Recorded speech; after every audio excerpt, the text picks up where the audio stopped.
step in. I ain't your hero, I'm a mirror. Everything you scared of getting clear. You want lit, I want legends. I want tenure treasure, not a tensive pleasure. You want likes, I want leverage. Talk goes, where the evidence? You post quotes, I post statements. My spreadsheets read like a sentence, yeah. I seen boys turn to bosses. New teeth, same losses. New chain, same habits. New lane, same traffic. You can't fake what the math said. Them grabs cut deeper than a clapback. I don't argue, I just tab that. You want smoke, I want call back. I'm Art the mentor, not your masker. I don't hype you, all that stopwatch. You say pressure, I say practice. You say block, I say back to the basics, yeah. Numbers don't lie, you just don't listen. You want vibes, I want vision. All that flash, that's kid stuff. Gon' talk, little boy, this big. I'm Art the mentor, check my record. You want crowns, I want effort. If the grind don't match your sentence, then the sky you claim off limits. I built mine in the blizzard. Southside winners in my whisper. Salt on my Timbs, not on dinners. I was broke, but I wasn't bid, I was busy. Clocked in when they logged off, turn pressure into product. Turn losses into law books, facts over gossip. You chase trends, I chase time. You chase cosigns, I chase spine. You want shortcuts, I want shoulder work. You want overnight, I want sober worth. Them gurus talking circles, say a lot. Moving circle, post just, they don't own. Then go ghost on the phone. I don't need a rented roof for respect. I got mentees paying mortgages off checks. I got kids that went from debit and a red to black cars, black suits, black ink on the pledge, yeah. I'm Art the mentor, not your masker. I don't hype you, all that stopwatch. You say pressure, I say practice. You say block, I say back to the basics. Hey, numbers don't lie, you just don't listen. You want vibes, I want vision. All that flash, that's kid stuff. Grown talk, little boy, this bitch. I'm Art the mentor, check my record. You want crowns, I want effort. If the grind don't match your sentence, then the sky you claim off limits.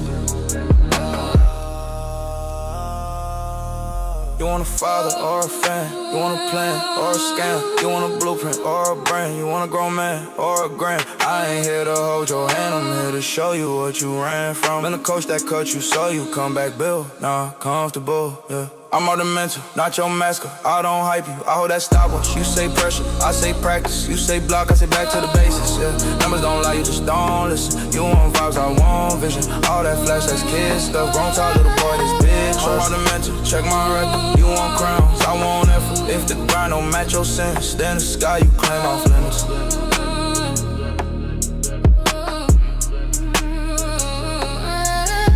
Cold city, cold winds, same storm, different skin. You want fame, I want finish. You want feel, I want figure. Say my name with your chest, I'm Art the mentor. Realest grown man measure. Yeah.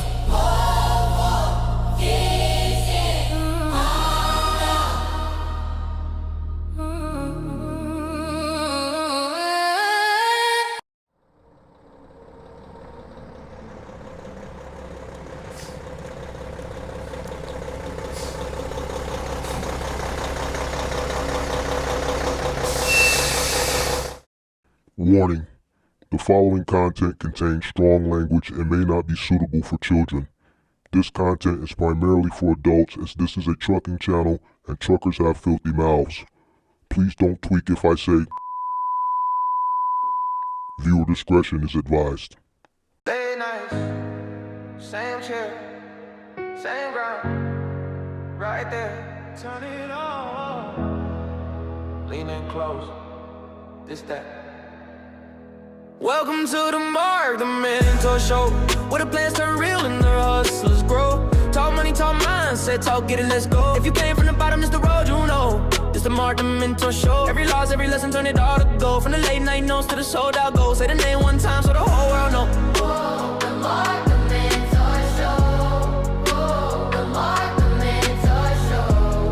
Whoa, the Mark, the mentor show. The Mark, the mentor show. Sweet. What's going on? Happy Wednesday. Happy Wednesday. Come on in, make sure you hit the like button, subscribe to the channel, turn on post notifications. If you are in need of commercial insurance for your semi-truck, box truck, or cargo van business, make sure you guys click that link in the description below for Log Rock up for renewal. Looking for a more affordable solution during this renewal process. There's a link and there's also a phone number in the description below. For Log Rock, partner of the channel, come on in. Make sure you guys click that like button. Being a man, your DNA is your DNA. Give me an example. I've been all over the world. Hit the wrong button. Subscribe to the channel, turn on post notifications. All right. Sweet. What's going on today? What we got going on today? Today is Wednesday.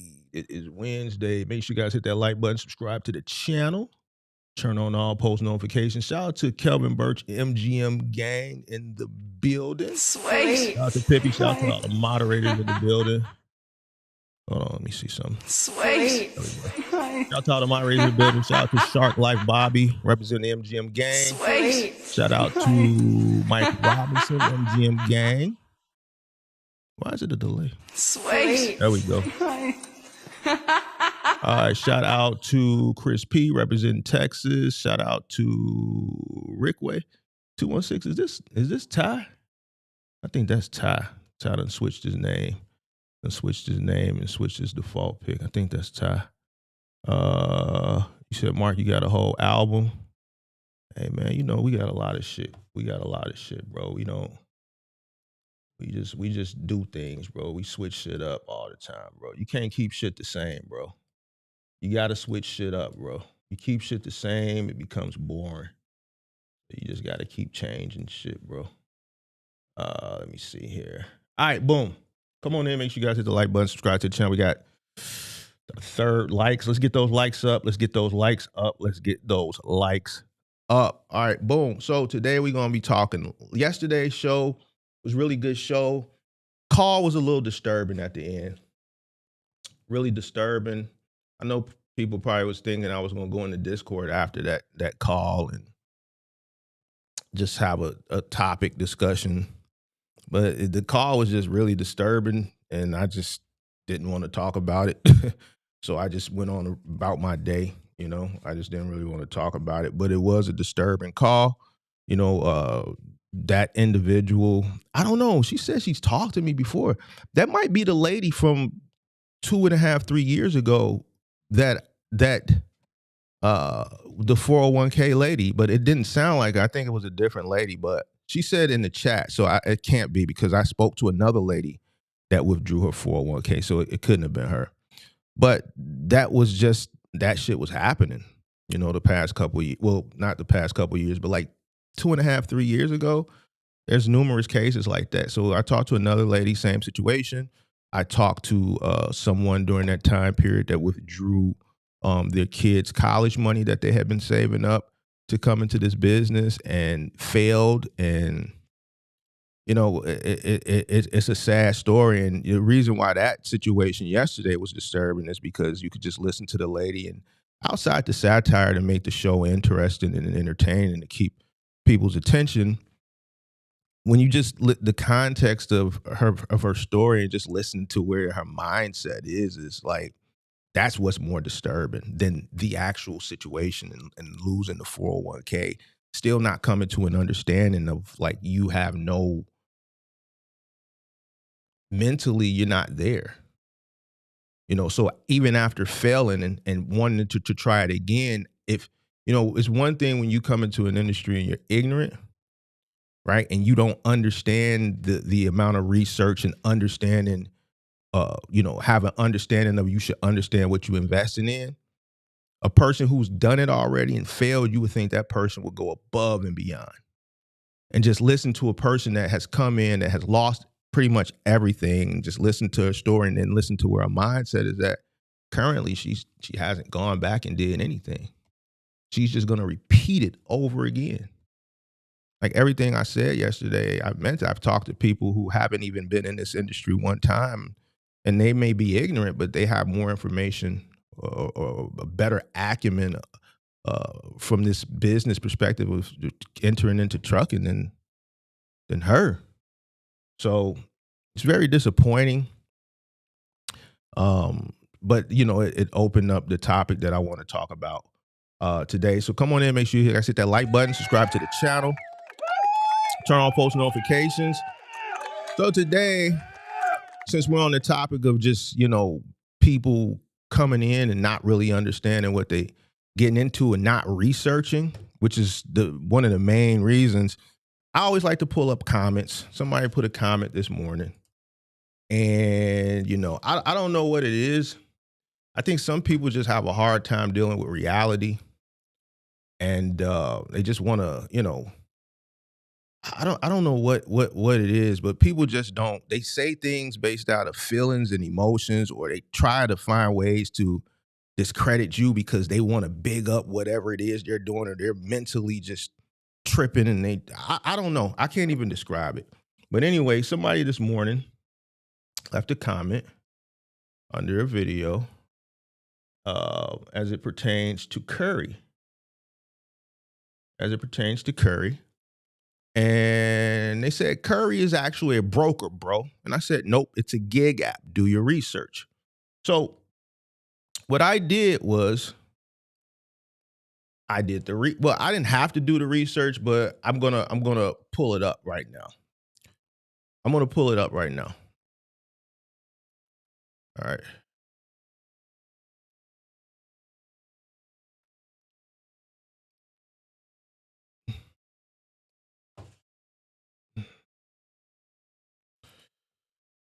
Curry is primarily, and this is Gemini, Curry is primarily considered a gig economy app. Specialized in on-demand last mile delivery of construction materials and industrial supplies. It functions as a platform connecting independent contractors, drivers with cars, trucks, or vans with suppliers while legally operating as a broker, DOT3, whatever their DOT number is, to arrange these freights, right? So they're not a broker. It's a gig app. They're operating as a broker because they have a DOT number for a broker because they have to have that legally to send you different places on demand to get this gig shit that you're waiting to get. I remember when Dolly first started. Dolly is a company that was started here in Chicago, maybe a little over a decade ago, maybe like 2013, 2014. My company used to do a lot of work for Dolly because as they were a startup company, and they've spent, I remember a lot of their venture capital money at first was going into marketing. They were all over the Chicago Transit Authority buses. They were wrapping buses. They were wrapping trains. They spent a lot of money in marketing in 2013, 2014, whatever year that was. And because they were spending so much money in marketing, they didn't have enough service providers to meet the demand of the consumer. So they hired moving companies. My company happened to be one of them. They were very difficult to work with because they wanted to pay us within their model. And I'm like, you can't listen. You're reaching out to us to service a lot of the work that you guys have because of all the marketing dollars you spent. You got to pay me my price. I'm not on your gig app model. I'm saving your ass right now. But anyway, as the company, continued to grow and they start to get independent contractors on the platform, I remember talking to a DOT officer, not a DOT officer, Illinois ICC officer about Dolly early on. And I remember the ICC officer telling me that every time they catch a gig worker in this market, and there was a big sting they did on gig workers in this market last year out at the airport. They say every time they catch a gig worker on the Dolly app or other apps, they obviously fine them depending on how many occurrences they've caught them. They may, impound the vehicle. They'll take your vehicle from you. And then also they send the gig company a citation as well. The thing is the gig company just pays the citation and keeps moving. It's the gig worker, right, that gets caught left holding the bag.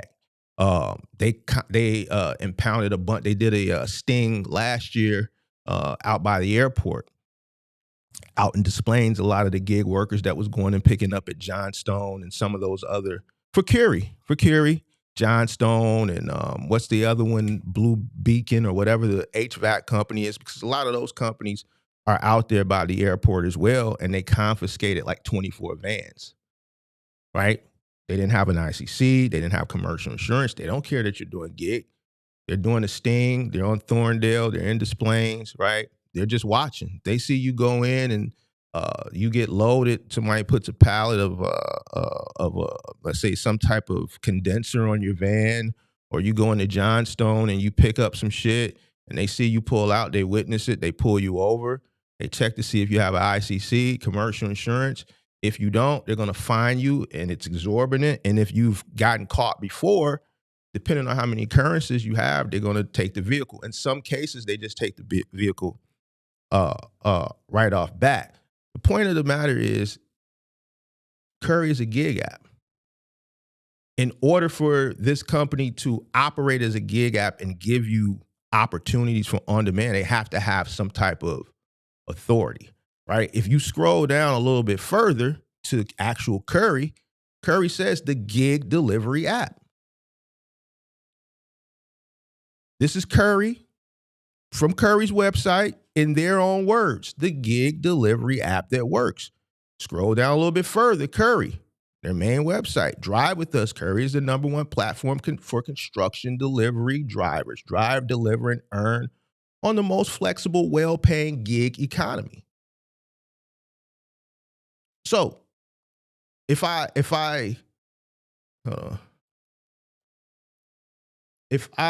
go back to this comment,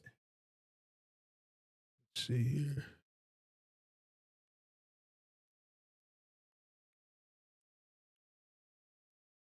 Mr. Cover Root Chronicles 887, I have to disagree with you.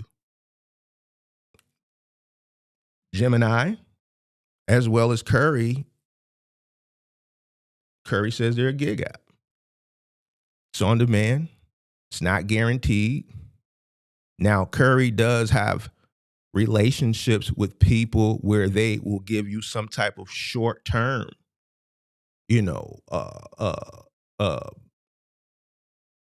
opportunities. And those short-term opportunities that sometimes that app has is due to, overflow. You have some companies that operate their own vehicles or contractors, and sometimes during peak season, they may have to reach out to a third party to help with overflow or seasonality. And they say, yo, we need a driver dedicated for a month or 60 days. So for this instance, this guy with Walmart is the same thing. Walmart has what's called Spark, but then they also operate internally too. If you go to some Walmarts, you'll see the big transit van or the big Sprinter van, and they do their own deliveries as well. And sometimes they get overflow, right? And sometimes they have to meet that overflow or that seasonality, and they may reach out to someone. But Curry is a gig app. It's a gig app. It's not like going into a 3PL and having to have an authority, having to have commercial insurance, so on and so forth, and signing a contract. And there's verbiage in the contract. There's ethics in the contract, like arbitration and non-compete clauses and things of that nature. This is a gig app. There's nothing in here that says, you know what, if you run with us, and you want to scale, or you want to you can bring another driver in, but if you bring another driver in, then we can't hire them if they decide to go out on their own. There's none of that there's none of that. It's on-demand gig, and it's not contractual.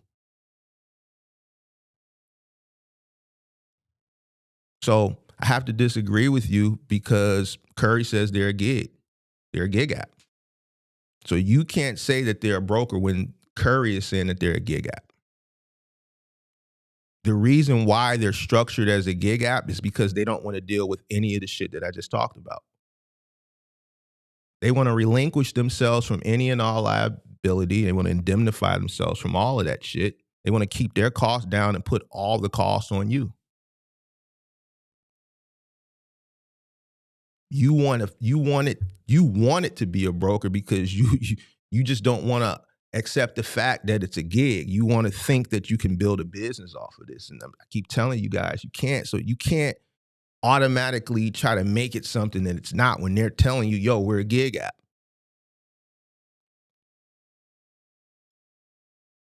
And you could have just did a simple Google search. Because for me, understanding it was a gig app, I said, you know what? If he's calling me out on this, even though I know it's a gig app, now I got to pull it up. When you could have just simply pulled it up. Curry is saying that they're a gig app in their own words. So it's a gig app. All right. Now we got that out the way. But that was a great monologue to start the show because of research. A lot of people just don't do research. They just say things because I don't know. I got to stop trying to guess why people say things. Because I've run out of thoughts of why people say things that don't make sense when they can just go do a little research. But that's why a lot of people don't make it in business. Just not even just trucking, just business in general. They don't want to do no research. It's crazy to me, man, how many people just refuse to sit their behinds down and do a little research. The lady yesterday, no research, none. Even to this day, after losing all that money, no research. None.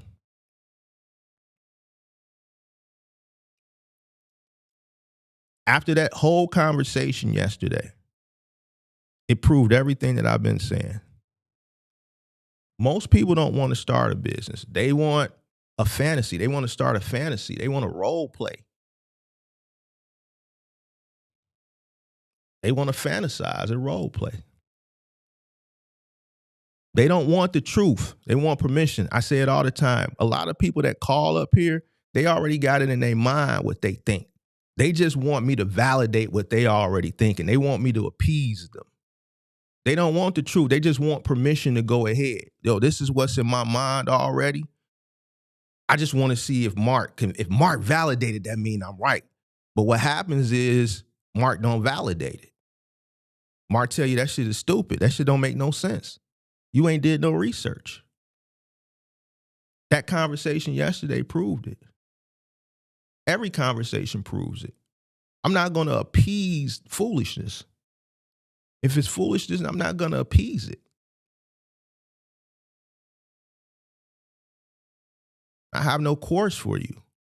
I have no mentorship. I have nothing to sell you to appease the foolishness. The only thing I can give you is the truth. And if it doesn't make sense, I'm going to tell you it doesn't make sense.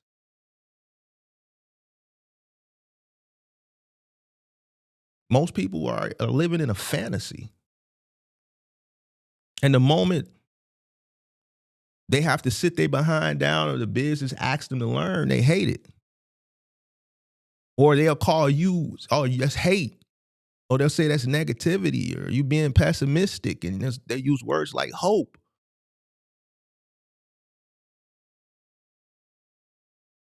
Instead of just going and doing a little research.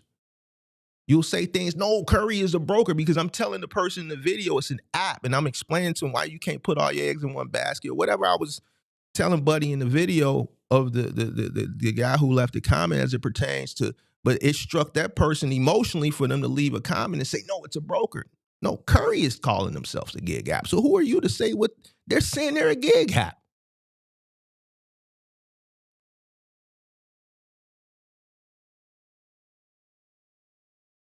You living in fantasy. They telling you what it is, but you want it to be something else.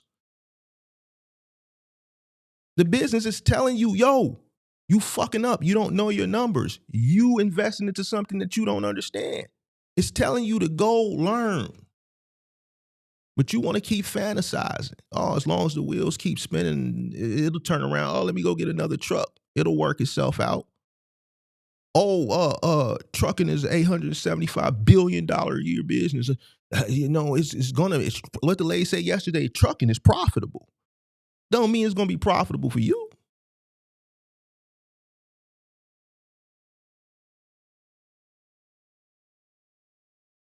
Failure is common across every single industry as it pertains to business. 1 in 5 businesses don't make it.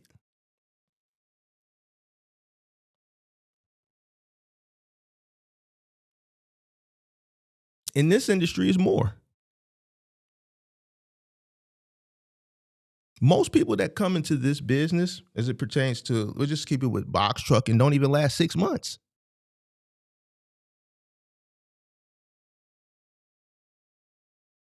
Lack of understanding what they invested in, education, lack of funding. I literally went through every single DOT of that one page y'all sent me, the person who sells trucks. Every single one of them except for 2 on that page in the last 6 months is out of service.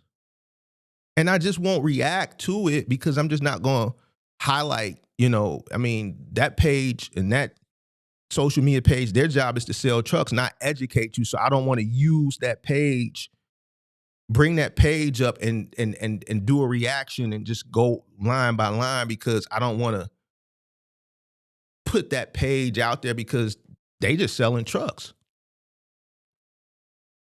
But that's a great case study. All those people have failed except for 2.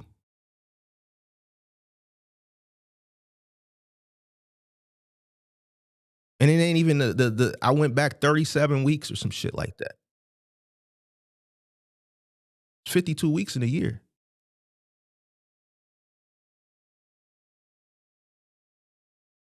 Let's look at some data.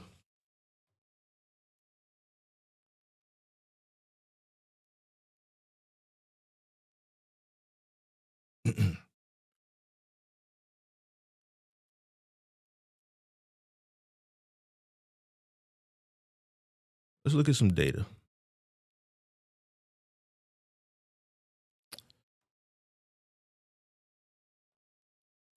According to Lending Tree,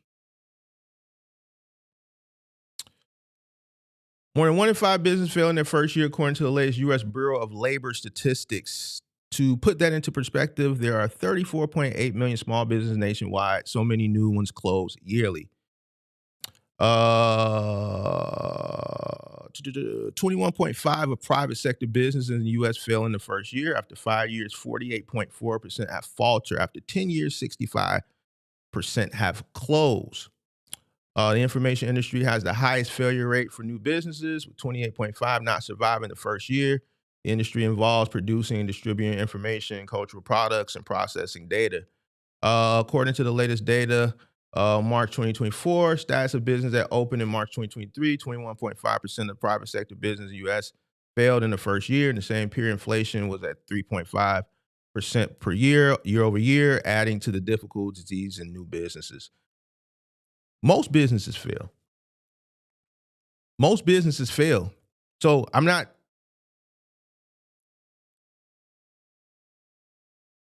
I want you to understand that it's not just trucking. The issue that I see in trucking, especially as it pertains to box trucking, is it's a lot of us coming into that industry. It's a lot of us. It's a lot of minorities coming into that industry. One of the main reasons I think is because of the low barrier to entry.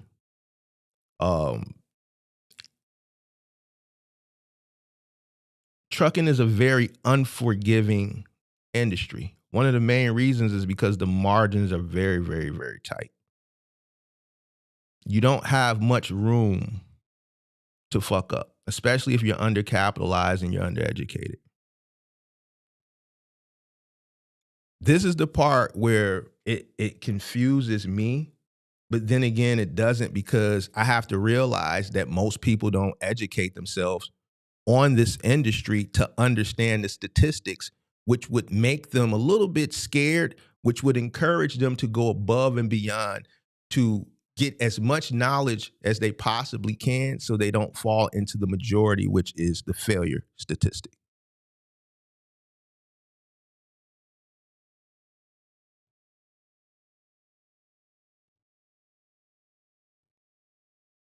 I don't know if it's reading is hard, or I don't know why people don't just sit down and just do some research. But at the end of the day,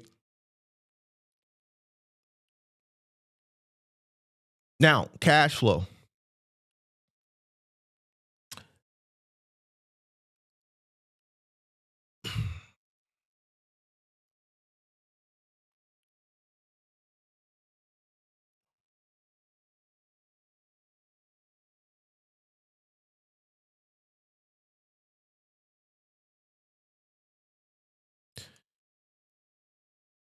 This is from the bank, PNC. Now, PNC is telling you why, which just mirrors everything that I say. We already know most people don't have a business plan. All right, we know that. Number two, they can't find the startup or the growth funding that they need. According to Skynova, an invoice template provided, half of all startups failed in 2022 due to insufficient funding or investor interest. Nearly as many business owners simply ran out of cash, the company says. The NFIB concurs and says that a lack of startup funds or being unable to come up with adequate, keyword there is adequate, financing are both common reasons for business failure. If you lack the cash or the assets to start your own, like most businesses, you will need to borrow, it says. Now, I tell you to save up the money and come in with cash. There's people out here that will disagree with me and they'll say, you know, you can start with $1,000. You can start with $3,500. You can start with $5,000. Now, when I listen to these people that say this, okay, you find some type of way to come in with a very, very low cost of entry at one of those points. But here's what they don't understand. What the bank understands and what I understand, because I understand business, is you need working capital.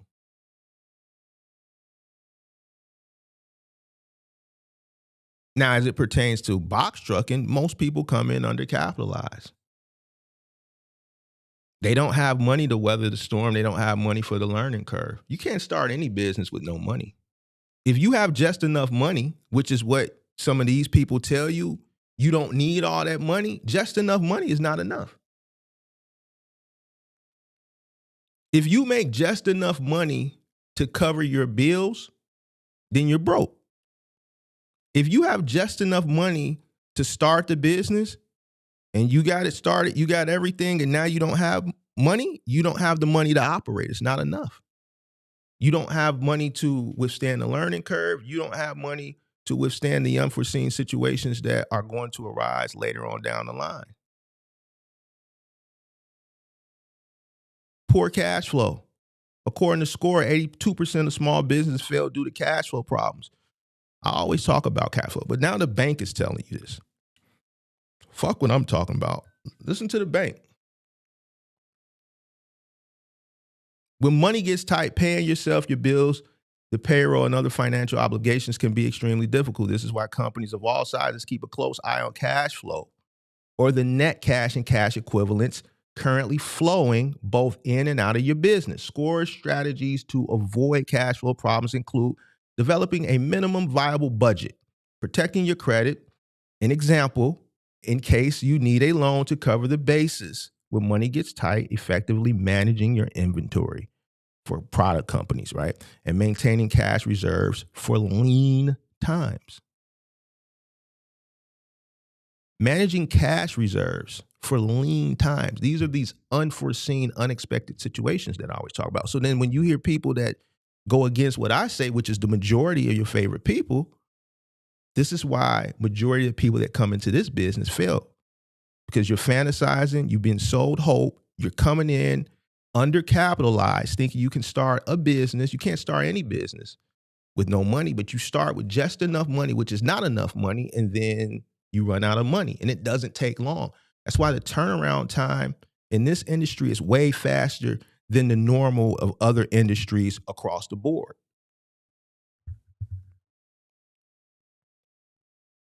This is why a person can come in, the majority can come into this business with a rental truck and be out in 30 to 60 days.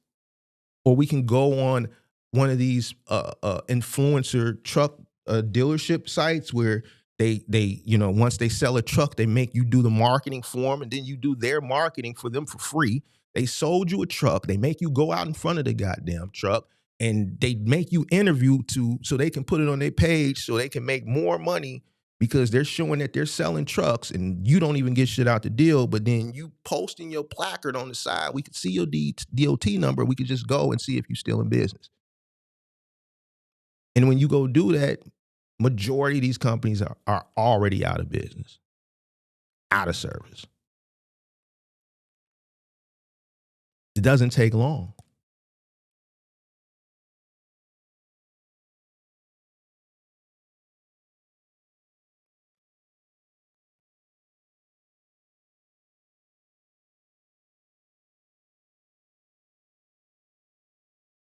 There's an education gap. And I'm really big on education. If you've been watching me a while, you know why.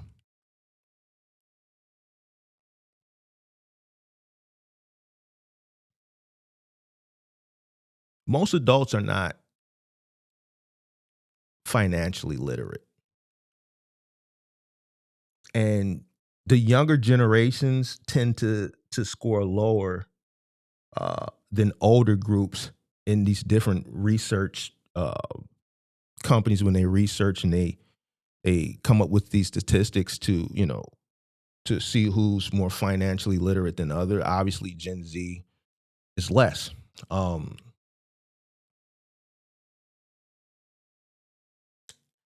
Majority of the people that have been asked questions to come up with this data and these statistics and these surveys can't answer basic money questions. And I can concur with that just based on the amount of people that call into the show and we have conversations with. A lot of people just aren't financially literate.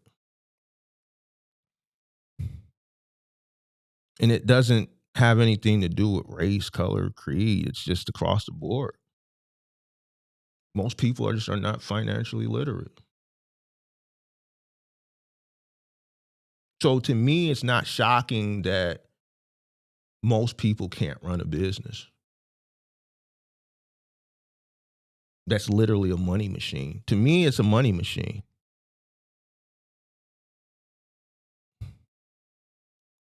To most people that come into this business, it's trash.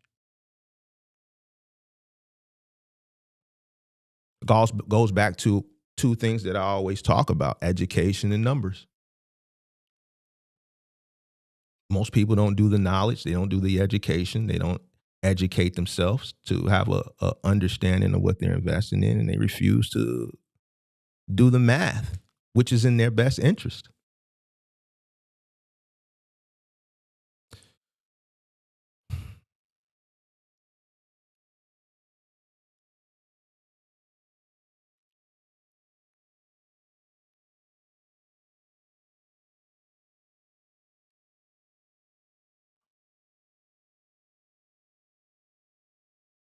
The 9th annual Nationwide Personal Finance Index, which is known as the PFIN Index, shows financial literacy remains at low levels with U.S. adults, on average correctly answering only 49% of the index questions across 8 key personal finance areas, the same as in 2017, which means people haven't gotten more financially literate over the course of the past 9 years.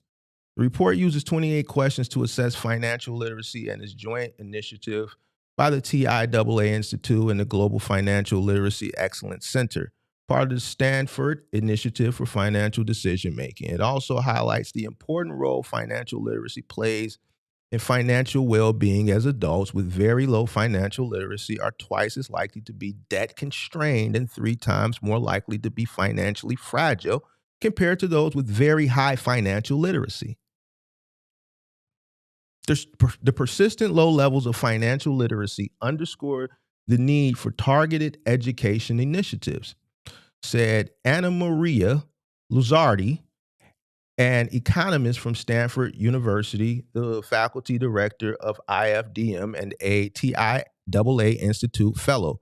To promote long-term financial security, it is essential to develop educational programs tailored to the diverse needs of various demographic groups and provide support where possible to help individuals make informed financial decisions. They go further: generational differences. In addition to highlighting overall low financial literacy, the year's result reveal noteworthy differences across generations, underscoring the challenges faced by younger and older adults. Gen Z averaged only 38% correct answers on the PFIN index, the lowest of any generation studied, with many of them demonstrating very low levels of financial literacy. For example, they could correctly answer only up to 7 questions out of the set of 28. In contrast, baby boomers correctly answered 55% of the index questions, on average exceeding their younger peers, but still showing that they too did not correctly answer many of the questions. Gen Z financial literacy is consistently lagging the other generations across all 8 key personal finance areas, spanning from savings to investing to comprehending risk. Goes back to what we were talking about a few weeks ago, risk tolerance. The younger generation, they don't comprehend, they don't analyze the risk before they enter into something because they want instant gratification. Times have changed. Importantly, when it comes to comprehending risk, this generational knowledge gap closes across all generations, including baby boomers. Risk is the hardest topic for people to understand. I'm going to talk about that a little bit. Taking together, these findings highlight a need for generationally tailored financial education, helping Gen Z establish foundational skills early and refining other generations' understanding of financial knowledge to help with long-term planning.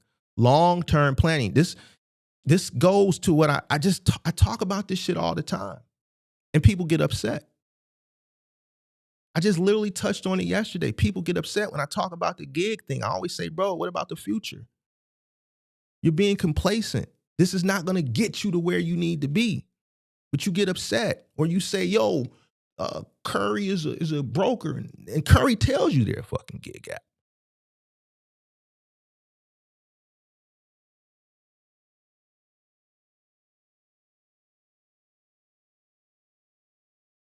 Risk is the hardest topic for people to understand.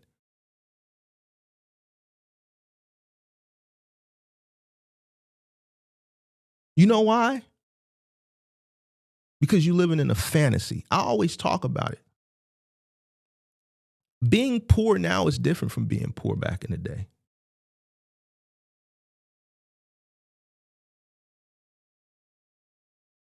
I don't ever want to go back to that shit. So when I talk, I always use myself as an example. I don't ever want to go back to that shit. So that's why anytime I do anything, or I invest in anything,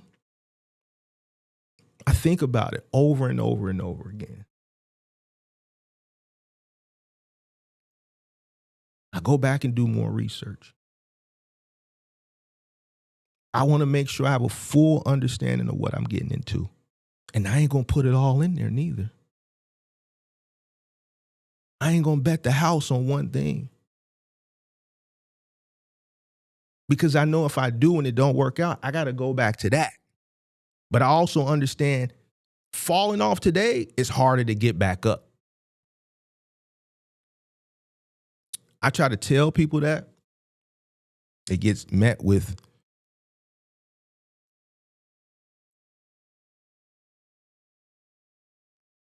backlash.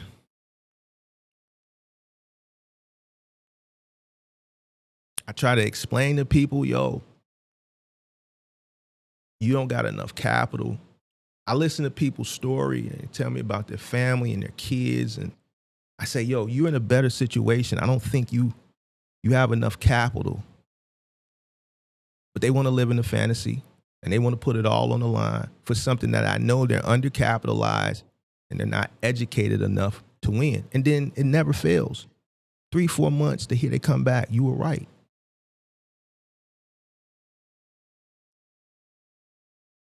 I'm doing your risk analysis. I'm assessing your risk as you're talking to me. I'm putting myself in your shoes. No.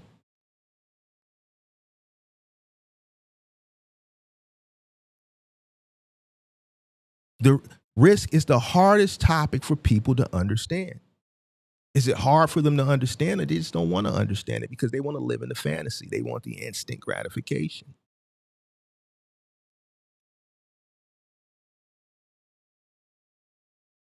I talk about how the gig economy makes individuals complacent. I talk about how you're going to continue. You're going to be displaced. You're going to have to compete harder. It's not sustainable. But you get upset because you're complacent. Because of the idea, freedom. UPS is laying people off. Amazon is laying people off. UPS is going to the point where they're offering $150,000 for an early buyout. Where do you think these people are going? All these people that are getting laid off, where do you think they're going? Getting a job is not like something, if you get laid off today, like you're working tomorrow. A person can get on a gig app way quicker than they can get another job. So all these people that are getting that are getting laid off and that are getting displaced, they're going straight into the gig economy. Some temporarily, some are going to go in there temporarily while they're looking for other opportunities. Some are going to find other opportunities and they're going to transition. Some are going to get into the gig economy and get complacent with it and lose hope. So now you have more people coming into that ecosystem, while simultaneously automation is continuing to come into that ecosystem, which is displacing humans, but you have more people coming in to compete for less work. But then you want to argue with me.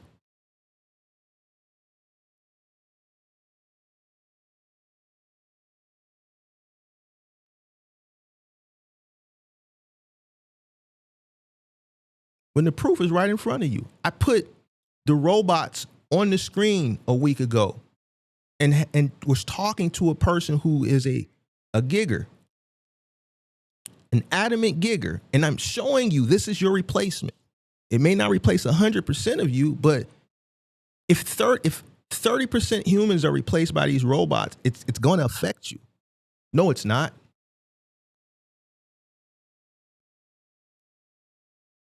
So you know what we do? We put more money into DoorDash.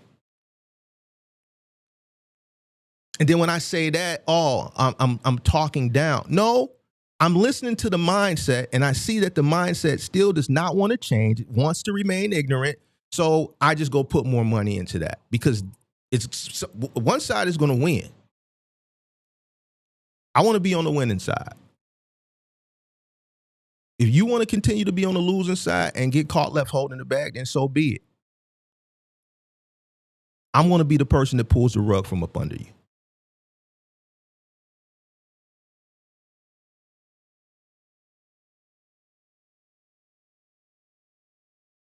It's a fantasy. Hit the like button. Hit the like button.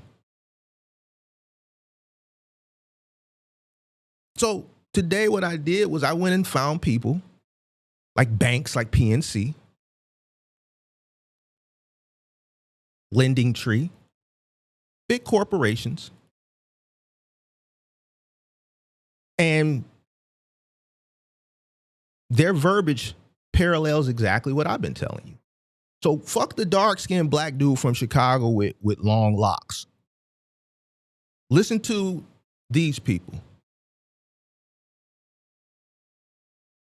Because I don't look the way you should be taking. You shouldn't take information from a person that looks like me. That's what it is. It's got to be that. That's got to be the reason why. Because there's not a lot of people that look like me that are knowledgeable. So take it from these smart billion-dollar institutions. And it just how happens that their verbiage, it aligns with everything that I say. I mean, present it to you more urban. There may be some satire in it, but the medicine is articulated verbatim.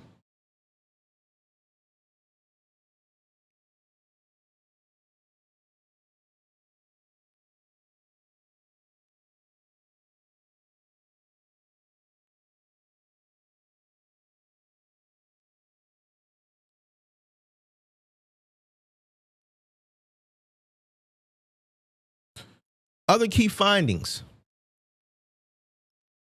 Understanding risk stands out as the lowest scoring area with only 36% of related questions answered correctly on average, highlighting the difficulty Americans face in understanding possible financial outcomes. Significant gaps persist in financial literacy levels among demographic groups, including women. We talked to you yesterday. Why? And they're going to get upset. Emotional.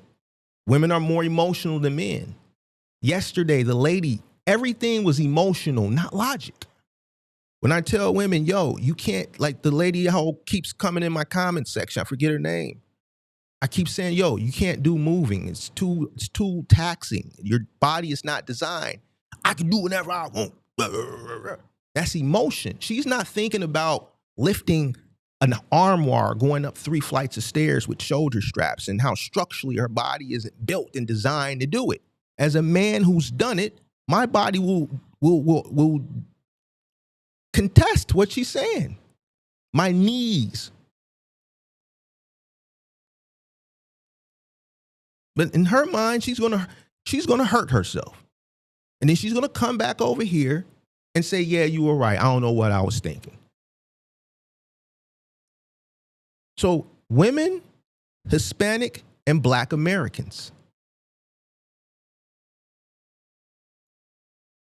Significant gaps persist in financial literacy levels among demographic groups, including women, Hispanics, and Black Americans. Goes back to why I say people of color.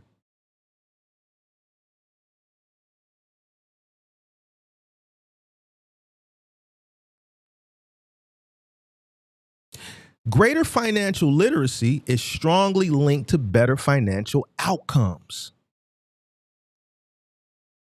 including lower rates of debt constraint and financial fragility.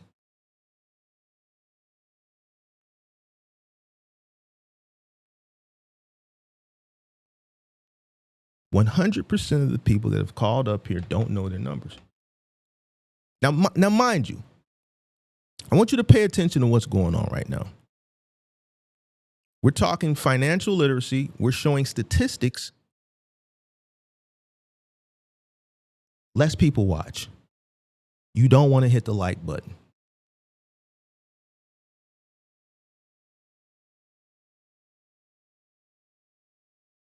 People leave. We can't even get 50 people, 100 people yesterday, 100 people the day before, 100. Now it ain't Mark saying it. I'm showing it to you. You won't even hit the like button.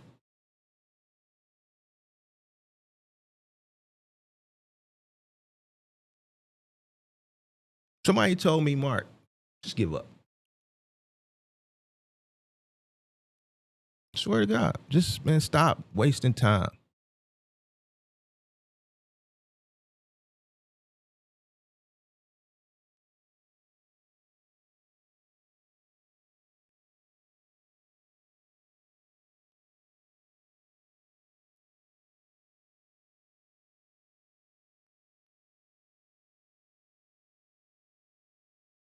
The study also measured retirement fluency, finding adults correctly answered only 37% of retirement-specific questions on average, with questions covering distinct subjects from Social Security benefits to Medicare coverage.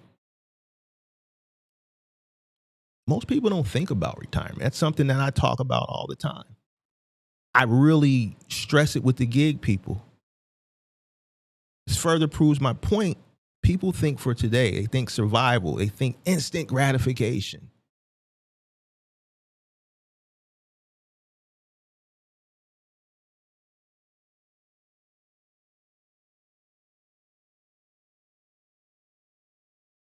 You should be working today and planning for the future. You do not want to be one of these old people who has to fucking greet at Walmart. You don't want to be one of these old people that's driving a goddamn bus, dealing with all the YNs. You don't want to be one of these old people that's got to sit at a fucking desk because they can't retire because they didn't put things into perspective early on and they got to be security guards and deal with all this shit. The crime is only going to get worse as time goes on. As it becomes more difficult, as things get harder, crime get worse.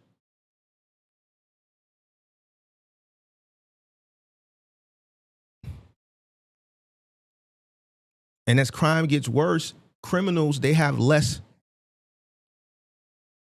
morals and ethics.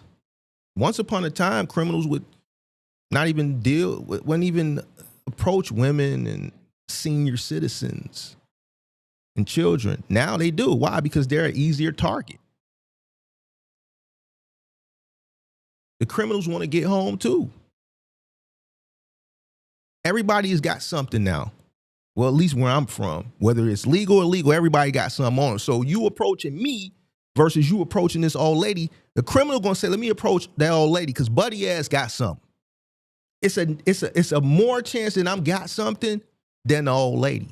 And even if the old lady got something, she ain't as agile and mobile and maybe as quick to the draw. So she an easier target because buddy want to get home. We can turn on the news. It's plenty concealed carriers laying people down. It just ain't always the criminals laying somebody down. It's stories where licensed gun owners is laying shit down too. So why, as an older person, especially an older woman, you want to put yourself in that situation? You don't want to be 60-some years old as a security guard. I try to tell people this. Backlash. You work today so you don't have to tomorrow.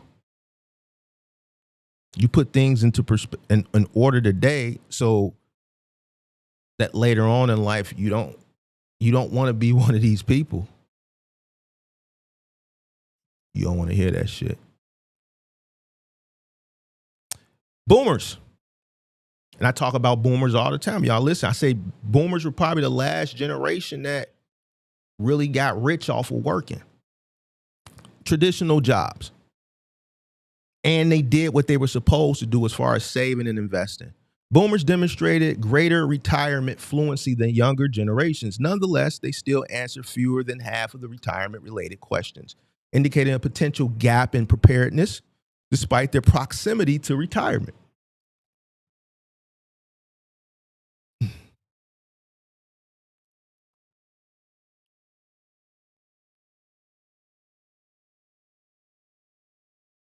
People avoid research because it demands three things.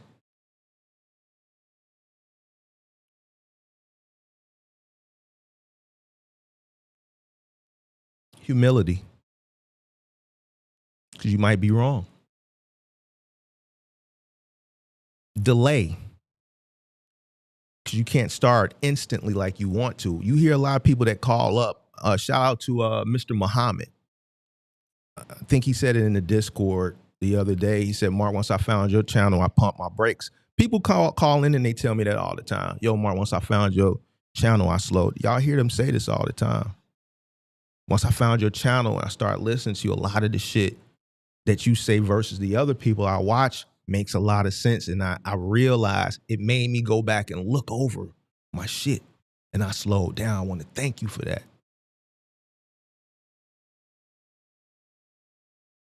If you do the research, which I guess now going online to influencers is considered research. You got to excuse me. I'm older.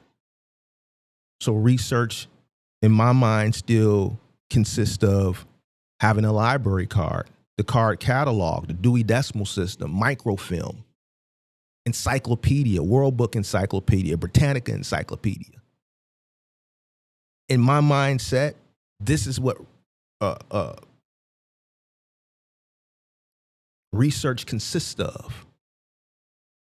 Nowadays, it's finding somebody that you like and listening to them, and then just applying what they say.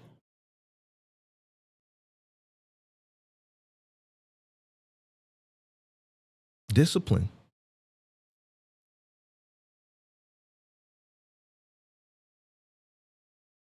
You got to have discipline. So without humility, delay, and discipline,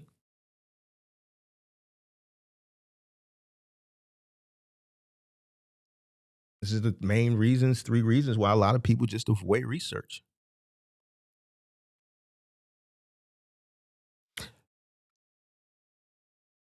Based on the study that we just read, as far as analyzing risk assessment, most people rather risk failure.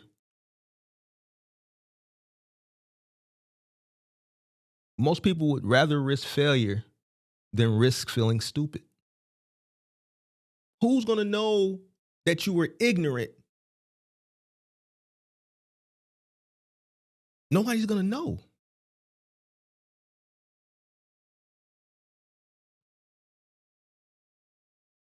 Just do the research. If your mind was thinking one thing and you decide to go do the research and it's the complete opposite of what you were thinking, who's going to know?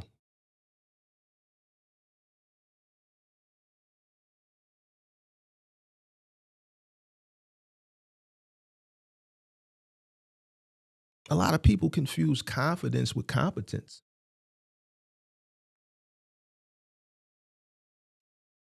You see it a lot on some of these calls.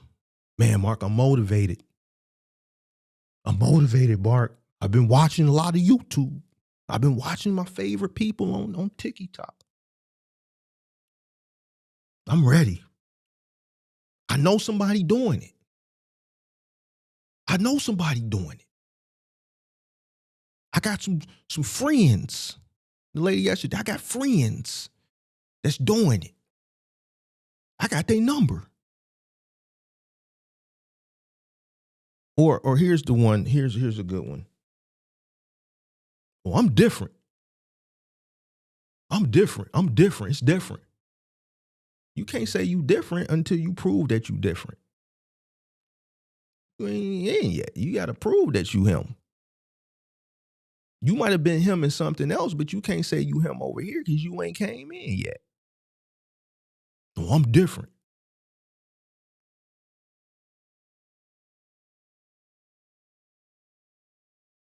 It's just a lot of noise. Confidence without numbers is just noise. We see a lot of people that come up, like Buddy that called in yesterday, the older gentleman. A lot of confidence, but there was a lot of noise.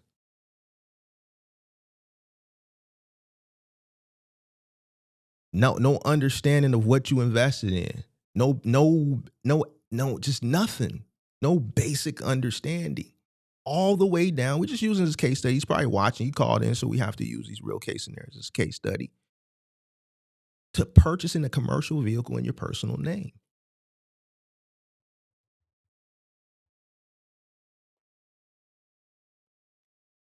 And then asking about taxes. You can't write the truck off. It's in your name.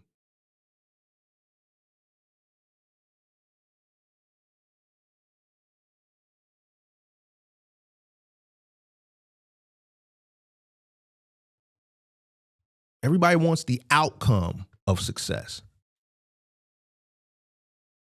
without understanding and putting together a successful operation. They don't want a business. They want a fantasy, like I said at the beginning. They want the payout. They want the lifestyle. They want the identity, which I always highlight. Look at some of your favorite people. They always put CEO and then their name. They want to be recognized as somebody important. That's more important. I ain't gonna name no, but you see some of your favorite people. CEO. I ain't never been the CEO. That was something, and I thank God that a lot of the people that I hired, and the reason why my broker and the accounting firm that I hired at the beginning, I went to a successful business person and I asked for referrals. And that successful business family, I should say, they own a few liquor stores here in Chicago, and I was cool with one of the sons, and they're not even black; they're Arab. And I was cool with one of the sons, and I was actually cool with all of the brothers. And, you know, once I told him what I was about to do, I was legitimizing everything. My same broker to this day, same accounting firm, he gave me that referral, those 2 referrals. So I came in being referred. So these people had my best interest in mind. I wasn't looked at as some newbie who didn't know anything and we're just going to take advantage. They had my best interest in mind.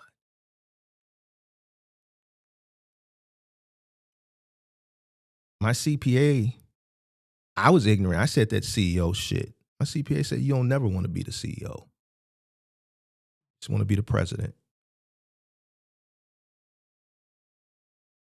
I didn't counter him. I didn't do none of that. I just took his word. He didn't even go into details why. I went and searched for myself. Said, you don't never want to be the CEO. You only want to be the president. And that's why I tell you guys that shit. I pass that information along. I've never been a CEO. Always been the president. I don't give a fuck about you knowing who I am. Mark, why you market the company this way? I had to explain to people that. Still, people come in, why you put these on your trucks? Because I get it.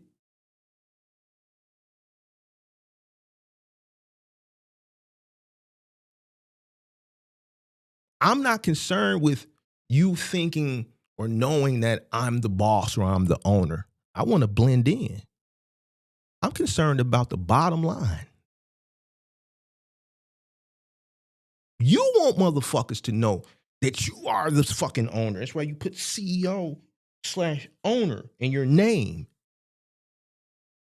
Give a fuck about that shit. The lower the profile, the better.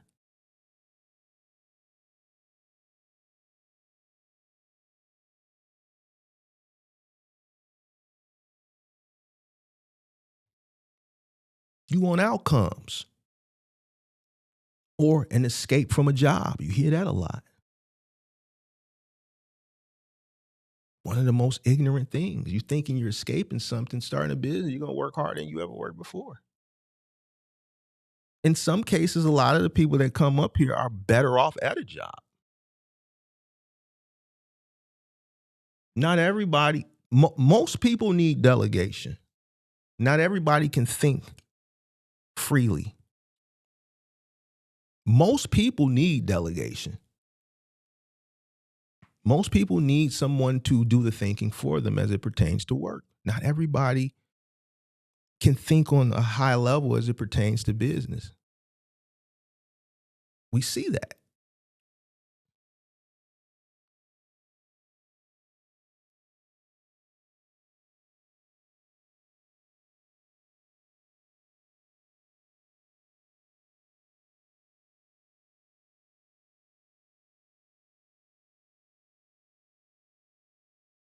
Business is operations, it's accounting, and it's risk management. And this is something I harp on every single day. It's repetitive at this point. This is what business is. Operations, accounting, and managing risk. Talked to the guy yesterday. I managed his fucking risk. Gets 2 trucks in his personal fucking name. Oblivious. He didn't know his numbers. I did his accounting. I can listen to him and say, bro, you're operating at a loss. Every time I do that with people, they just don't understand how I'm able to tell them this without looking into their books.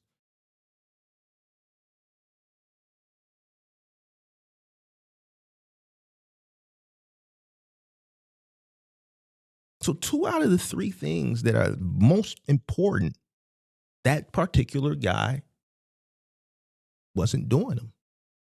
His operation is not that great either.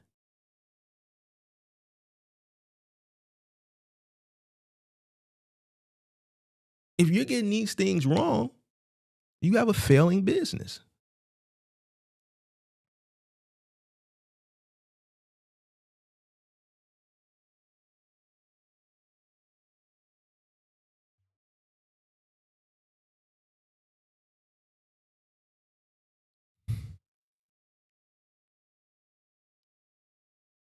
This industry exposes that very, very quickly. Don't take long. That guy that called in yesterday, 6 months he's been in business. 6 or 8 months, 7 months, 8 months. The lady that called in after, look at the capital she had by pulling out her 401k. She was more capitalized than most people that come into this industry, and she's done. 401k wiped out. Parallel that with her ignorance. So even people that do come in with money, it don't take them long either. Goes back to education, understanding what you're investing in. Just because you have money doesn't mean you're going to be successful.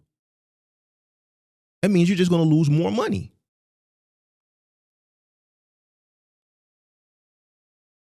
You know why this industry exposes ignorance fast? There's a lot of cost. You come in ignorantly, you're going to have a high cost of entry with a high fixed cost. Your variable cost can spike at any time for any reason. Fuel can just go up. It's uncontrollable. It's not something that you can control. Fuel is an uncontrollable. Insurance is an uncontrollable. If insurance goes up industry-wide, you're going to pay higher insurance. For a couple years, over the past couple years, insurance has just gone up. It's starting to go down now. But it went up for everybody, whether you had incidentals or didn't. Because of just everything that was going on and a bunch of idiots doing things that just affected the industry across the board. So everybody had to pay for it. Payment delays, something we talk about. A lot of people that come in, they think quick pay. Oh, I'm gonna get paid, man. They're gonna pay. Amazon gonna pay Thursday, or the 3PL gonna pay Friday. I talked about a situation where I didn't get paid. Didn't go out of business either. Why? Cash flow.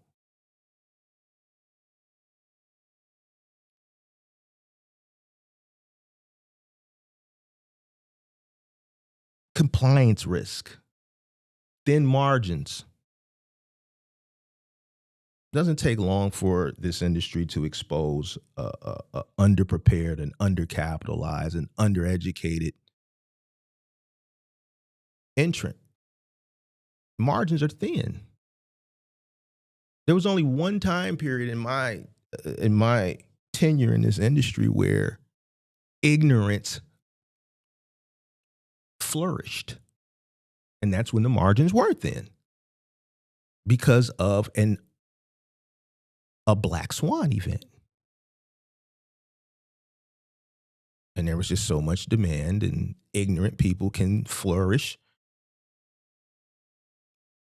all while being ignorant. That was 2020 and 2021.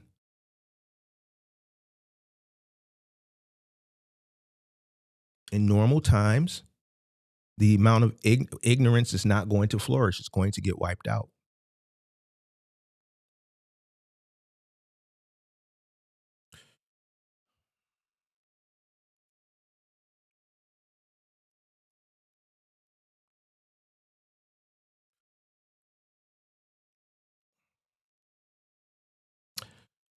The average cost of operating a truck from ATRI, which is a company that they publish a trucking report every year based off of analyzing the market, and they deal with a bunch of truckers and mega carriers and companies and owner operators, and they take these surveys and then they come up with this report every year. And in 2024, let me share my screen. All right, so they released the 2025 findings of its leading cost and performance benchmarking report. An analysis of the operational cost of trucking. The industry's average cost of operating a truck in 2024 was $2.26 per mile, a 0.4% decline compared with the previous year. However, when lowered fuel costs are excluded, marginal cost rose 3.6% to $1.77 per mile, the highest cost ever recorded by ATRI for non-fuel operating cost.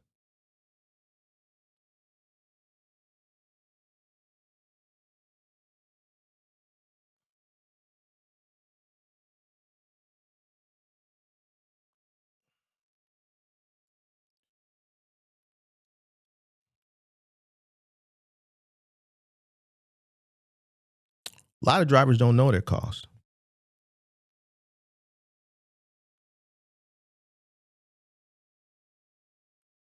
Drivers that know their cost, they operate better and they're more successful.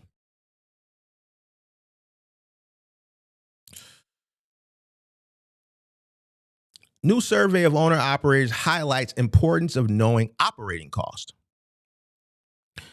A recent survey shows that owner operators who know their operating costs stand to make significantly more money than those who don't.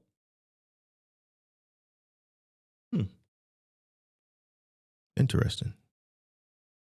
On February 22nd, the OIDA Foundation, the research and education arm of the Owner Operator Independent Drivers Association, released the results of their 2022 freight rate survey. Now it's in the 11th year, the annual survey of the association's members aim to document the holistic changes that are occurring within the trucking industry, including freight rates. According to a survey in 2022, owner operators who knew their cost of operations earned $1.15 more per mile and $1,500 more per trip versus those who did not. It is critical for an owner operator to know how much they need to earn in order to both cover their operating expenses and pay themselves. The foundation report read, an owner operator who knows his or her costs is better equipped to choose which freight, region, and type of operation is best for their business, as well as being better able to negotiate their rates. The importance of knowing your cost of operations isn't a concept lost on most owner operators. In fact, 88% of respondents to the survey stated they knew their figure, a 10% increase over the year period. Owner operators with their own authority, 93%, those pulling refrigerated trailers, 93%, and those operating long haul, 93%, were among the top groups to report knowing their operating costs. Obviously, a lot of people said they did, but there is still 12% that said they didn't. So if you don't know your cost of operations, I hope that kind of sparks a thought on maybe I should start. Most of those people that responded probably just said yes. But then again, they probably did know because they took the effort to respond. The truth of the matter is, as it pertains to box trucking, majority don't. Majority don't. With operating costs climbing, perhaps one surprising revelation from the survey came in terms of compensation, with two groups reporting higher earnings in 2022 compared to the last year. Among responses, members pulling dry van trailers report receiving 8% more per mile in 2022 compared to 2021, up from $2.01 to $2.18. Those pulling flatbeds saw a similar increasing. All right, so right here, owner operators that know their costs do better. I talk about it all the time. You know better, you do better.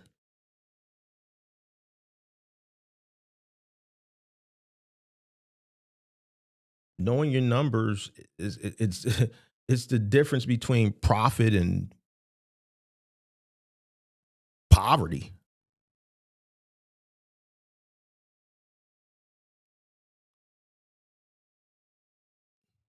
Longevity and failure.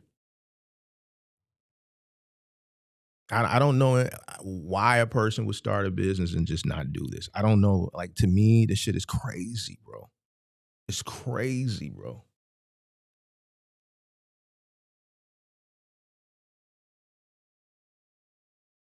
So why don't people do the numbers? Why don't they go above and beyond to understand what they're investing in? This kind of goes back to the monologue with the whole Carrie thing and the gig app. Ego protection.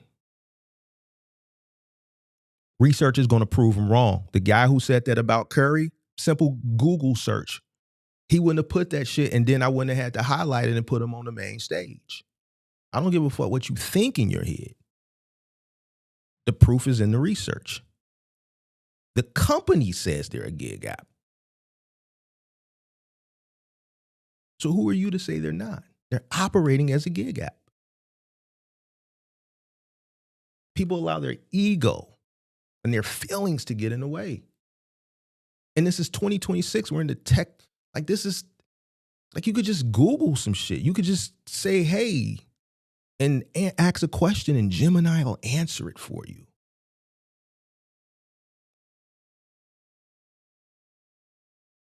But people will watch something and they'll get in their feelings and their ego because they want to believe that Curry is they want to believe this is a real trucking company thing. And they don't want to align with the term gig, and they just say things like, no, it's a broker.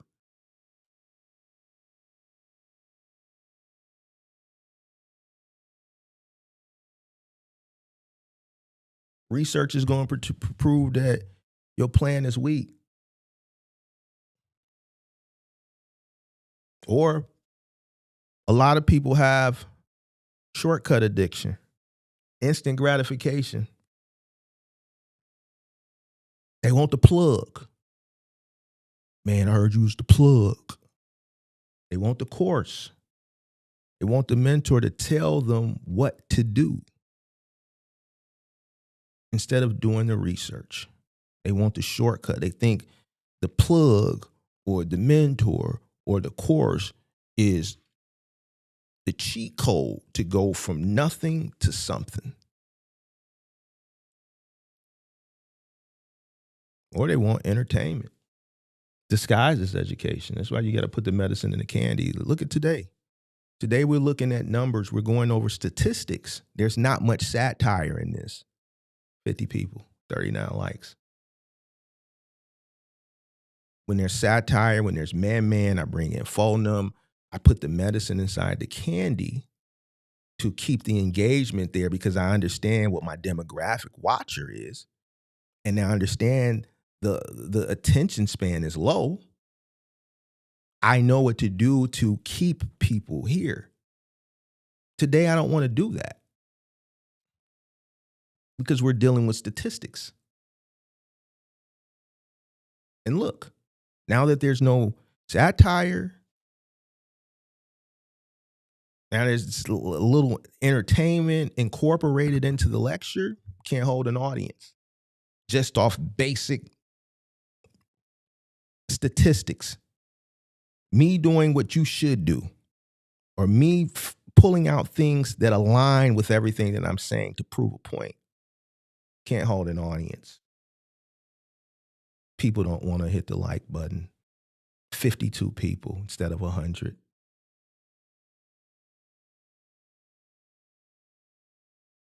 You want to watch the entertainment aspect of it.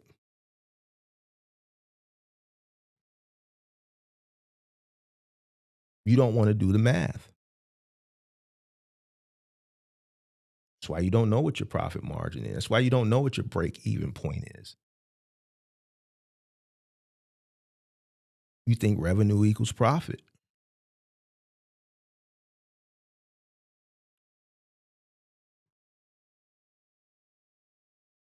You don't respect boring.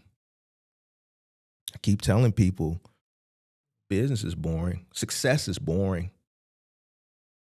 The most successful relationships that I know are boring.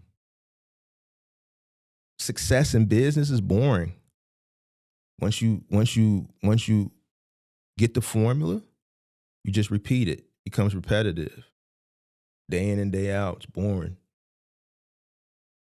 Dealing with people, personalities, calls, 3PLs, customers, calling the book moves. Always on the phone. There's always problem solving. It's day in, day out. Mind never gets a break. It's boring. But boring is where the money is. It's boring doing your numbers. It's boring crunching numbers. It's boring creating SOPs. It's boring creating maintenance plans. It's boring doing bookkeeping. It's boring responding to emails. It's boring looking for new business opportunities. It gets boring booking leads. It's boring coming up with marketing. All this shit is boring. Boring is profitable. You go home, your mind is still thinking business. Now you're sitting at the laptop. Now you're sitting at the computer, still responding to emails, still trying to come up and search for new opportunities. It's boring. I like boring. It's boring reading. It's boring researching. Just sitting there reading this book that's that thick, that's jam-packed with information, it's boring. A person who doesn't do it, you don't like money. You want money, you don't like money. Because if you like money, you do all the boring things to get it.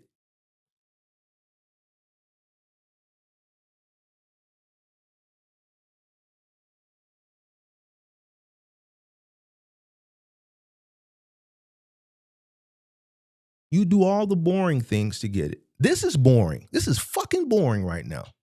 I'm bored. You should be bored too. Talking about statistics and numbers and the same shit over and over and over again.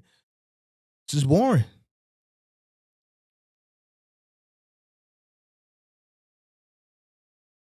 It's not fun. It's not Corey Holcomb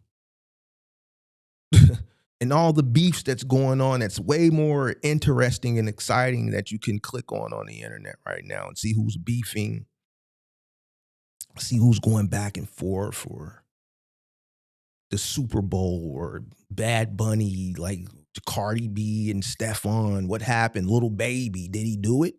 Hey, the Little Baby name keep coming up. Did he foul for Buddy? Shot him in the leg? 4 PF? Did they do it? That shit is more interesting than this. Trust me, by far, it's more entertaining.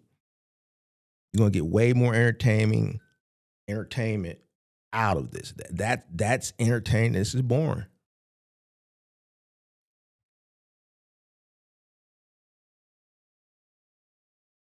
But the thing is all that stuff over there doesn't equate to any money. Just entertainment. It boosts your dopamine. There's some value in this that's not from an entertainment. Nothing in here today is entertaining. This is boring logic, facts, statistics, data. But there's value in here spread throughout if you listen. Most people aren't going to catch it because it's too boring. I'm monotone. I'm not doing the satire.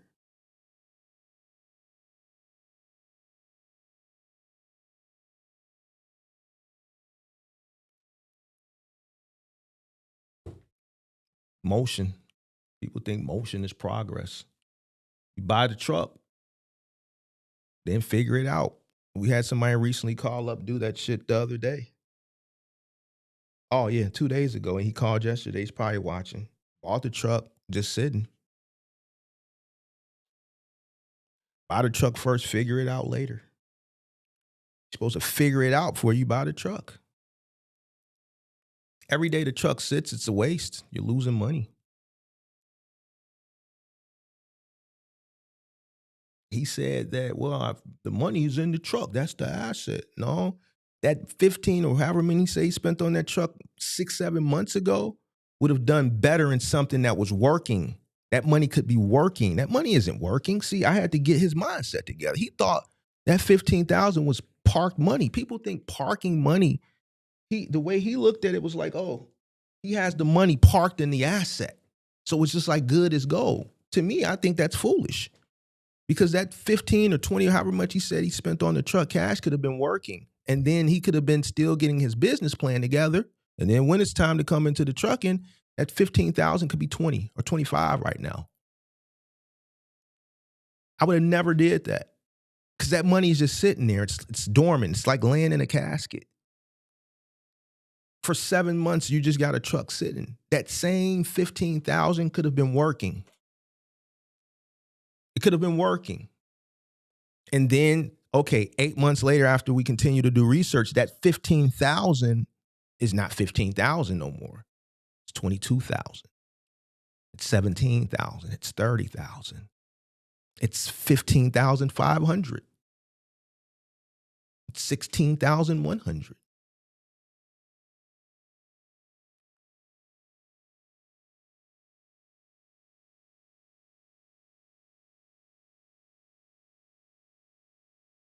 People don't do the research because it delays that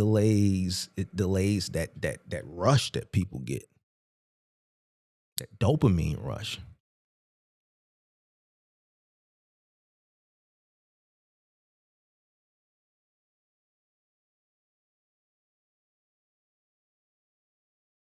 Or they run off the hope strategy. I'll work hard and I'll figure it out. It'll work itself out. I'll just stay busy. Once I get the contract, I'm good. Mark, I'm gonna get this government contract. I hear so much about government contracts. I still don't know nobody with no government contract with a box truck. And people who think they do get a government contract, you a sub. Now, I'm not saying sub is a bad thing, but the money isn't being the prime. Oh, what's that? Exactly. I'll learn as I go. I'll figure it out.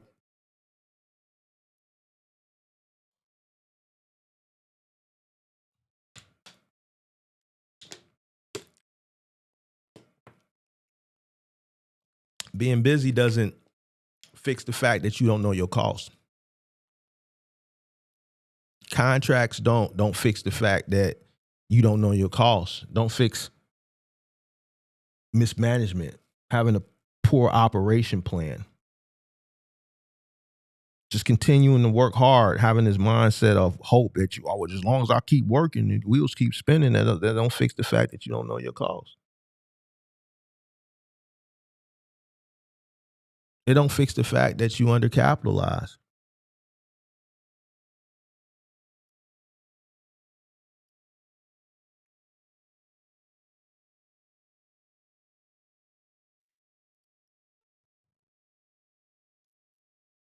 We can go back to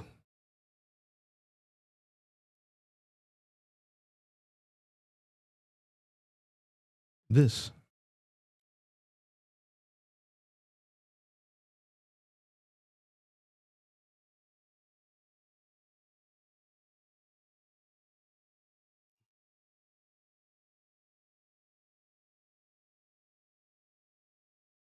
Lack of a business plan, capital, poor cash flow, poor management, risk.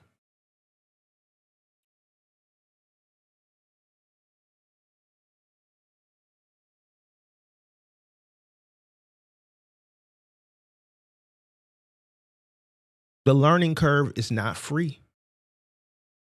Tell people that all the time. It's not free. It's very expensive. It's more expensive for people who come in uneducated, that lack an understanding of what they invest in. The more uneducated you are as it pertains to what you're investing in, the more expensive the learning curve is.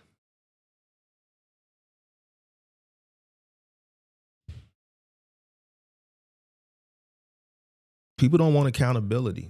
This channel is pretty much outside of just being business and, trucking or whatever. It's a lot of accountability over here. It's something that I realized that I could do successfully based on my experience and tenure. And I don't care if you get upset.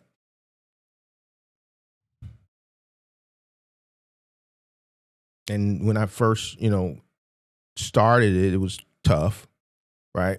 Not tough. It was I won't say it was I didn't care, but it was something that people weren't accustomed to because people are accustomed to people selling them. If you want to know more about this, click the link in the description and buy this. Click the link in the description and buy that.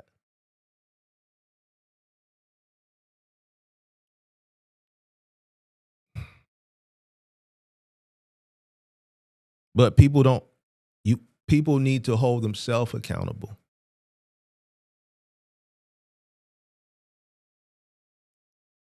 Numbers, understanding your numbers, your system, your plan, having a tolerance to be patient, delay, tolerating and understanding that it's okay to be patient, having that discipline,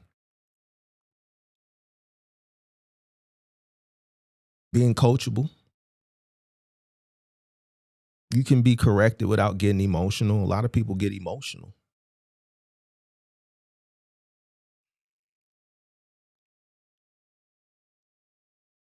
A lot of people get really emotional when you correct them.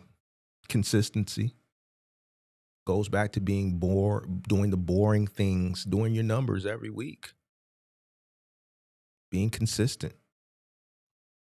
accepting the truth, getting out your feelings, get rid of the ego. You on the new. There's nothing wrong with being on the new, but you got to get that ego, lose that ego.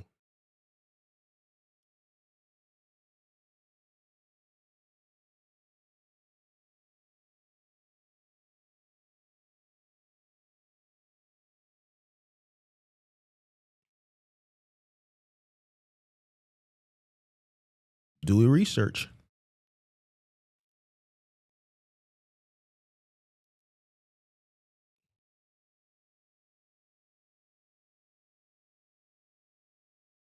Start with your business plan.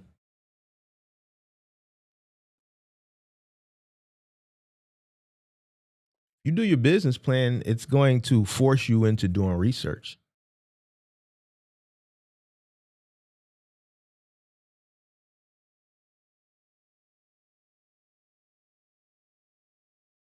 A lot of people don't do a business plan. Doing a business plan, a good solid business plan, is going to force you into doing research and it's going to put reality in front of you. And if you're smart, you'll take a step back and you'll get things in order. And when you come in, you won't fall into the majority, which is failure. You'll fall into the minority, which is success.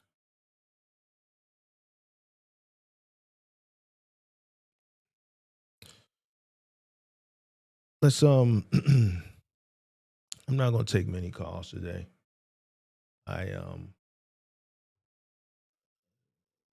Just not going to take them.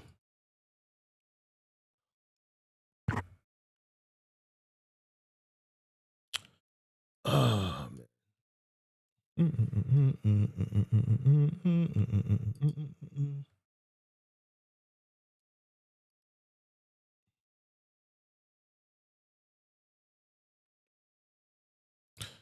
It's open.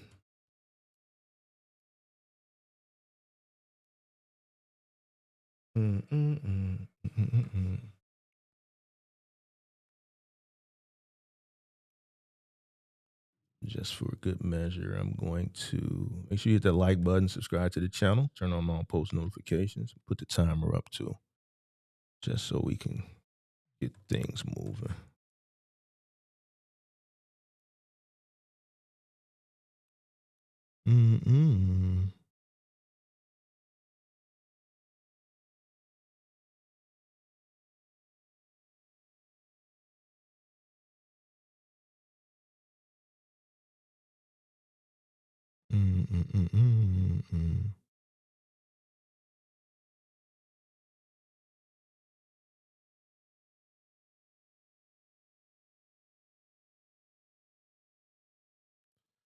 The people that are desperate to get into this business are getting into the wrong reasons because they don't see any other way. It's still their fault. Influencers are just capitalizing. I agree.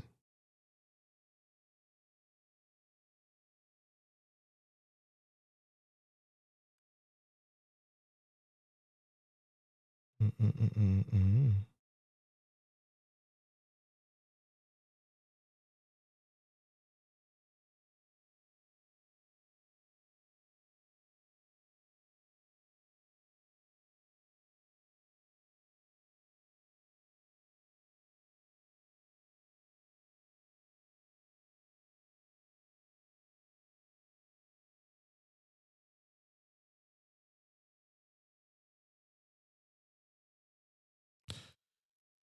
Da da da da da da da da da da da da da da da da da da.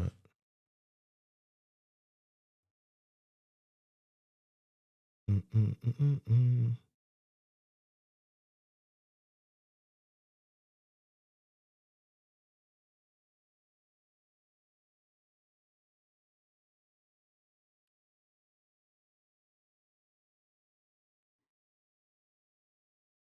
You got 2.5 minutes. Calling phone number, whatever phone number is open. Make sure you guys hit that like button, subscribe to the channel, turn on post notifications. Mm-mm-mm-mm.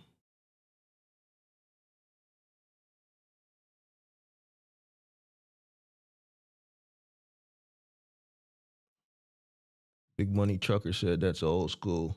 The library is in the palm of your hands. Okay, well, I agree with you. But guess what? With the library being in the palm of your hands, most people don't use it. Here's the thing.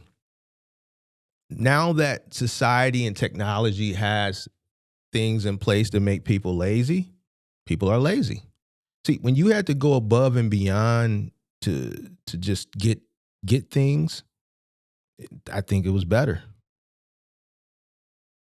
think it was better.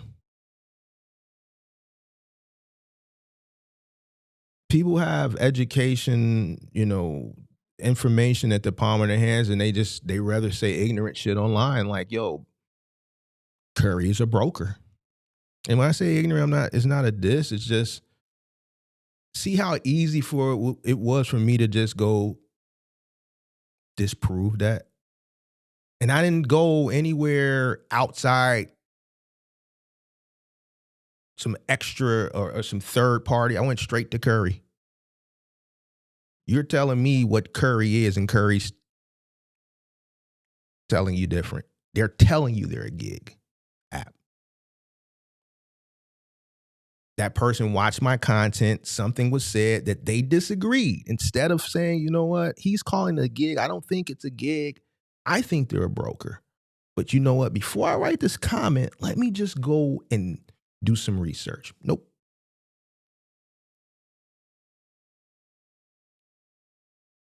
The same device that individual wrote that on to try to discredit me, they could have used that same device to go do some research, but they didn't.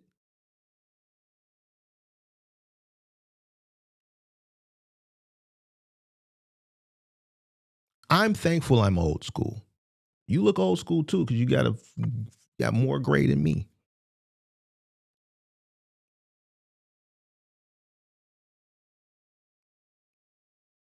So even with the information being at the palm of their hand, more people aren't utilizing it. They're lazy. It's made them lazy. It's made them so lazy that they utilize it for all the wrong fucking things. See, when we had to go to the library, the only reason for going to the library is for information. We didn't have a choice. They use the information highway for dumb shit, or to try to discredit a person without doing the research on their own, on the same fucking device. Ain't that shit crazy? It's crazy, right? I'd rather be old school.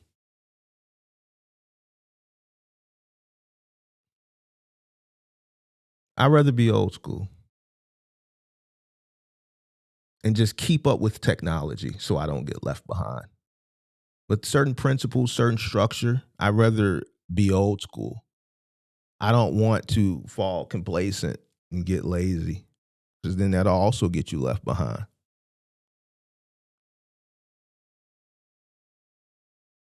I still read. Why?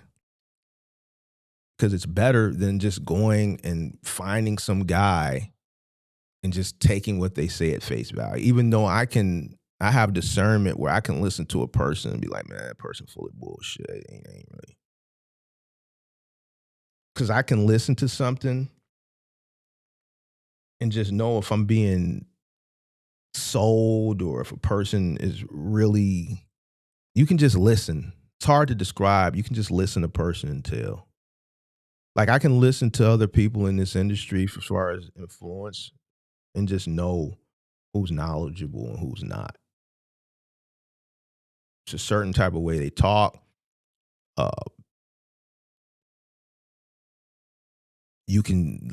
People that are knowledgeable, they incorporate experience into their content.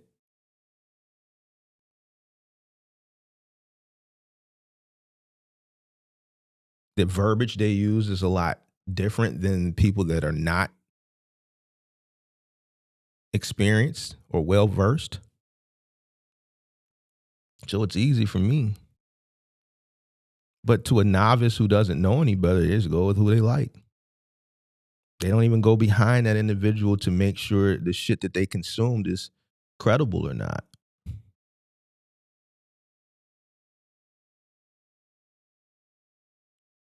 So it is what it is.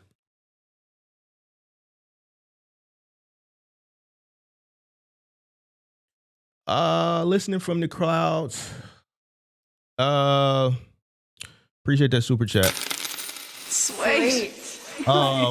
Listen from the clouds, but it's time to do shows based on general business. Your influence too valuable for trucking. So I don't know how much longer I'm gonna be doing this.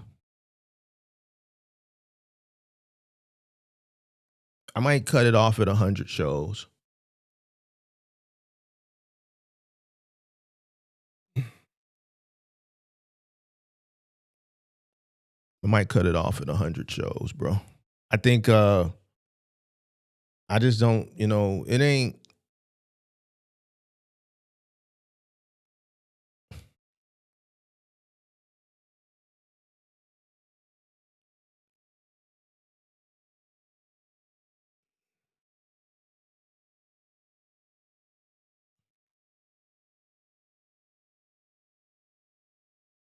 I don't know. I'm really thinking, like, maybe I don't know, bro. It's just like, it's like fighting ignorance, bro. That shit gets draining, bro. It gets draining, bro. Like you fighting majority ignorance, and you're having to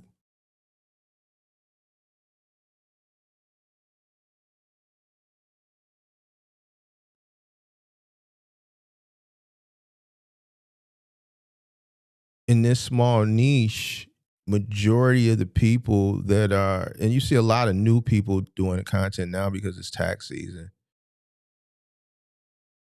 And they're all the just misleading and shit like that. And then when you're coming with the information people need, it's like a war, good versus evil. Like I just don't got time. Most of the people gonna take the shit that just sounds too good to be true. I just feel like the amount of time and effort and money that's put into to doing this, it's falling on deaf ears. I just don't like. So sometimes every so often I just always look and see like, all right, what do I want to continue to invest into this? So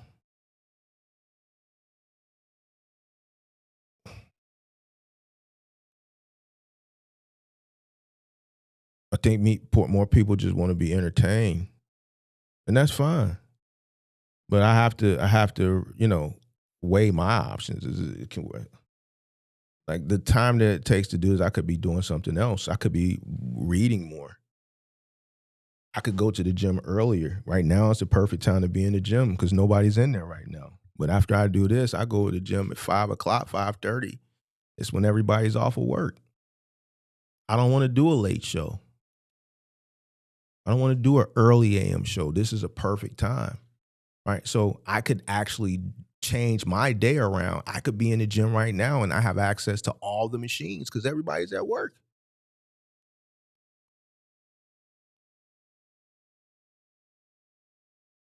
I can do more reading. I can do more researching.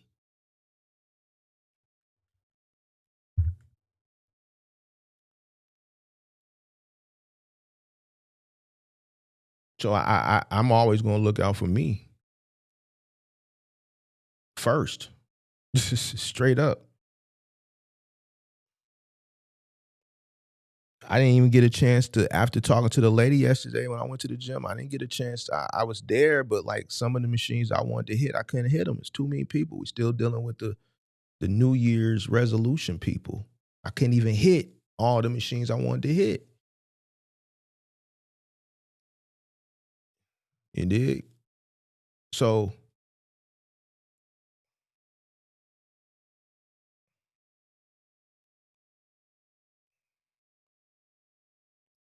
uh,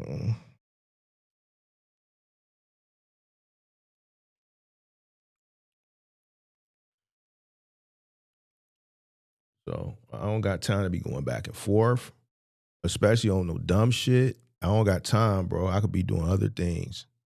Straight up. I really could. You know,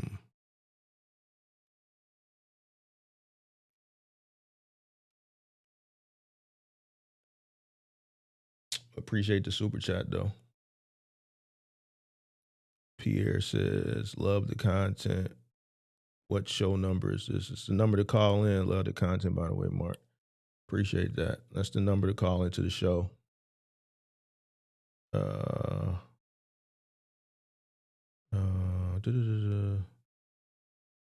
out to Excursion. What up? What up? What up? You said tell them about the disclaimer. You talking about the disclaimer at the beginning of the show? You said they want you to do shows on Corey versus Joe Budden. See, and that's the type of shit that I'm not, you know, that type of content. I'm just not going to do that. That's not, you know, we might touch on certain things every now and then, but like consistent doing content, becoming like a blogger, that's not me. You know, talking about did Cardi dump what's Buddy name after the Super Bowl and trying to figure out why. That's academics. Let him do that, and Flacco and, you know, all those guys. And who they do, they're very good at it. They make a lot of money, 6 figures a month doing that type of shit, but that's not what I do. It's not what I do. You know.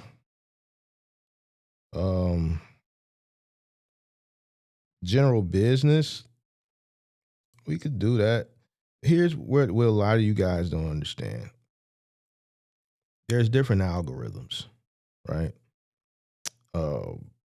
If you watch different sectors on YouTube, you got different algorithms and different, you know, I guess niches and genres. So if you watch like certain people, you got the manosphere. They got like the black manosphere and they got the white manosphere. It's like everything is separated, segregated, and the algorithm, I don't know, the algorithm is weird.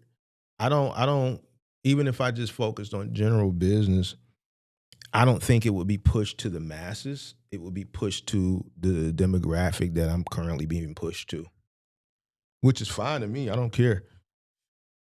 Excuse me. But I think when I talk in a general business perspective. We just do a lot of, I just incorporate a lot of trucking things into it, right?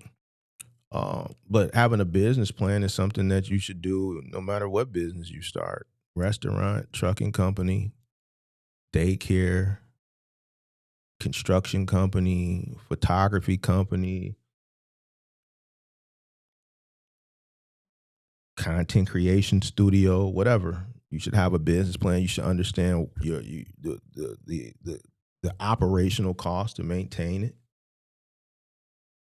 You know, I think this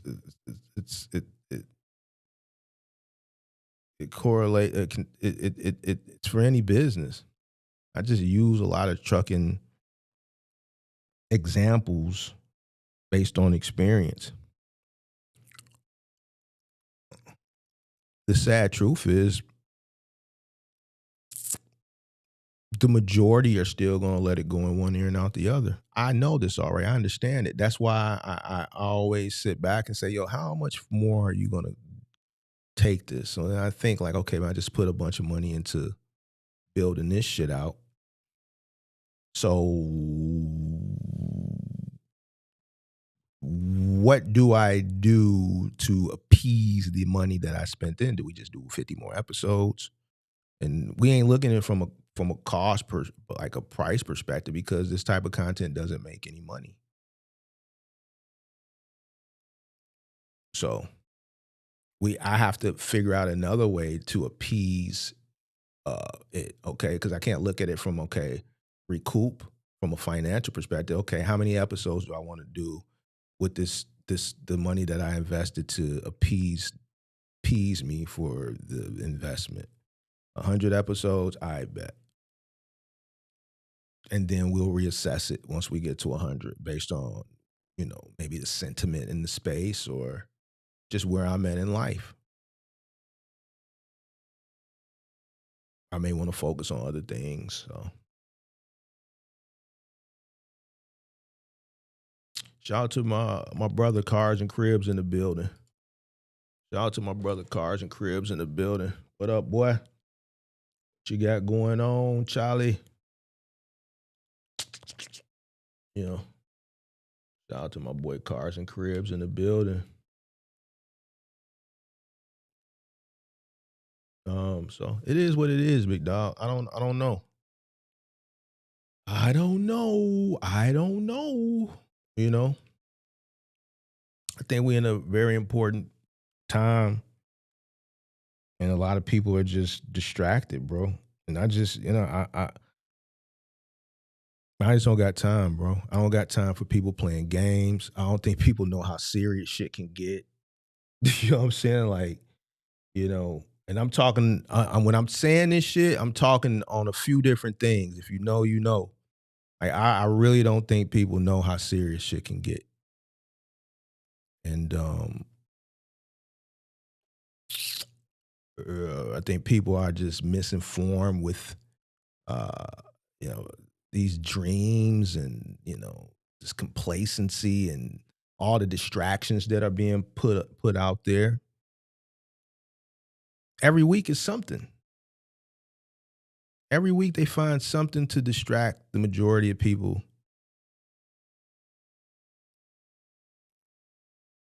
Once Glorilla and her sister, then now it's Cardi B. After Cardi B and Stefan, it's Lil Baby. You know what I'm saying? A few weeks ago it was Corey Holcomb. It's still Corey Holcomb. Every week he's just getting into something. A few years ago in January, it was Kevin Hart. I mean, not Kevin Hart, Cat Williams. Last year in January, it was Diddy.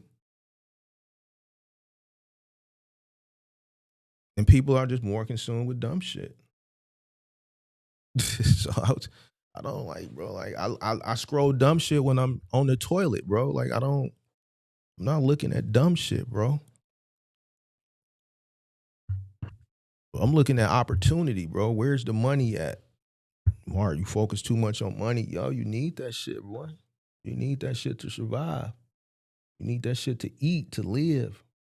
But then somebody had to pull my coattail on that. Mark, you know why people say that? The people that say that, they ain't living off the muscle.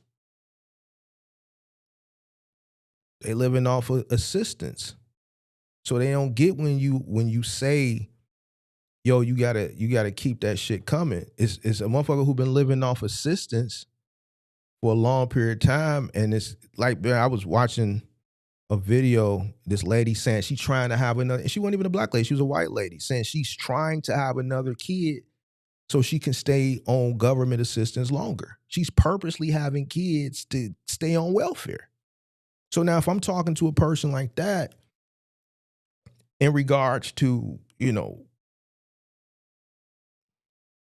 let's say like the gig thing and just, preparing for the future and shit like that, because I never understood. It's like somebody had to pull my coattail.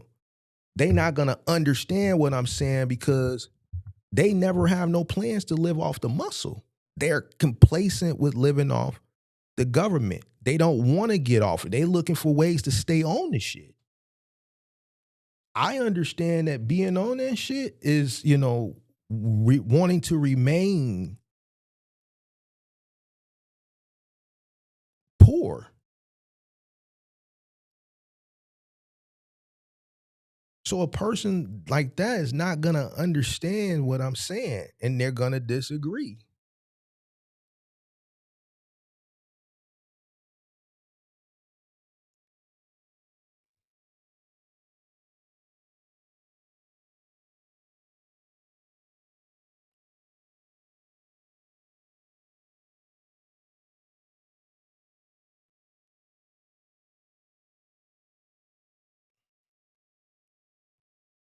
I was watching somebody this morning, and they were talking about how life used to be simple in comparison to now, and why being poor before is different from being poor now.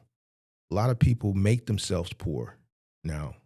They were explaining about the cell phones, how expensive you got to have one, $1,600, $1,700. You got to have, people complain about their living conditions and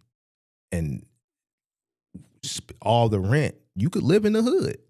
And that was a good example. I never thought about it the way they presented it. Back in the day, our parents bought homes. One of the main reasons is the homes that, if you have a parent that owns a home, one of the main reasons that their homes were really, really affordable. I mean, homes were way affordable in general back then, but the worst areas, they were even cheaper. Our parents proactively bought homes in bad areas because, especially in my city, it's segregated. This is where black people lived. So the homes were even cheaper. Now, people don't want to live in the bad area. They want to live somewhere where they might not really can afford. That puts them house poor. Back then, the parent had no problem buying a house in the hood. Now people want to live in these ritzy suburbs, which is cool, where the property taxes are a lot higher because they lack resources that the city has that they don't have, or they want to live in certain communities within the city that are just more fluent. Wasn't like that back then. Parents bought houses in the hood and had no problem doing it.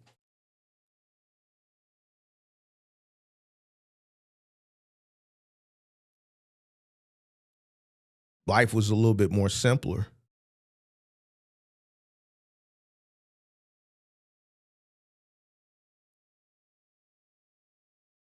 We were poor, but simple things made us happy. We would play at the park, free. Boys and Girls Club, free. Open gym at the city college, free. Whoever's parent had a basketball hoop in the backyard, free. Nailing a crate in the alley, free. Like, we would put up a milk crate. We would go to the grocery store. They had all the milk crates in the back. You get a milk crate. You cut the bottom out. You find a piece of plywood. You put the plywood up on the pole in the alley. You put the crate to the plywood. Now you got a basketball you couldn't afford. We played on the crate. Free.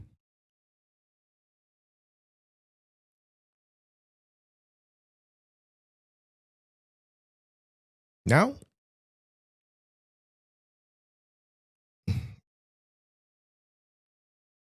you are poor, but it's so much shit that you have to have, and some shit they've made it a necessity, damn near. So it's like you poor, but your cost of living is higher because of these frivolous things that you have to have, which you really can go without because you really can't afford them because you're poor. Back then, we didn't have the shit enticing us, dangling in front of us because a lot of this shit didn't exist. So our poor was, we knew we were poor. And a lot of simple things made us happy that would just be completely boring to you today.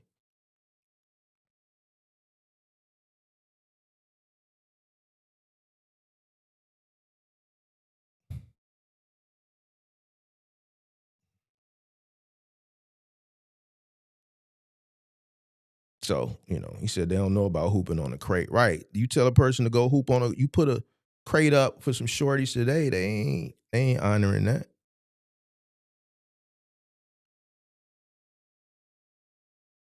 We was happy to have a crate. We was happy to have a crate.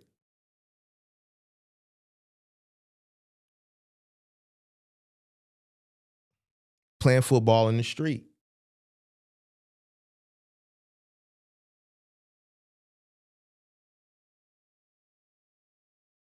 So a lot of people's issues, they bring it on themselves.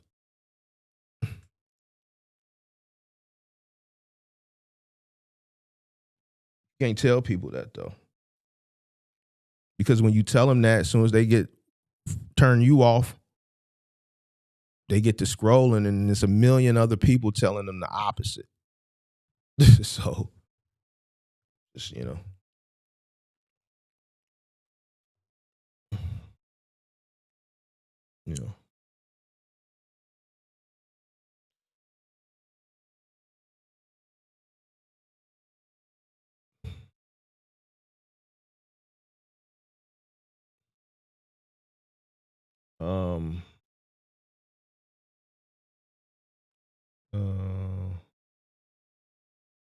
social media fucked up a lot of people. Mark, I agree.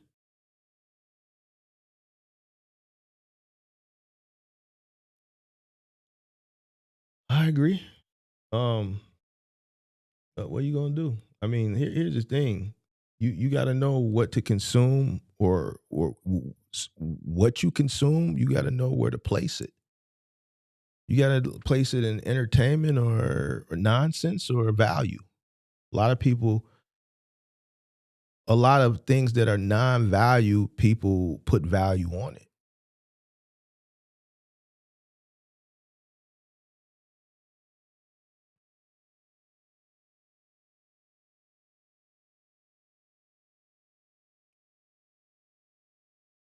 So,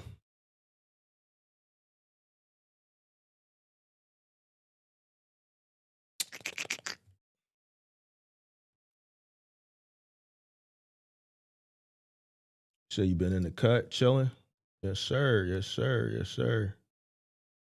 Let me see. But yeah, that's what it is, man. So, I don't know, bro. I think, man, motherfuckers is doomed, bro. I think a lot of people is doomed. Feel bad for a lot of people, bro. So that's what I'm just saying. Like, yo, is it worth it? Is it worth it? Because I'm like, yo, you have to have an exit. I'm not finna be sitting here saying the same shit over and over to people who don't want better for themselves. The moment I start to feel fatigued for wanting better for you, then it's time for me to just take my shit and get the fuck on. For real.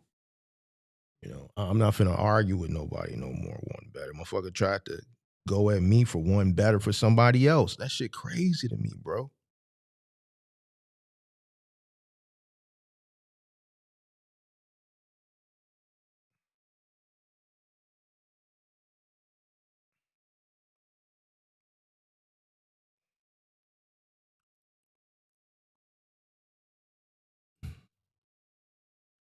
I ain't doing reactions. I'm not gonna do nothing, bro.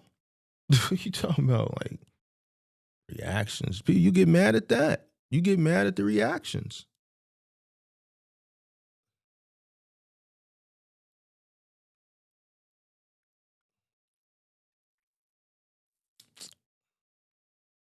I was watching somebody on Instagram. It just happened to be at the top of the feed. Did a reaction to a woman in trucking. And her response was calling him all types of bitches.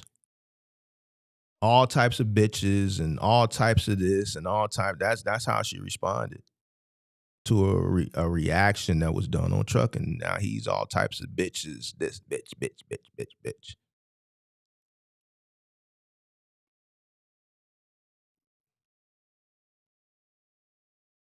You know, you got one of your favorite CDL guys. He love calling grown men bitches.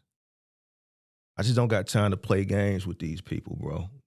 I'm telling you. And then this guy dropped his low. He gonna be at a goddamn convention. I'm like, dog, you calling grown men bitches. You ain't got, and you saying get up with you, and you know you ain't on shit, but you gonna say you gonna be at this trucking convention in March. Like, how stupid are you? How stupid are, that's what I'm saying, bro. Like, a lot of these guys, bro, these guys is not who, just not that, bro.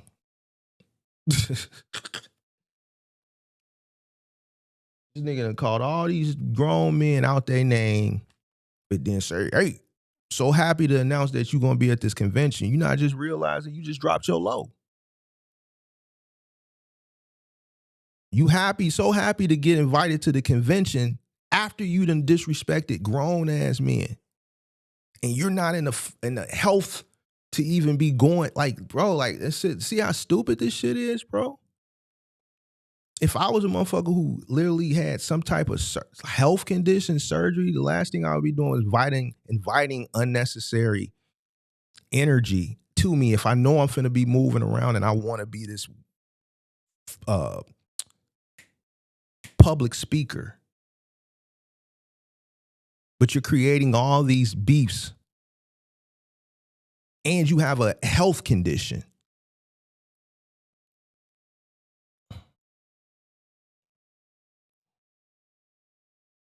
Shit's crazy, bro. I just don't understand people, bro.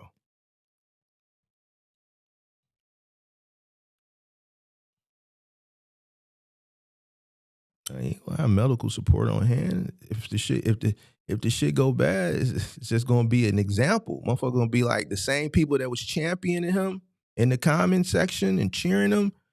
They gonna turn. Motherfucker gonna see how quick motherfucker turn against him. Like, why would he do that? If you know you're gonna be moving around, why are you saying these things? You see what I'm saying? People will flip on you.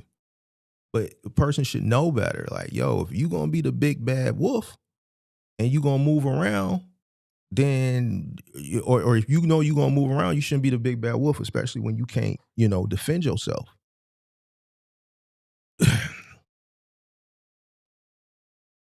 That's what I'm saying.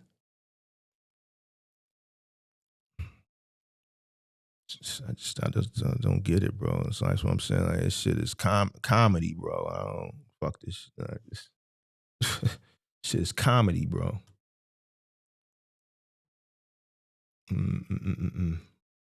Yeah. All right. So then nobody call in. I'm finna get out of here, bro. I'm going to the gym early.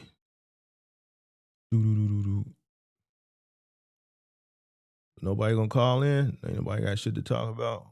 Cool.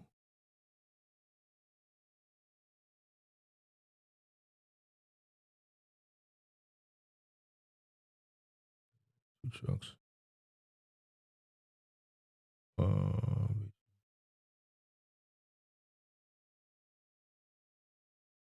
Mm-mm-mm.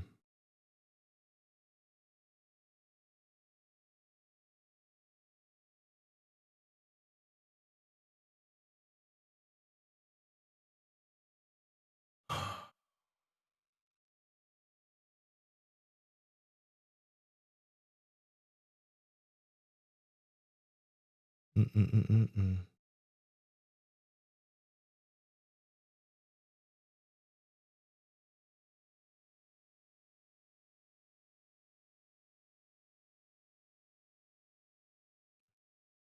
too much information may need to lead to it was a content creator that said that shit a couple years ago. I ain't gonna say his name, but I like, bro, nah. That's that when motherfuckers say that, that's like a way to get you to hurry up and buy. To hurry up and buy, bro. What you gotta understand is, I'm gonna say this and then I'm gonna get out of here, bro.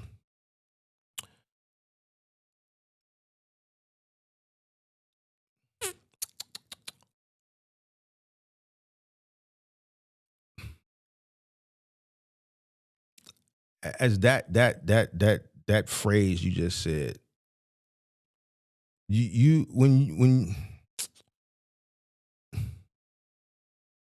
I got a moral compass. So for me, I would much rather a person delay if the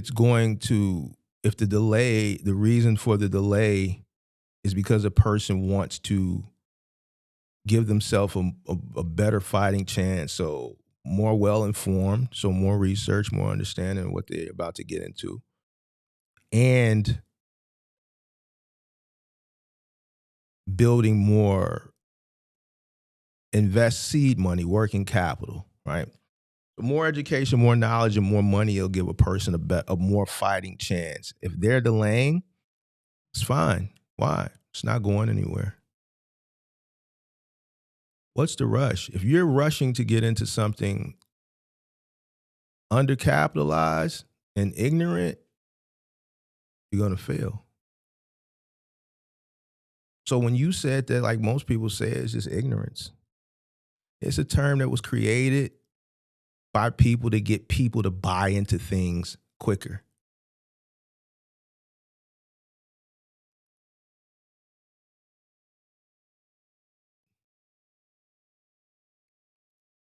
The more you know, the better. So I don't understand how knowing more is negative. Analysis paralysis. The more you know could paralyze you and stop you from doing something. Well, the more information you get, you're gonna stop. If you're stopping, that means you were not prepared. The more information you sought is letting you know, to me, that you realize, you come to the realization that, you know what, you weren't prepared, you wasn't ready.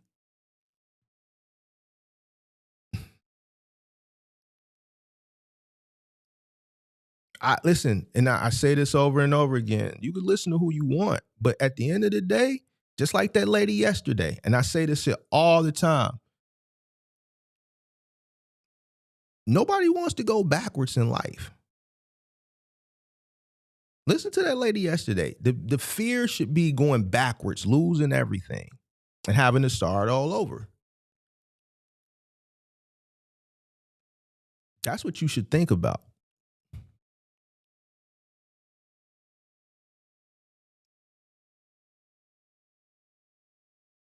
That lady was well on her way. A lot of people are well on their way. But then that goes to your risk assessment. If you do a risk assessment, you analyze your risk. If you realize that you have a low risk tolerance, common sense would say, yo, pump the brakes. But we see a lot of people, they hit the accelerator and they end up like that.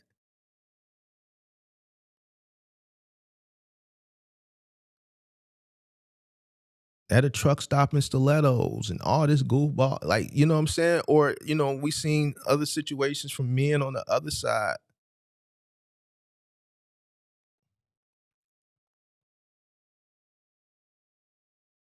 Who wants to go backwards? Not me.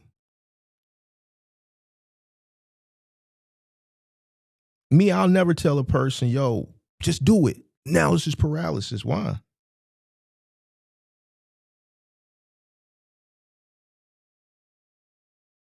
The more you know, the more you grow. Knowledge is power. I never saw somebody that got more knowledge that failed. Like, it don't work like that. Oh man, I'm so smart that I failed. Like, that shit don't even make no, like, that shit is stupid. It don't make no sense.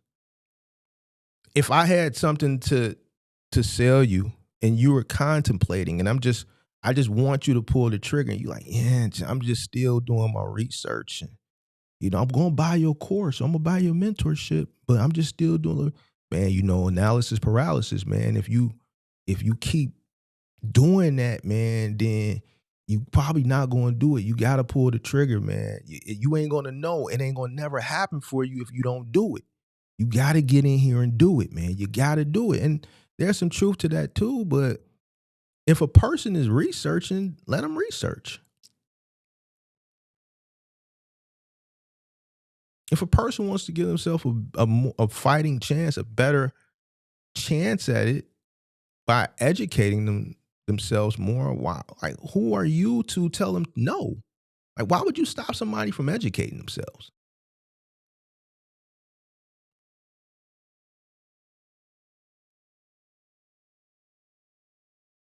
You know better, you do better. I mean, all the terms as far as education and results, you know better, you do more. You know better, you do better.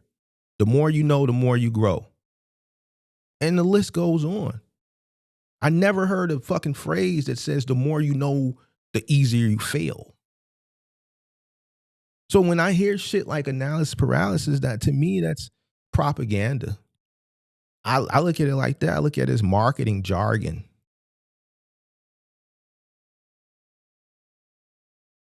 Ain't nobody gonna tell me, yo, stop thinking about it. Just pull the trigger on it.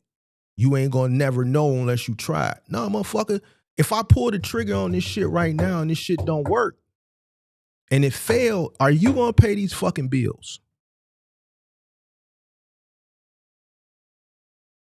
I would never let nobody tell me no goofy ass shit like that. And then, yeah, you know what? You right. Fuck it, man. You YOLO. Look how many motherfuckers YOLO. Fucked up out here in these streets. It's a lot of motherfuckers is living in tents because they YOLO. Not everybody come from bad situations that's homeless. If you talk to some homeless people, there's a lot of homeless people that were once affluent, well-off people, and they just made a bad decision, or they hit unforeseen circumstances like divorces or something, or they just made a bad business investment, or they risked something, they risked too much, and it all came crumbling down. And then once that came crumbling down, and everything else, we talked about it yesterday, like bad things seem like they come in threes. So a person could risk something against other people's advice, or they're just greedy, or whatever the case may be, lack of research, and they may be well on their way, well-to-do, affluent. They risk it, it doesn't go well. And now that didn't go well, they over-leverage themselves, they risk too much, and now they're in a bad situation. So now the support system, let's say maybe their wife, who this person thought that loved them for who they are, is now in a bad situation because of this person's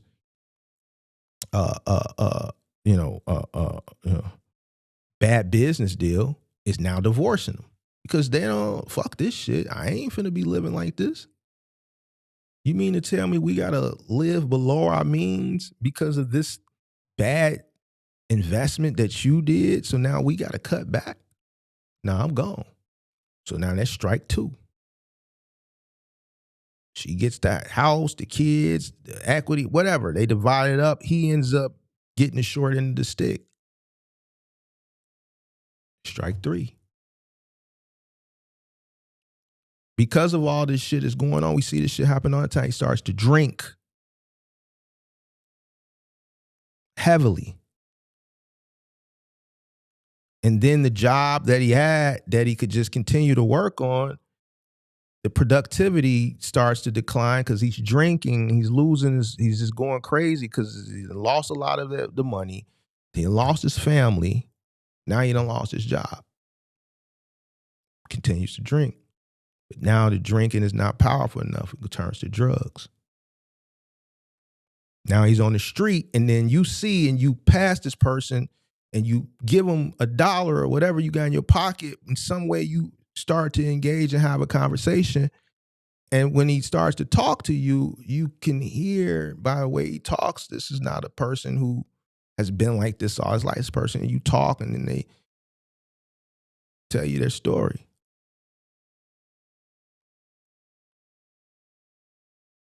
A person could have persuaded them into making a decision that just had a negative outcome, and it just was a domino effect, a negative domino effect after that. But that person that told them analysis paralysis, just YOLO, that person is somewhere living their life.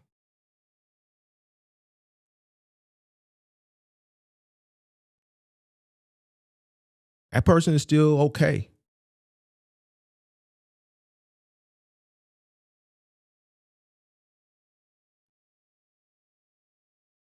That person is doing fine.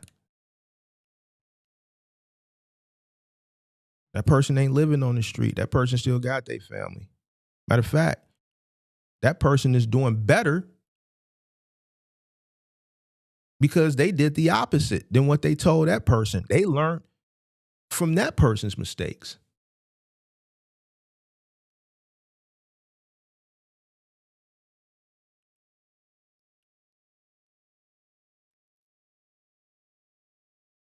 Damn, I did encourage him to do that. Fuck, I ain't doing that shit.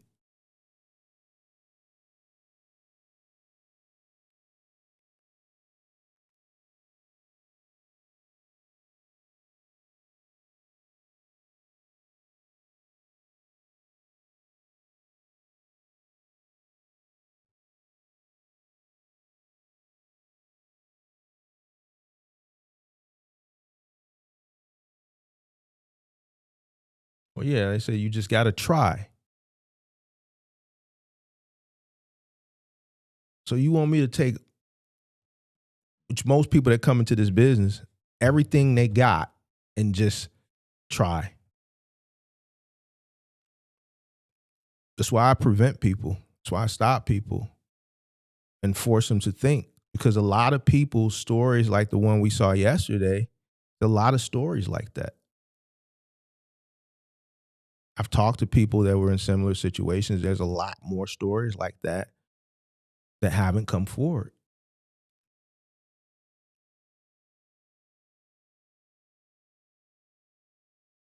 So, me personally, no. I just not gonna let nobody just send me off like that. You know.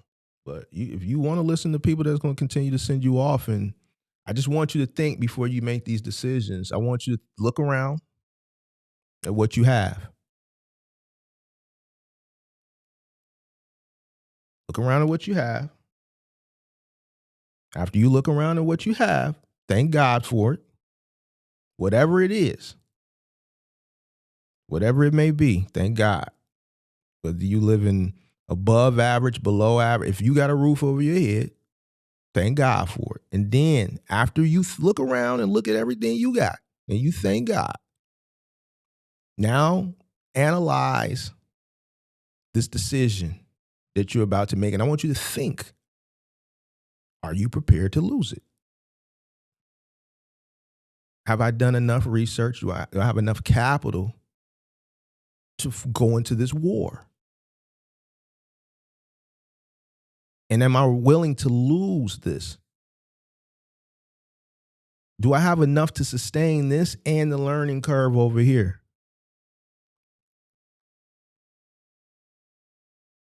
If you don't, then maybe you shouldn't take the risk.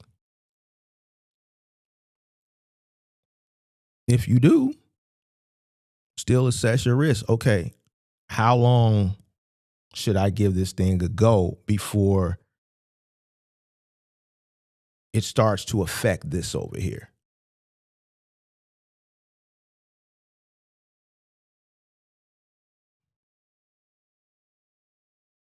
There's no way on God's green earth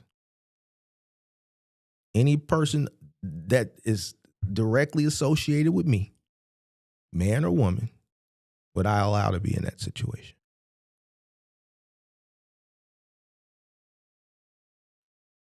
It would have been thwarted before it got started to prevent that situation.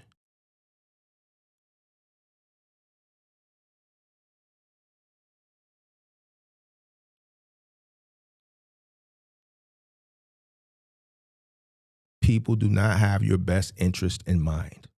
They don't. I know, I can tell you this. Most people don't have your best interest in mind, especially if there's something that they're trying to sell you.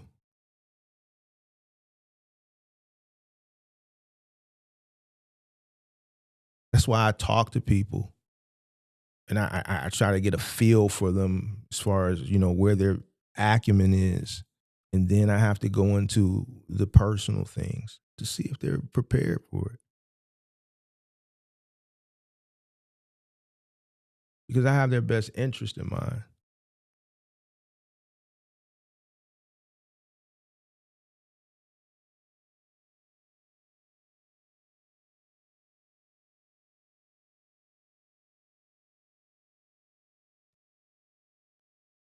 So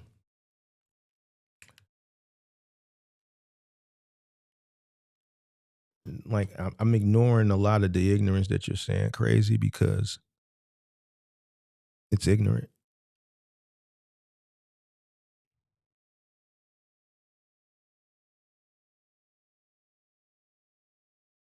Just try.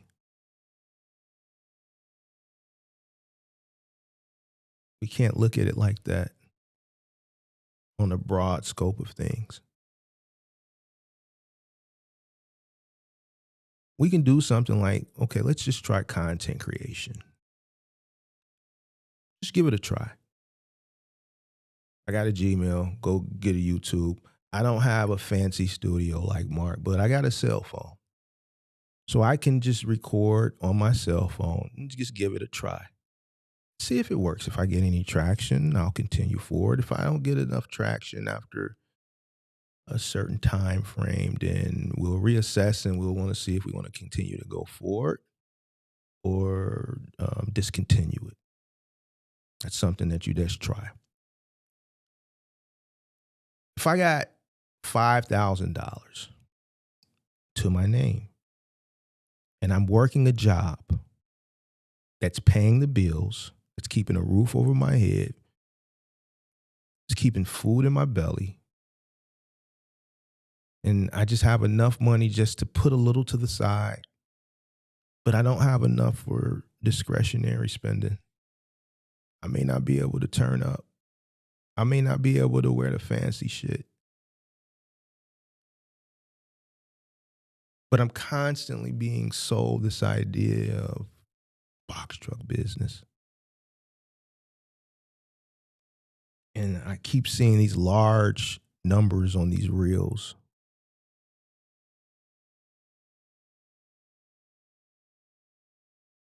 And I want better.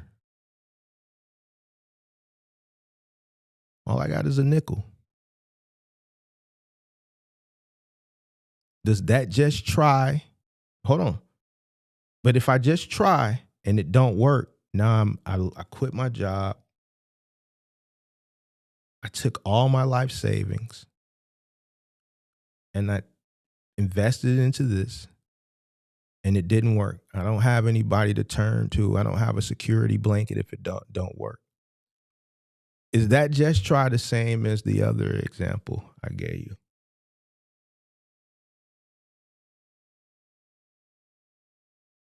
Is that just try the same? You got two different things that you can look from a business perspective. Is that just try the same as that just try?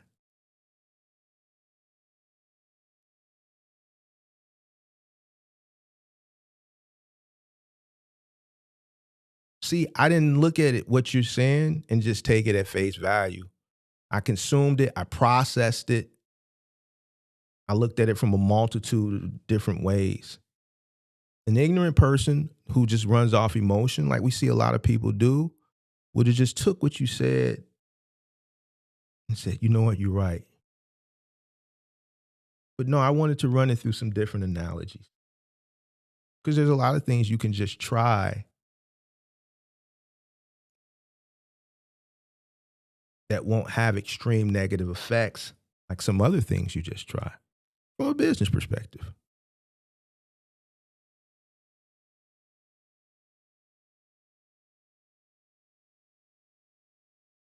You could just try one and it won't affect you by just trying something else.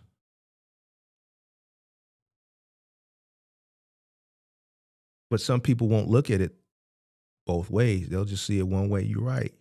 And then that person will quit that job. They'll take that 5. They'll rent a truck. They'll come out here blind because they saw a bunch of large gross numbers. They'll get the load board and all that shit, and they'll just do what we see everybody else do, just grab shit unknowingly. Here we are 3-4 weeks later.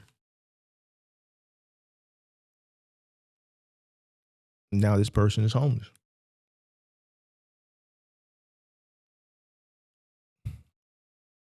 No, just trying is not how most people get by.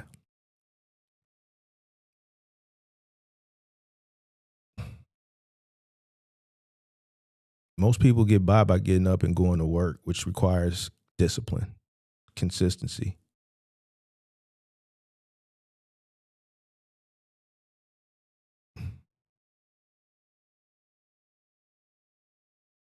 Like a person who has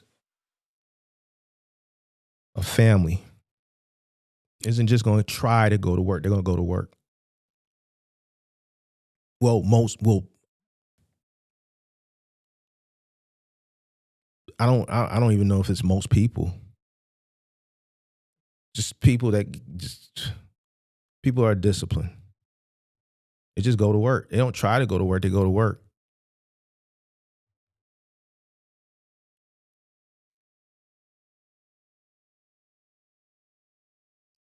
Have you ever heard the term trying isn't good enough?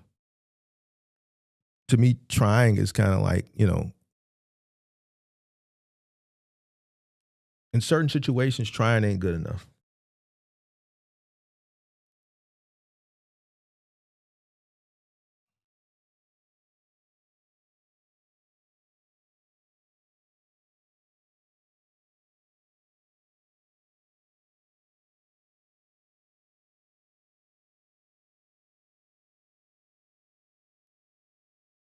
You hear a lot of teachers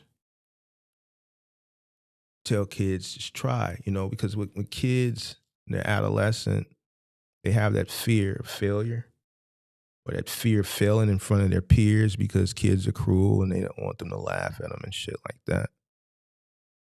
And you hear teachers say, just try. And then when they try, they do it. The reason why they don't try is out of fear of failure. All right, that's one thing.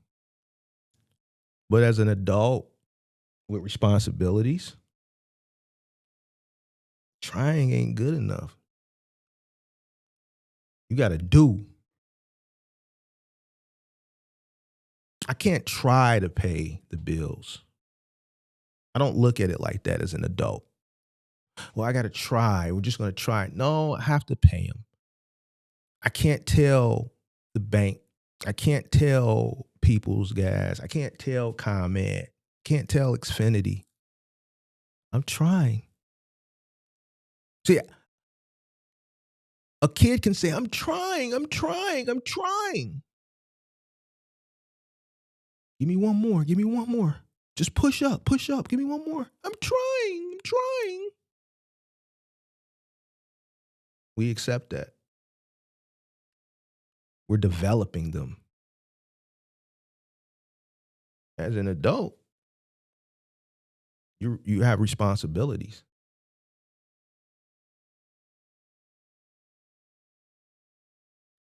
The people that you pay, let's say for you example, the hotel, you can't tell them you're trying. They may give you some grace.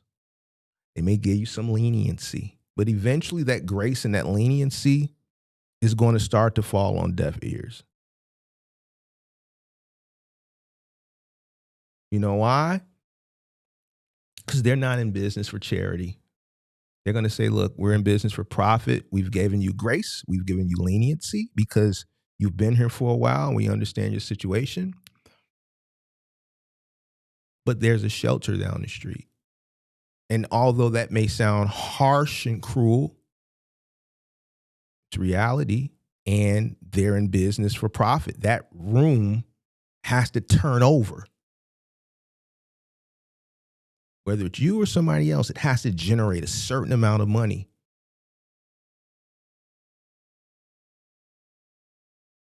Consistently. So trying to extend its stay, it's not good enough.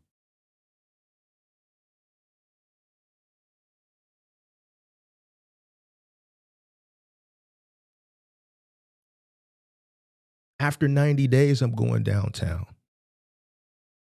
And I'm going to file for an eviction.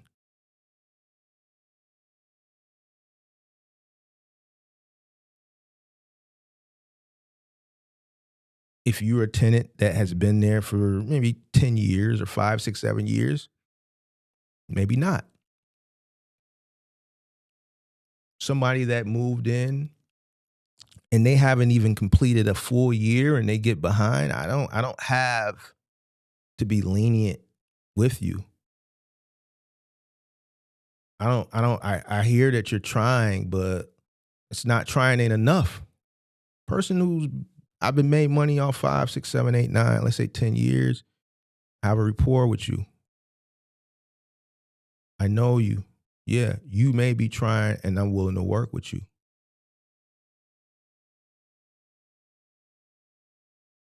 As adults, trying is not enough. The words you're using, and I'm being honest with you, Crazy, because I've always said I want the best for you, and this is why I continue to talk to you. And even though I got one individual seems to have an issue when I tell you that, because it's not really you that I'm talking to. I'm really talking to you for the betterment of the kids.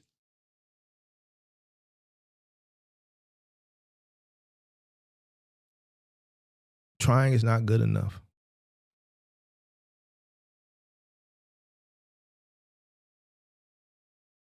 I wish I could tell you something different, but I can't.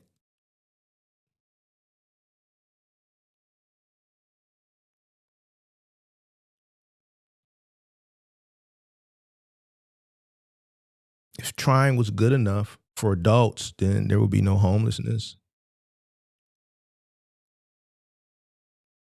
There would be no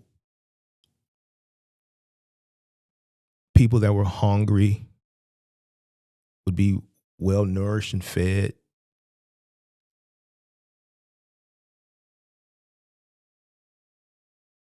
It was just a lot of things would be different.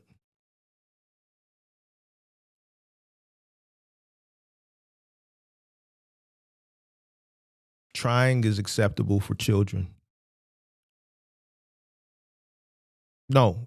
See, no. You have to get it. You got to go out and you have to make shit happen. It's not trying. You have to do it. This is the point. You have to do it. You got to do it by any means necessary. You have to do it. I told a story. I'll tell it again. And this is not a good story. It's a bad story. And I wouldn't advocate anybody to do this. There's a shop that I used to go to get my locks done. I don't go to that shop anymore. But the day before my appointment, they got robbed. So when I went in, they were still talking about it because people were traumatized. It was right before the holiday. You know, a lot of stick-up men target barbershops and beauty salons right before the holiday, especially like New Year's Eve, because it's cash. They know it's cash in there. They know it's going to be a bunch of people in there because everybody wants their shit done for the holiday or for New Year's Eve or whatever. So they know it's crowded and they know everybody pretty much got cash because a lot of these people, they take cash. He came in there, he laid everybody down. He came in there, he locked the door behind him. He told everybody to get to the back and laid them down face down. But they said this was the most apologetic stick-up man they ever dealt with. He was apologizing the whole time. He didn't want to hurt anybody. He said this is not something he normally does. He said, but his back was against the wall. He was begging and pleading these people. There was a sincerity there. It's the holidays. Clearly, it was a back against the wall situation. Sounds like from what the story they said and what he articulated that he has tried. He was under pressure. It was Christmas. And I'm assuming just by just being from an urban environment, he wanted to make his kid or children's holiday special. Now, I don't agree with what he did, but he made it happen. He didn't tell his baby mama he tried. Now, it's wrong. It's wrong, but I'm using positive. I'm using from another angle, too. He didn't tell his kids he tried. He went out and made something happen. He shouldn't have did it, though. He made it happen. Now, I'm not saying you go do that. I wouldn't advocate anybody to go do that. This was maybe 10 years ago. So now, there's things that a person can do, if they give themselves enough time. Whereas 10 years ago, there's more opportunities now. Some people are just going to make shit happen.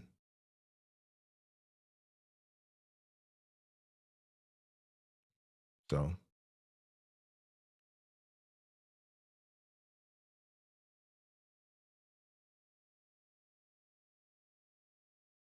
You said the NBA is not in your deck of cards? It would be like a coach telling me to try to make it to the NBA instead of saying just keep it real.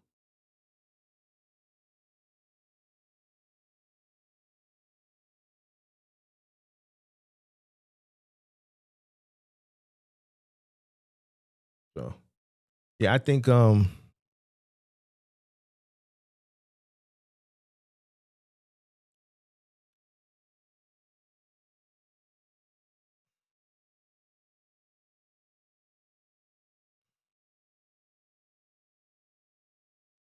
and that's me. You may disagree. You may disagree. But that all goes back to, me coming from poverty and not wanting to go back to it. Is why a lot of the shit that I'm talking about as far as trying and analysis paralysis and shit, like, nah, bro. Like, I can't, bro. The older you get, as time goes on, it's harder to get back. If you fall off, now it's harder to get back on, I think. You know what I'm saying? The older you are, the harder it is. If I make a bad business decision and I put up everything and it don't go my way, yeah, I still got trucks. But it's still going to be more difficult for me. I don't have the youthfulness that I had all those years ago. Even though I'm in good shape,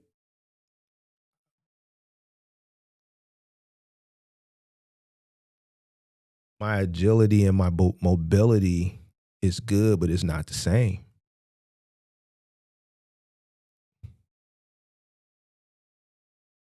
My knees ain't the same as they used to be.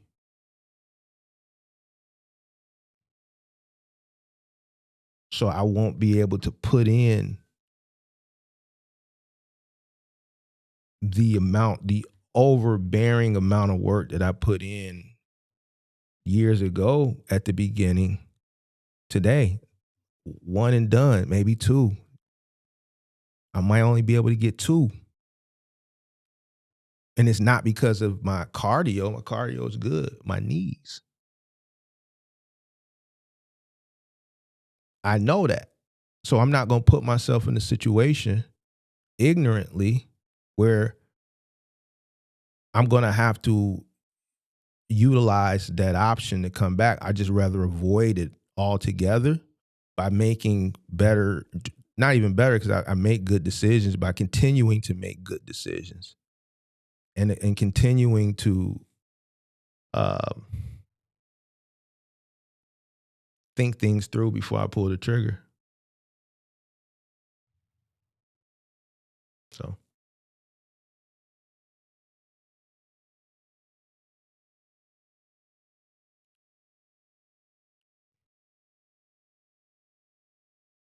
you're talking about trying in one thing, and we're talking about trying in two different things. That's why I gave two different analogies, like trying to build a social media platform, let's say from a business perspective, versus trying to taking your last of your savings or all of your savings and trying to start a box truck business. It's two different risks. The risk is different. You can start one with what you have. And if it works, fine. If it doesn't, fine. You can start this that's going to require startup capital, and that may be all you have, and you're undercapitalized and you're undereducated. If this fails, you're still okay. If that fails, you're screwed.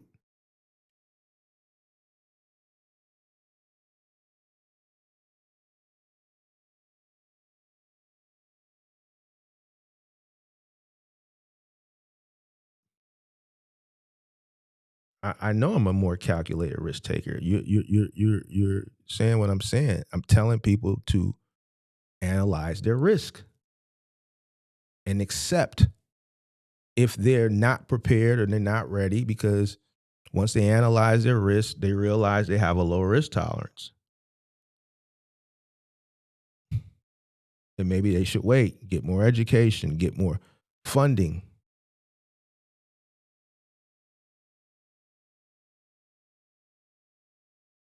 Everybody should calculate their risk.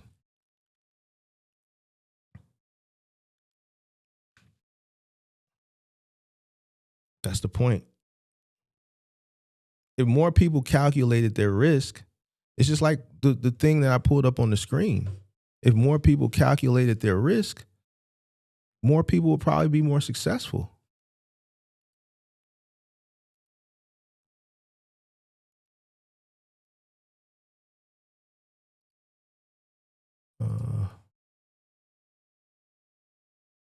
I pulled it up on the screen.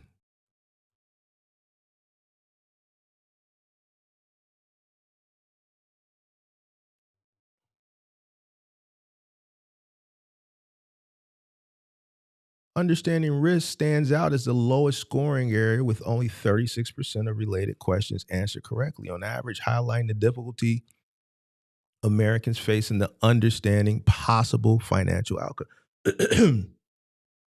Significant gaps persist in financial literacy levels among demographic groups, including women, Hispanic, and Black Americans.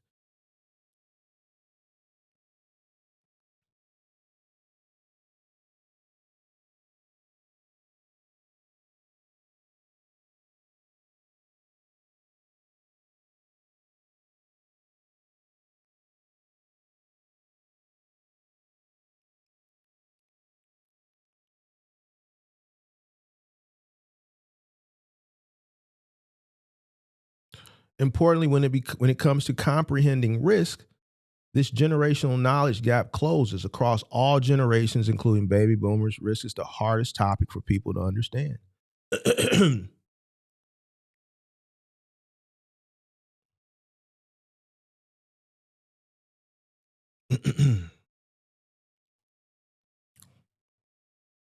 So, there you have it.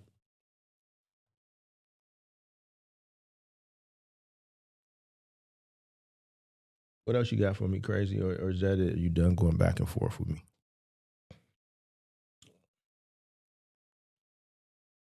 This is like what my homie was saying, like me going back and forth with you because I know your situation, your mindset is the reason why you're in your situation. You'll never agree with me until you change your mindset. I'll never agree with you.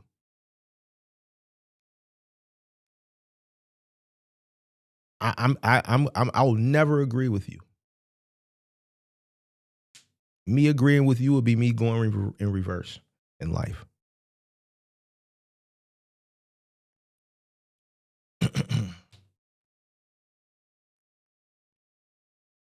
The reason why you're saying these things, your mindset, it parallels where you are. And I'm not trying to be funny. I'm just saying, you could do better if you changed your mentality, the way you look at things. That's why people keep telling me like, Joe, stop talking to you. You know what I'm saying? Because it's just like it's a waste, bro. And no matter how much I try, it just continues to be a waste of time.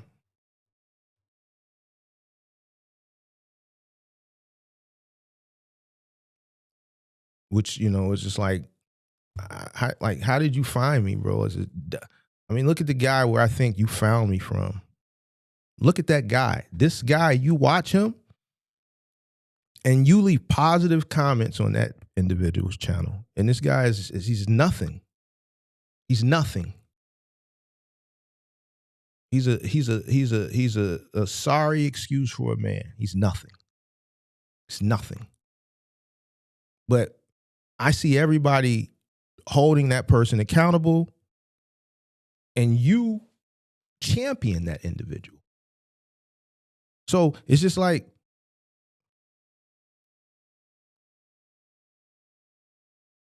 birds of a feather flock together. There's people that watch me that hate me because they have emotional reasons why. I haven't done anything to them. There was a guy that said something yesterday. I ignored it.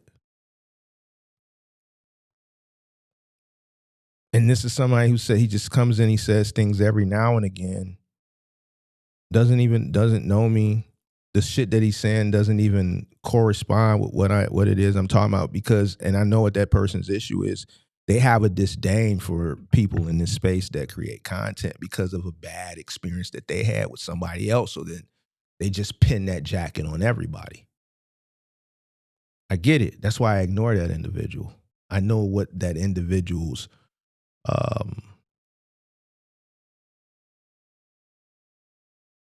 I know where that plight comes from.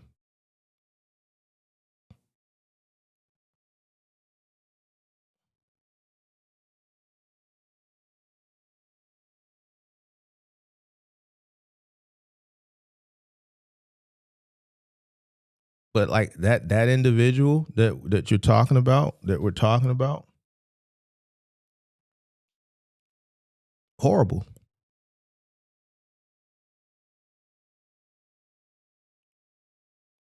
Has a whole community of people that just watch him to not like him, that he did to himself. You watch that faithfully. I see you from time to time, because I don't watch it, but if it pops up, I might click on it for a few minutes just to hear the nonsense. And sure enough, I'll see you in the comment section.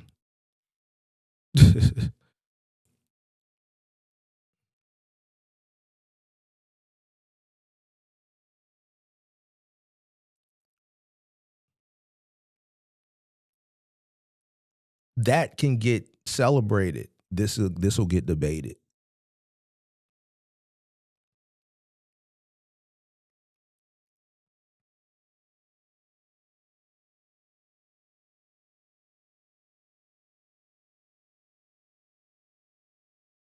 The energy that's put into going back and forth with me, it benefits. It doesn't benefit you. it benefits people in the audience because I may say something that I'm responding to you that they may pick up a gem, but like your best interest over here would just to be to listen.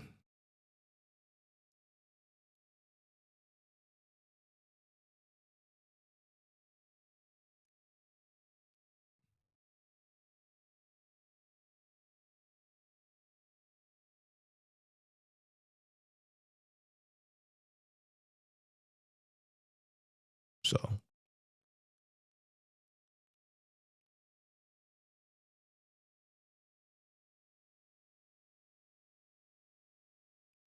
he is more stable than you.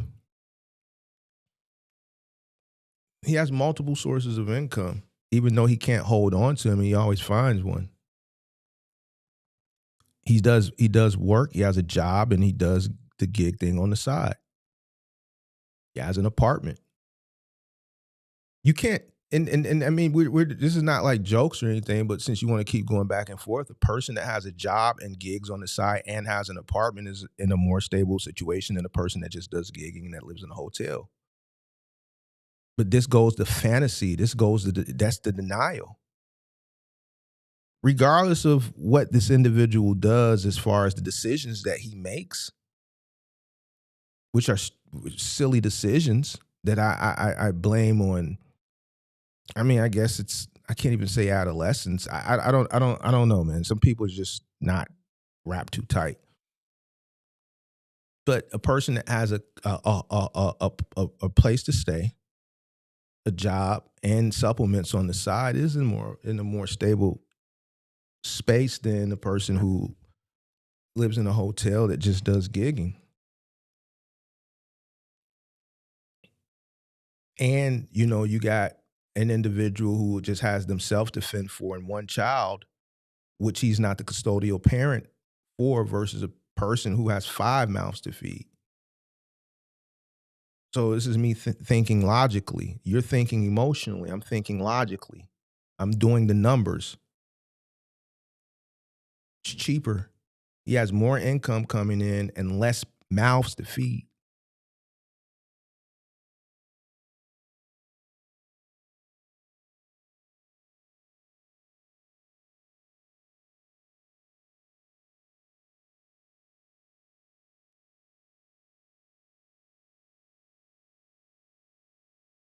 So a person that makes more money, that has less responsibilities, well, he has more responsibilities because he has a roof over his head and things like that. But from mouths to feed,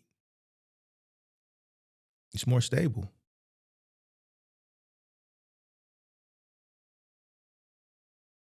I don't care about the relationship. See, you care about the relationship. I told you he wouldn't last with his girl. I don't care about the relationship. See, you care about the relationship.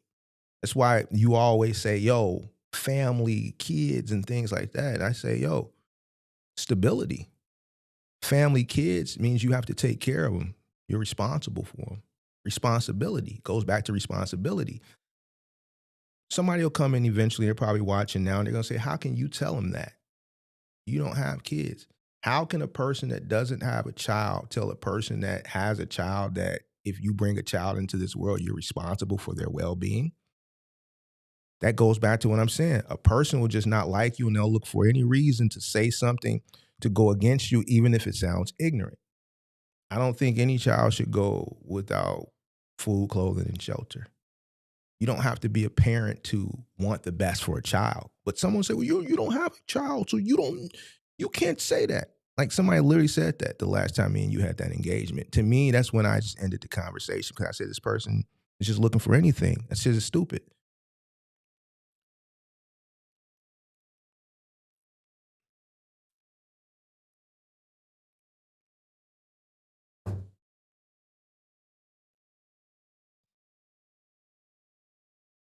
You put focus on the chick.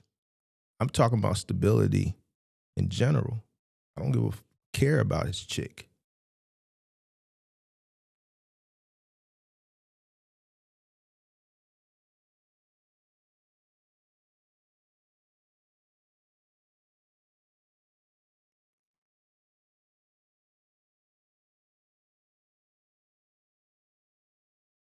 I think you should use daddy government.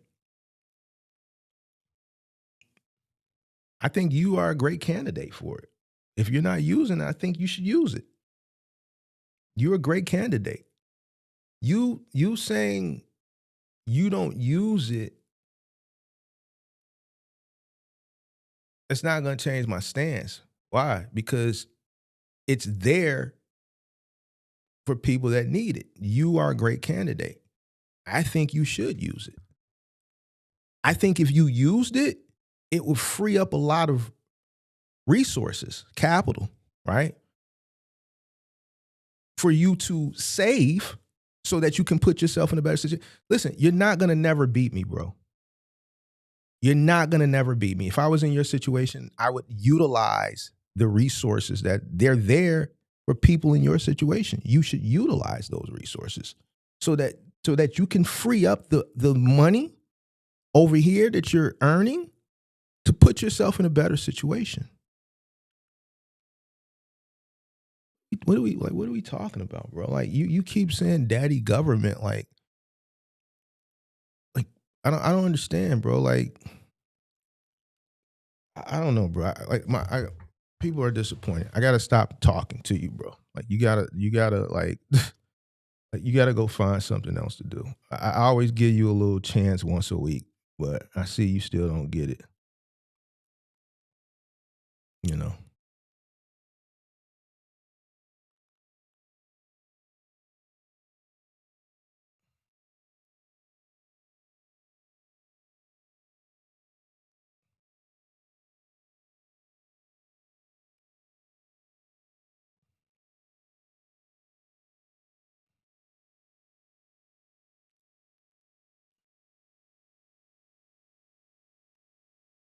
See, you worrying about like people's extracurricular shit. I don't look at that shit, bro. Like, who cares about their extracurricular shit?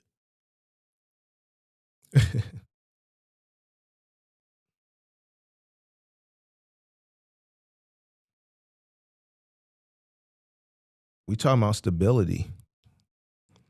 If a person can have extracurricular shit, multiple women, and still be stable, then that shows they working. If they can take care of two women, that means they working and still maintain a household. That means they working. I'm not saying I agree with it, but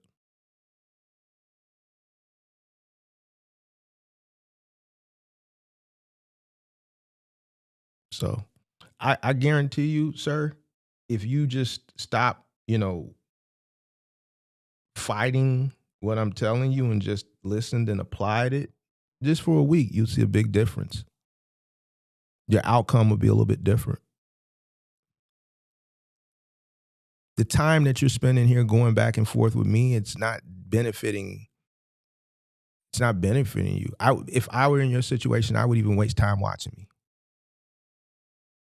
If I was in your situation, I think there's a lot of people that are just not, you're wasting time watching me.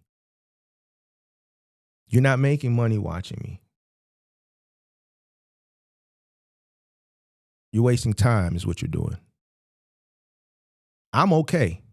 And I'm telling you this, and I'm not saying this to frown upon you. I'm telling you this. It's not benefiting you. I'm fine.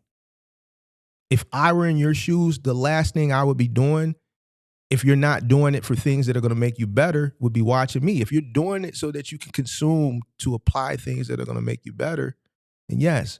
But if it's just for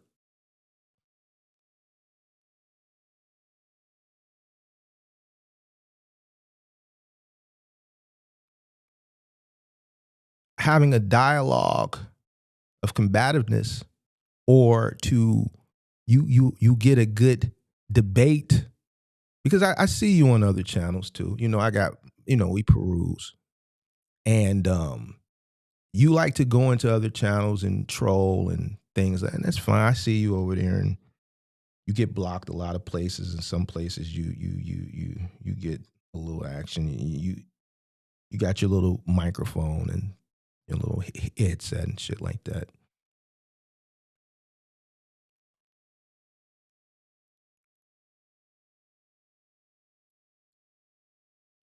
I just don't see where you're going to beat me or why. Like it's a waste of time for you.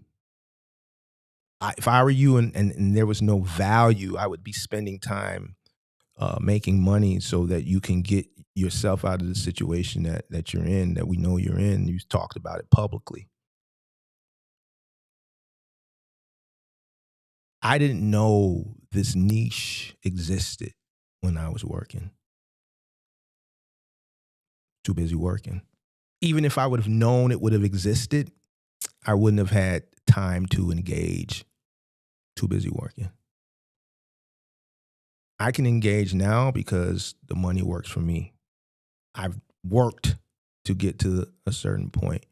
So what I'm telling you is if you have to consume your time with things that are valuable or that you gain value from.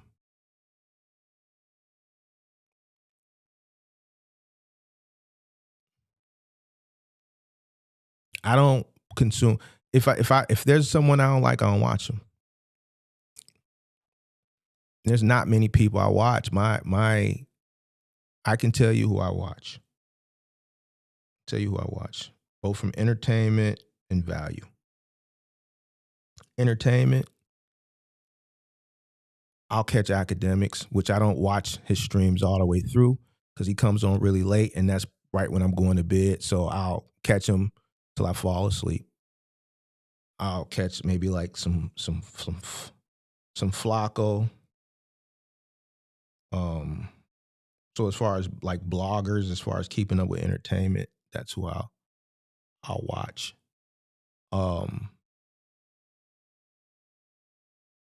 As far as like value, I still uh uh dibble and dabble with Kevin.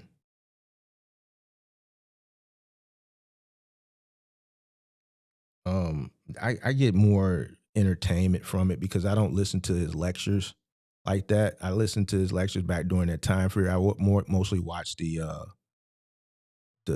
when he have the women up there, and so it's really more for entertainment. Um, Matter of fact, I can just look at my because I'm kind of drawing a blank right now. So I'll I listen to like O'Shea. Like I like his commentary on a lot of things. Um, I'll listen to.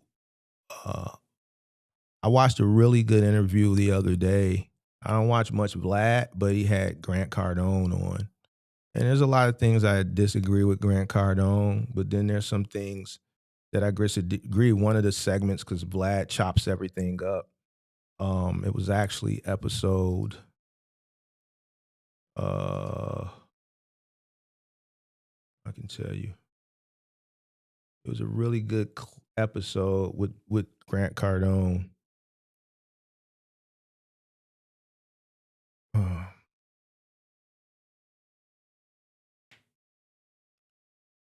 Uh, which episode was it?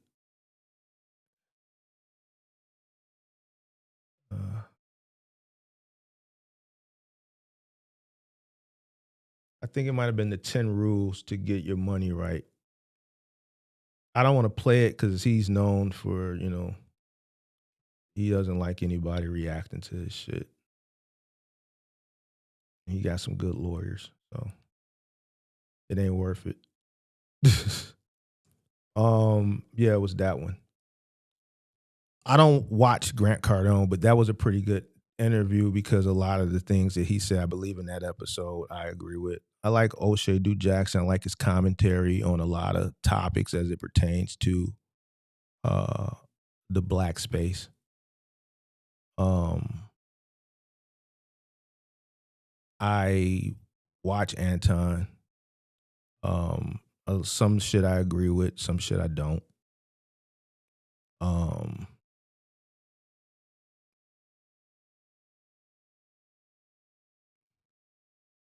I I've started listening to, like, when I was sick of about a month ago. I started listening. I would every now and again, The Saint, but I've been paying attention a little bit more to certain topics that he has.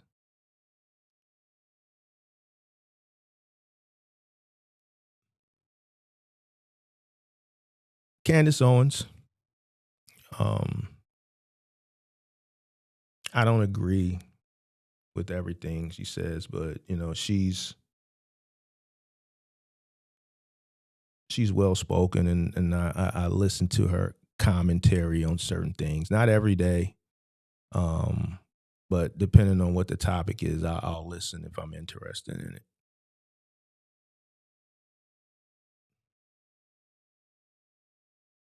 Then there's channels where there's not a personality, like How Money Works. Channels like that. That's where there's illustration and there's a script reader. There's no personality. I don't watch any financial influencers anymore because I think they all have a personal agenda, and it's not necessarily to give you you get information, but sometimes they could be trying to sell you on certain information because they bags is heavy. Um,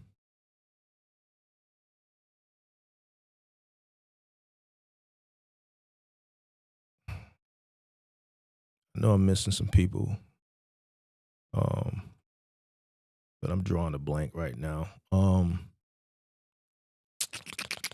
So there's not many people that I really consume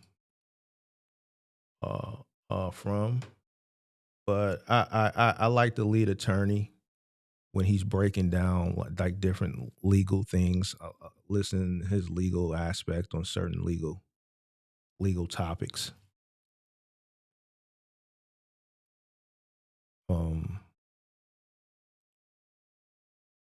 What else?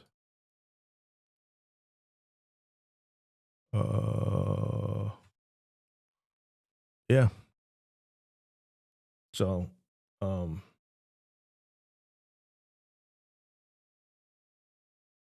yeah, but I don't watch people that I don't like. Like I don't hate watch people. If I've come across a channel, I just don't like the individual, I stop watching. Why? Because it doesn't serve me any purpose to watch somebody just to hate watch them. If there's no value there, I'm not going to spend my time watching them just to hate watch them, and I don't like the individual. I just that's not the type of person I am. It's too much energy to just consume from someone that I just totally disagree with. But people do it all the time. So, trying to think. I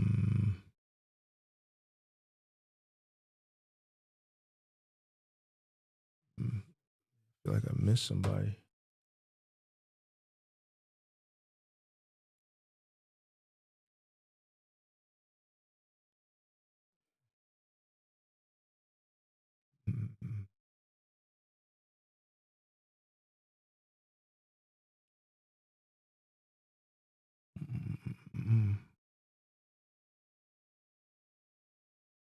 Yep. So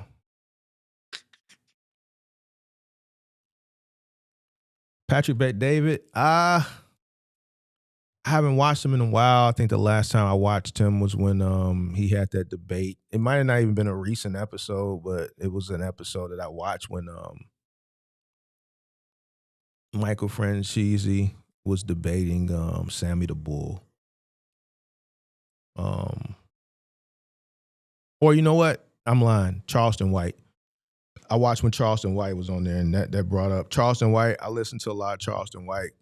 Like I know how to pull out the nuggets, like the satire and shit. He says a lot of things that's just valid. Like he has a lot of knowledge. I think a lot of people that watch him get consumed in the BS. But if you listen to a lot of the shit when he comes across an interviewer that books him that wants a serious conversation. He's really, really smart. He's really, really smart. Academics is really, really smart. Like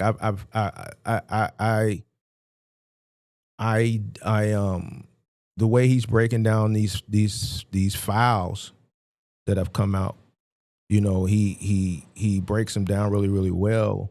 I noticed that a lot of people who come from, you know, a household of education, not to say that people that don't, and I'm not saying that because my mother is a retired school teacher, but when I see a lot of people that once I find out their parents were educators, I can be like, okay, this is why they're able to navigate and articulate themselves. Some of the best rappers, parents were educators. Kanye, Biggie, Common. The list goes on. So I think certain topics outside of the bullshit that academics touches on, like the topics that matter, the news topics, I think he's very, very well versed and articulate how he is able to navigate and do and just not, you know, even in his position of influence and with the amount of money that he makes, he's the only time I see him really taking one side and not really just having a stronghold on one side is the Drake and Kendrick thing. But everything else, he's fair, you know what I'm saying? So, but yeah, Charleston White.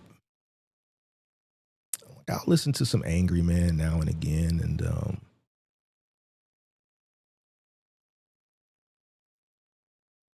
but yeah, that's pretty much about it.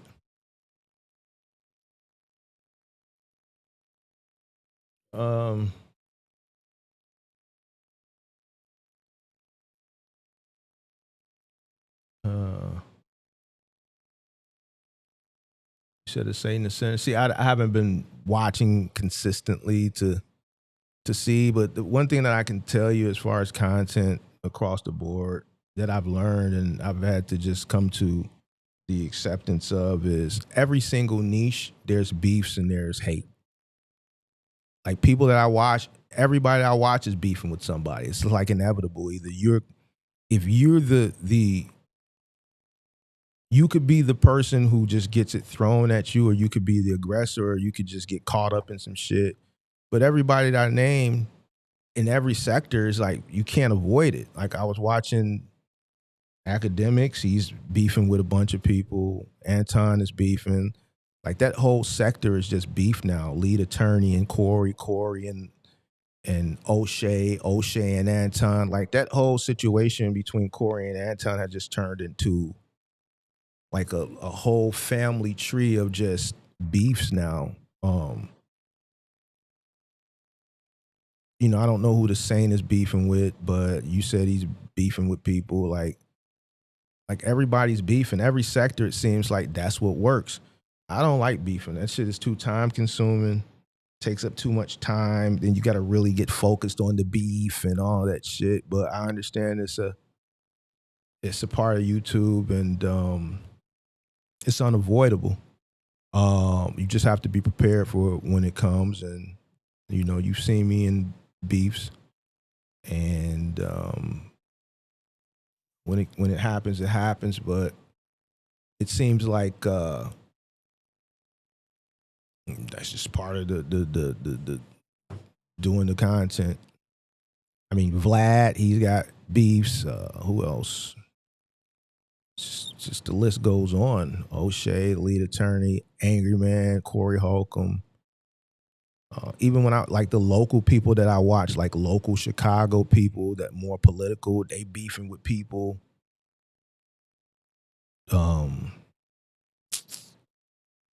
Flacco, he's beefing with people, or people are beefing with him. There's financial influencers that's beefing.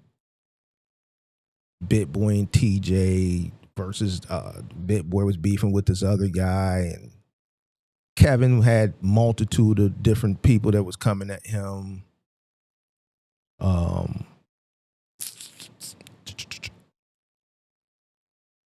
You got streamers that beef. You know, everybody's beefing with Kai. Aiden has beefs. It's just part of it. You know, you got podcasters beefing, sports podcasters, Cameron and Mace, Shannon and Ocho. So you got bodybuilder influencers that's beefing, Manosphere, Black Manosphere people beefing, sneaker thing. I remember Unbreakable and Damn D was beefing. It don't stop, like. So financial people beefing. I think Wall Street Trapper and somebody else was beefing. Tony it just don't stop, bro. So even in trucking, it's just, you know, it's over here, it's just, you know, beef. Yeah, you said Myron. That's the reason I didn't say his name is because that's a lot of beef. I do catch some of his rants. Some of his rants be epic, but I watch him more for entertainment purposes. You know, even though they be a little bit way just off, there do be some truth in some of them. It's just the way he presents it, you know, it can be a little bit too much sometimes.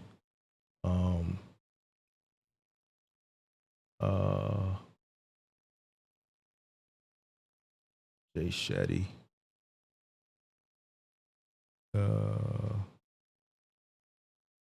He says you and Sage still beefing. No, we chopped it up. I think there's some people in this community. Well, I know there's some people in this community that have an issue with me. But as far as me and him, we made amends. But you know, there's some lingering shit going on. I'm just, it don't really affect me. But you know, if they, you know, whoever, you know, want to continue, let them continue. So that's fine. It's not hurting anything. It's not taking any money out of my pocket. So it's not causing harm to anybody. So, you know, me personally, I wouldn't spend time watching someone and engaging with someone that I dislike, but for the most part, yeah, me and him are we've made amends. I just think it's just some over lingering from the way it was brought to me that, you know, that are acting on their own. I don't know, but it's not affecting anything. It just showcases the whatever. It is what it is. So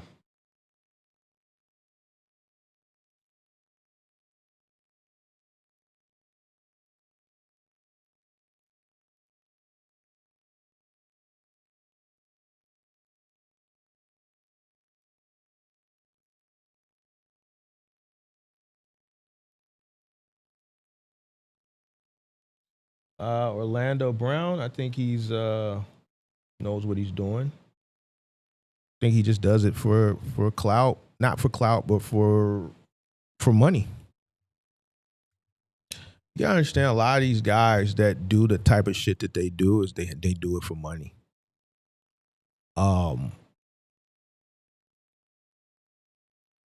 Orlando Brown, just, I think that's a character he plays. He plays it well. Charleston, that's a character. A lot of these guys, they play characters, and they just do it well. And a lot of people think it's real, and it's not. You know, you got a guy who was an actor who kind of fell from grace, and he's just doing a good job acting on the internet and doing interviews. And he knows when he goes on these interviews, he has to ensure that the interview gets some type of virality so that he can continue to get booked. The interview doesn't do good, people aren't going to want to book him. So he has to do some things that are going to be crazy to generate virality so that he can keep that revenue stream coming in. Do I watch Joe Budden? Nah, sometimes it depends on the topic.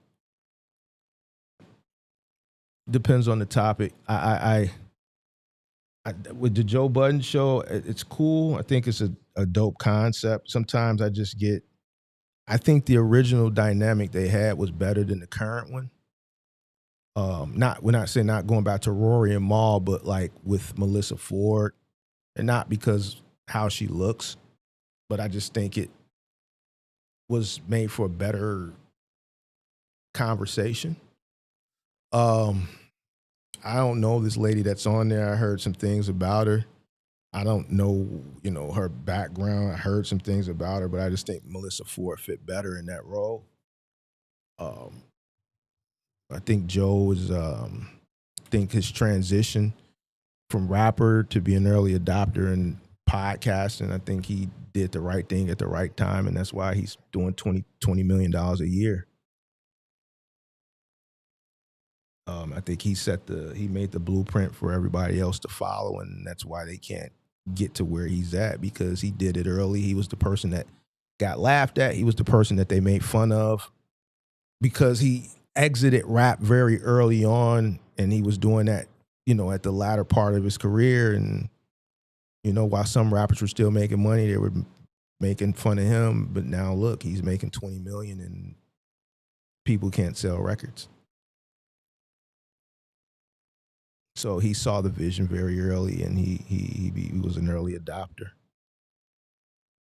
I just, some of that conversation sometimes is just, it's hard to follow. You got so many people in one room, and to me, honestly, only 2 or maybe 3 voices in there really matter. And I don't have to name those voices if you watch. Like, only 2 or 3 of those voices in that room really matter. I think everybody else is just there for theatrics. If they just put those 3 people in the room, then I think, to be honest with you, it'd be still a dope show, if not better. And, I would like to do something like that, and I've tried to do something like that in this space, and it just won't work. Like, for a couple months, I was talking with Pippi and some other people when I was trying to put this whole panel thing together, and it's not going to work. I tried. There's too many people who come from different walks of life, different journeys, and, you can't, for some reason in this space, it's hard for people to have a healthy conversation. I don't know. Like, I be laid back and chill. Like, I can accept certain things and have the conversation. But like, when you got this person don't like that person don't like this person, and this person don't get along, these people don't like me, I don't really rock with them people, that person will rock with that person, but they don't really rock with that person. It's like, just fuck it, bro. It don't even make sense. So, like, I would love to have a conversation sometimes with other people, but it probably wouldn't be in this. And then you got to think from the fact, I remember I was telling Kurt last year, I said, certain people wouldn't, because I said, and I'll be honest with you, I said this, I never said it publicly, as far as Box Truck, I said, we did do this, it would almost be like we would be bullying certain people, because when certain topics came up, our experience level would exude, and that part of the show where the debate part of the show, it would be so obvious that it wouldn't project good on camera because the it's like day and night. It's like, so like when you get some people like, and you're watching one of these podcasts where you got different people, you know, you got some people that are, you know, may be a little bit more well versed, but it's like here. And then, you know, like, so it's like, okay, a good example was Anton and Corey. I think you got one person that is just super pro black, and you got the other person that's black, but he's not super pro black, but he's data driven. And this person doesn't have the data, to just going off their experiences. So you got one person that's talking from experience as a black man in America, and then you got another person that's just going off of data and numbers that is a black man in America, but he's like, fuck all that shit. Let's get to the money. And now here's a clash. This is why this person is calling this person an ass kisser, and then this is why this person is responding the way they did. So you got two different people arguing from two different levels and two different talking points. And it just turns into what it turned into. And now you've seen the spiral and all the little ancillary beefs that have happened after that. It just wasn't a good conversation. It wasn't a good, those two people weren't two people that you should put together to have a conversation. And it's just obvious, you know. So, you know, to do a show like that, you have to find people that are willing to have the conversation, and then at the end of the conversation, walk away, even if they don't agree, but agree to understanding, yo, I see why you say what you say. You see why I say what I say. Even though we don't agree, I understand why you feel like that. A lot of people want you to understand how they feel, but they don't want to understand how you feel. I understand why you feel the certain type of way that you feel based on your upbringing, maybe your nationality, or whatever the case may be, depending on what the topic may be and why the disagreement or the debate. But then what I've come to learn, and it's not with who y'all think, it's a mix, because me and Kirk used to have this battle too. I get what you're saying, but you don't get what I'm saying. I get why you feel the way you feel. I understand why you feel the way you feel, but you don't understand why I feel the way I feel. And I accept it. If I were you and I come from those circumstances, I would 100% see it the same way. But I don't come from those circumstances. I come from these circumstances. So these are the way I feel the way is coming from my experiences and what I see through these lenses. I hear what you're saying, but these lenses see something different. Me and Kurt used to have a debate I've had with Vic on certain things. Even when we met, we talked about certain things, and he see things one way, I see things the other way. I remember having a conversation with Sage as far as the people, police coming to Chicago, whatever, the National Guard. He said, well, I forgot what his thing was, but it was from Constitution or whatever, legal. And I'm like, well, fuck it. More police, the better. Streets is on fire. I hear that. But my eyes see four in them running, tearing shit up. Now, some people be like, well, you could just move. Not everybody can get up and move. And why would you want to move? If more people or police are going to be here, to me, fuck all that paperwork shit. The better. When they came, the crime went down. Now it's going back up. Right? So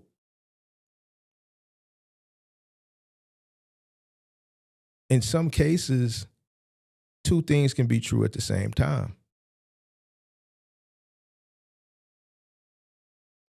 I understand that. You know, so I would like to do collaborations, but I've just come to realize in this space it's not good. Even when I look at other people in this space that are just beefing, it's just like the lady that was calling the guy bitches yesterday. Like what was all that for? You calling the guy out his name for what? You're a woman. He's a man. He reacted. Now he's all types of bitch, bitch, bitch, bitch, bitch.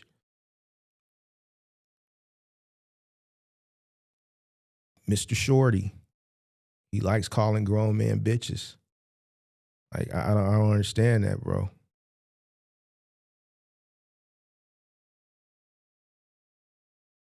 So it's not just in this space as far as box trucking. I see people in just the semi truck world. It's just the disrespect. It's just because of, viewpoints.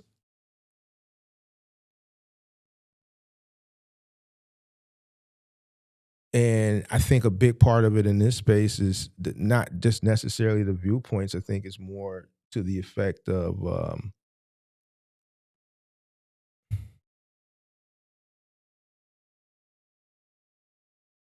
most people, not all, have a product. So if you have a difference of opinion, it affects their bottom line as far as the product. No matter how much I say or challenge a person, the people that you want to see me have a conversation with and debate, it'll never happen. Why? One, they watch me. Two, they know that, if I go on there, it's going to affect my bottom line. He's pretty smart. He's educated. He's tenured in the space. They see it. It's not beneficial for me to have a conversation with him because it could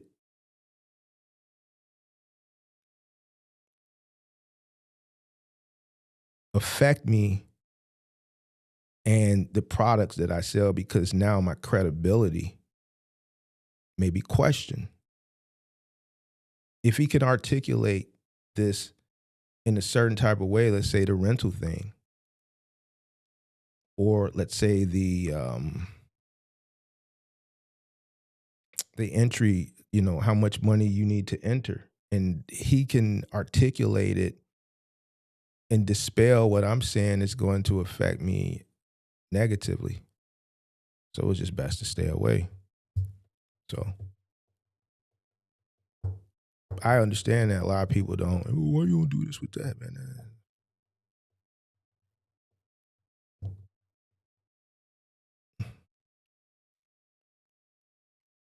Do another Wiseman. Who would I do it with? Who would I do it with?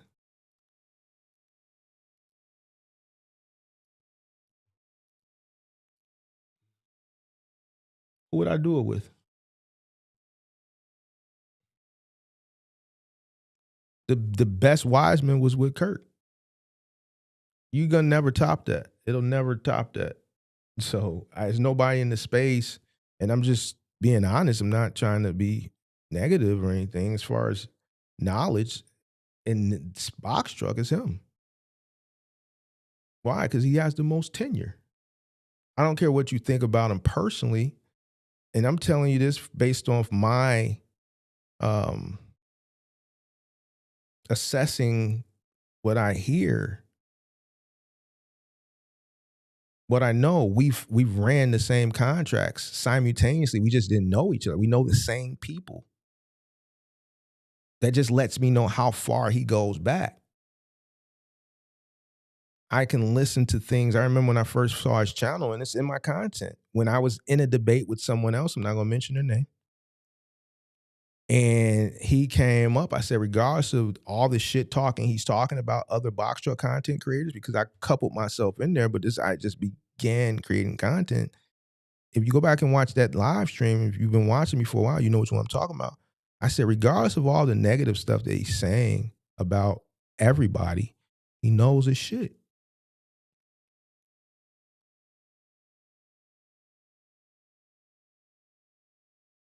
So it didn't take me long. It only took me the first time watching him to grasp on to the fact, like in comparison to everybody else that I had watched at that time,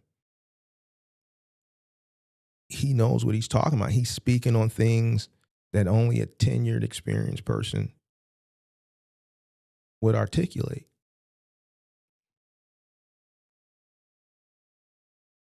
So if I do something like that, it's not going to work. Because if the pushback is not, it's not going to be the you're not going to get any value when the experience level is day and night. It's going to be like bullying.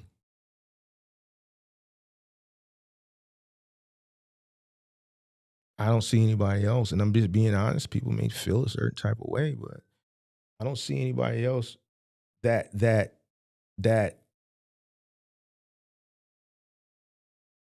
I don't see anybody else in the box truck space that, as far as a knowledge level, that can meet Kirk. There's people that I see in the semi truck, and I'm going to do something, and I'm not going to say what it is coming up soon. I may do it tomorrow, just get it out the way. From the semi truck side.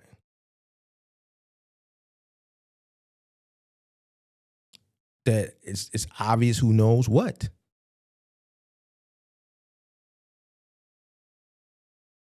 I'll listen to, we had our little back and forth recently, but, and I know a lot of people don't like him because he's a broker, but a lot of the things Sage was saying, I agree with as it pertains to how you handle your business.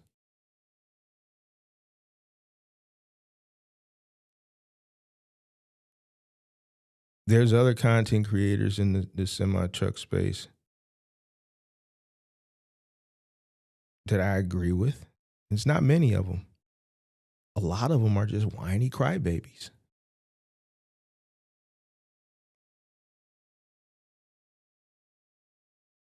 The ones that I agree with are similar to me. The rest of them are just whiny crybabies.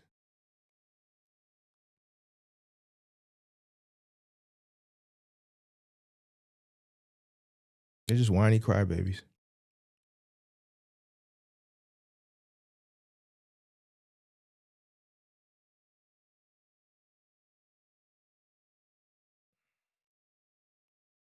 So y'all saying he was trash because y'all didn't like him as a person. I agree because I think the way towards Vic, y'all both have a big platform, but I don't see y'all ever doing a podcast series together because of he would sell his products. I could. Well, here's why we probably could. The only way that would happen, to be honest with you, is if a sponsor came and offered a huge bag. I'm pretty sure he would do it. If the bag was big enough, I would do it, but it would be with conditions. So like, but no, we have two different audiences. We have two different mindsets. We have two different experience levels. We have two different goals. I don't have ClickFunnels. I don't do ClickFunnels. I have no reason to want you to like me. I don't care if you like me. If I had a ClickFunnel or sales funnel, then I would have to be more polished and be more personable, right? And not let's say, but withhold certain information and know that majority of the people that are going to click the sales funnel are going to fail and be okay with that.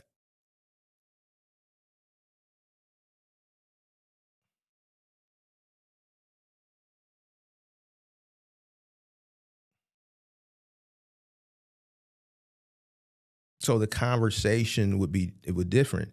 We're two different people. I'm more personable behind the camera.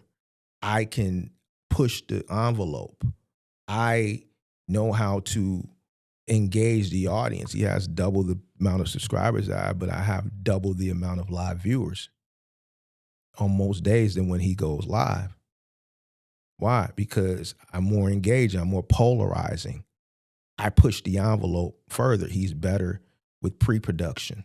I'm not going to take the time. He has a background in that. I don't. I'm not going to be doing all that shit. But from a conversation, I don't think it would mesh well because he's more subtle in his live streams. I'm more polarizing. I'll call you out. He's going to block you. You say something crazy, I'm gonna put you on the stage. I'm gonna drop the link, I'm gonna put the number up, and I'm gonna say, bring your ass up here. He's gonna block, he's gonna say, oh, now we're not doing that. And you're gonna see the comment disappear. So I run to the smoke. He doesn't want to deal with it. He just block you. So you have two, you have a more aggressive approach and you have a more subtle approach. So it would play like that in front of the camera. It wouldn't mesh well.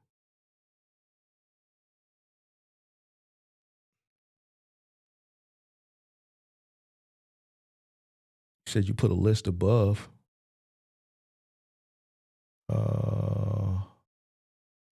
Where's the list?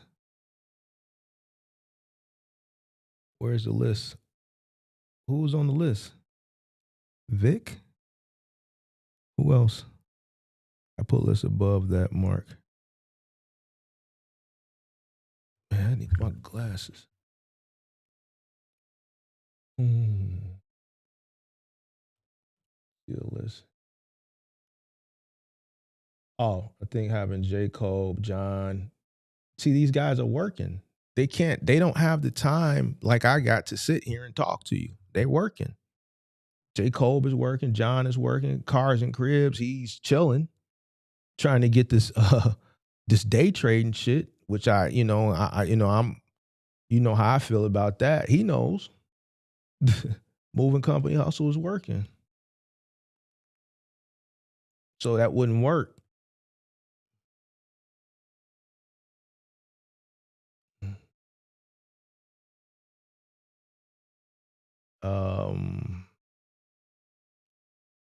Sam could be a potential, maybe another show, maybe later on in the year.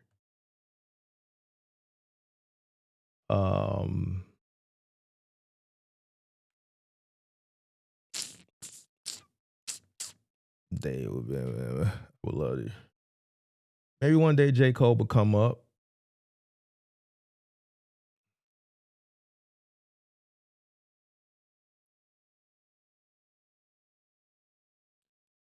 Be honest, it's a skill and creative. That's about your business.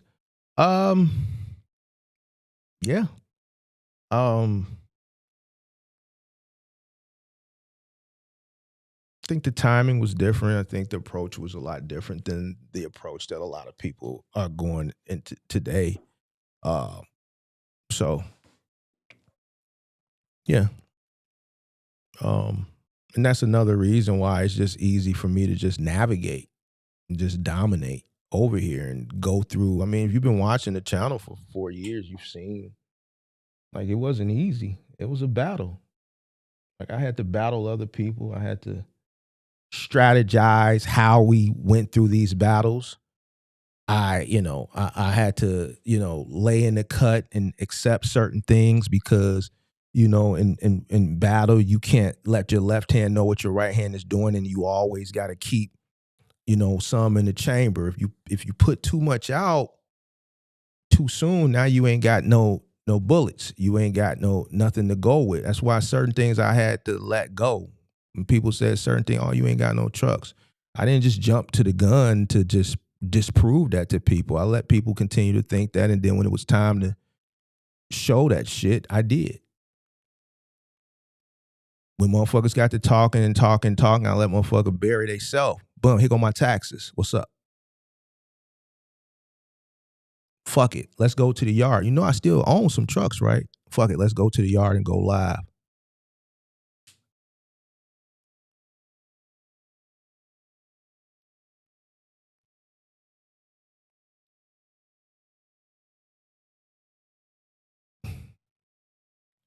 So you can't let your emotions get the best of you, and we still got plenty more bullets in the chamber. You see what I'm saying? So it's being, like all of that. I had to deal with all of that. You dig what I'm saying? So it wasn't the journey to build a platform.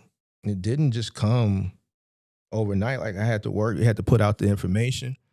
People, it had to be credible. It had to be deemed credible. You have to be credible, and all that. you know, the cream rises to the top.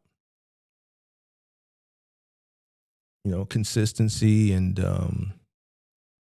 value, making sure you continue to put out valuable information that people can apply and say, yo, this works. Or they can, you know, disagree with it and then come back like you see so many people do and say, you were right. But, you know, in order to get that credibility and that to be deemed credible, that's not something that's going to come as soon as you start your channel. It's going to happen over a period of time and you got to go through the firestorm. And yeah, this is what it is.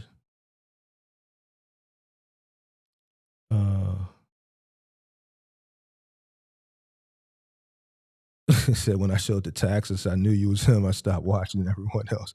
Once you did that, late 20s, yeah, bro. That taxes, I think, even Kenneth said it last year. He said, because Kenneth did piss me off in the Discord. When he said, man, Mark, I made Mark so mad. Mark showed me his taxes. Like, when the taxes come out, motherfuckers got, like, ain't shit you could really say after that. You dig? So, yeah. Yeah, and trust me, I didn't want to do that. It's just, you know, I didn't, you know, when I came to the internet, I thought you could just come here. It was ignorant to start. You could just come and start talking. And I thought education would be education. I didn't know it was fucking World War III. I didn't know that beefs came along with it and people would see your growth. And if you were growing faster than them, they would have an issue with it. Or, you know, if you challenged indirectly maybe their viewpoint, not doing it purposely, but like you could say, for instance, this one, you can start a box shop business with 1,000. I say, no, you can't. So now back then, when the space was the wild, wild west and not everybody knew everybody's credentials and validity, people were like, oh, fuck that dude, you know, because everybody was, and just for sake, you know, everybody was looked at the same way. Everybody was looked at the same way. Coming to the internet to take advantage of people, gurus, fake gurus, right? So once I started to see that, I realized that, you know, I gotta fight back. But not from, you know, just retaliatory, a retaliating position, but strategic. I can't divulge all my nuggets. I have to do it strategically. Some shit I just have to ignore. I can't be responding to a motherfucker who probably not even going to be in business another 6 months. I'm only going to respond if it really causes for me to do so. It was a lot of shit I just didn't even respond to. And, you know, and that's why I was able to win, you know. But I didn't want to do the taxes that day. I didn't. But I needed to, I needed something that I needed to just put my foot down because too many motherfuckers was playing with me at that particular time. And I'm just like, y'all niggas really don't know. I'm telling y'all, but y'all ain't believing this shit. And I get it because there's a lot of niggas out here saying a lot of shit right now. All right, let me show you something real quick. And I did it. I didn't want to do the whole journey live stream. I didn't want to even do that. I didn't want to do that because y'all know how I am about putting people into my business. So when I did that,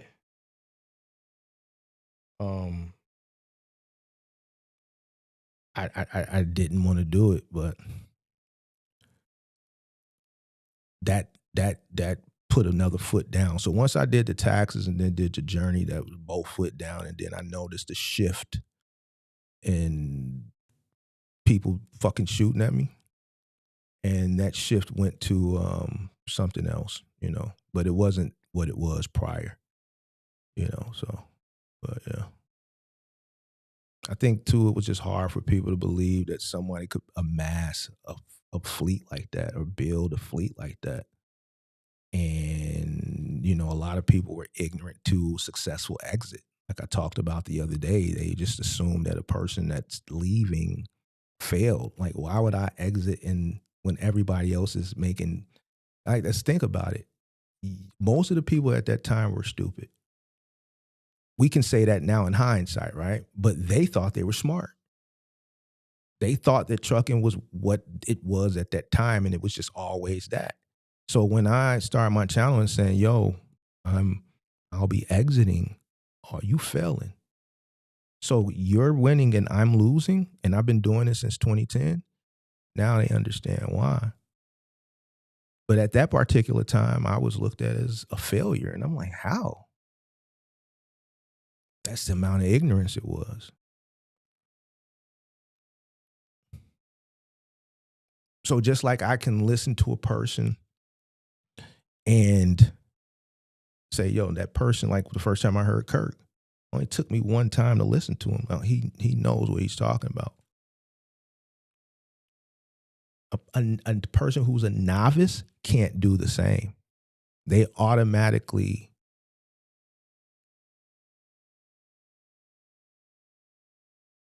assess the situation or what you're saying completely wrong, because at that particular time, they were in a euphoric phase of a bubble.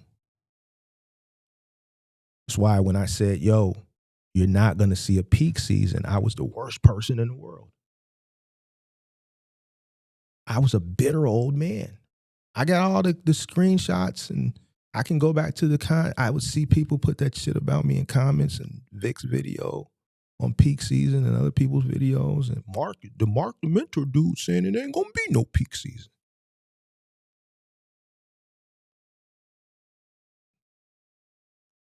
So I kept pushing it. And when it came, Mark was right. That's when my channel started to really, a lot of people started to really tune in, because I was the only one that was saying the opposite. Everybody else was telling people to get ready. Rent trucks. We finna do it again, because they did it in 2020, 2021. I said, bro, where? The freight is literally here already. What are you going to move? It's here. It's already in place. It's already literally here. And just nobody believed it. They would say things, your favorite content creators, you know, one of them, he's still here. When have you ever known for people not to buy their kids toys and all this, that, and the third? All that information that I'm consuming is like, okay, this person, these people, they don't understand logistics. The freight is already in place. It's nothing to move. They've been sitting here. Consumer buying behavior has shifted. Go to your Walmart. 50 fucking containers in the back of the store. Go to your local Walmart. There's 50 fucking containers back there. What do you think is in those containers? They're just empty fucking rail containers, just stacked. It's overflow.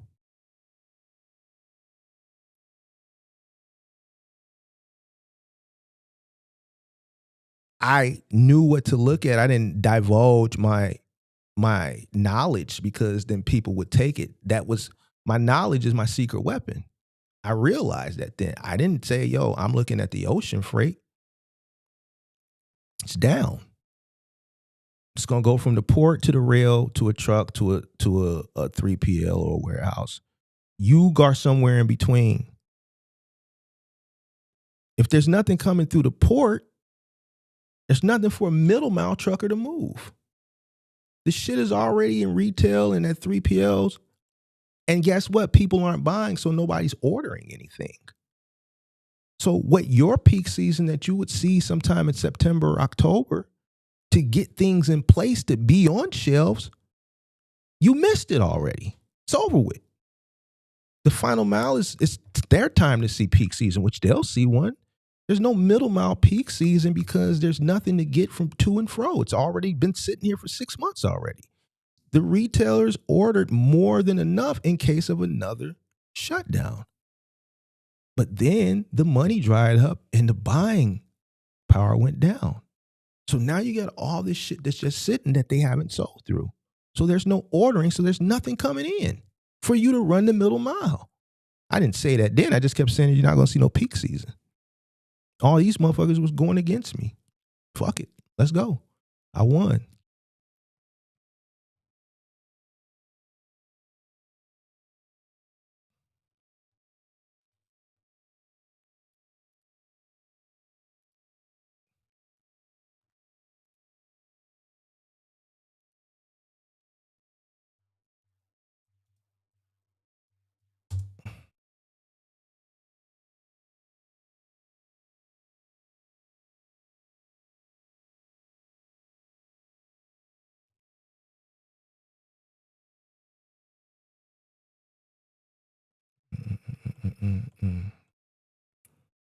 And then every year after that, I just kept doubling down on the shit because it just kept getting worse every year. So, you know. And I started focusing on negative bias content. And while everybody else was focusing on selling people this success dream that I know most were not going to attain, I just started to focus on negative bias, which, is, focusing on why so many people fail instead of selling you the dream that you're going to be successful. I just started doing negative bias, and I'm the only one who does it because I can do it successfully, because I can challenge you, I can debate whoever, and I'm not scared to do so because I'm experienced and tenured. A person who's not experienced and tenured, they can't take on, they're not going to be open like me to invite a debate. Because if they lose, or if I'm lurking in the audience and I happen to click and come up, you're fucked. I know my leverage, I know my power, and it lies right here. So that's why I can navigate even through this space. A person, if I'm not tenured in the space and I'm selling you a product, the last thing I'm going to do is present content the way I do it. Because a nigga like me could be literally in the audience and click that link and come up. Now what? You said what? I disagree. And then it's a wrap.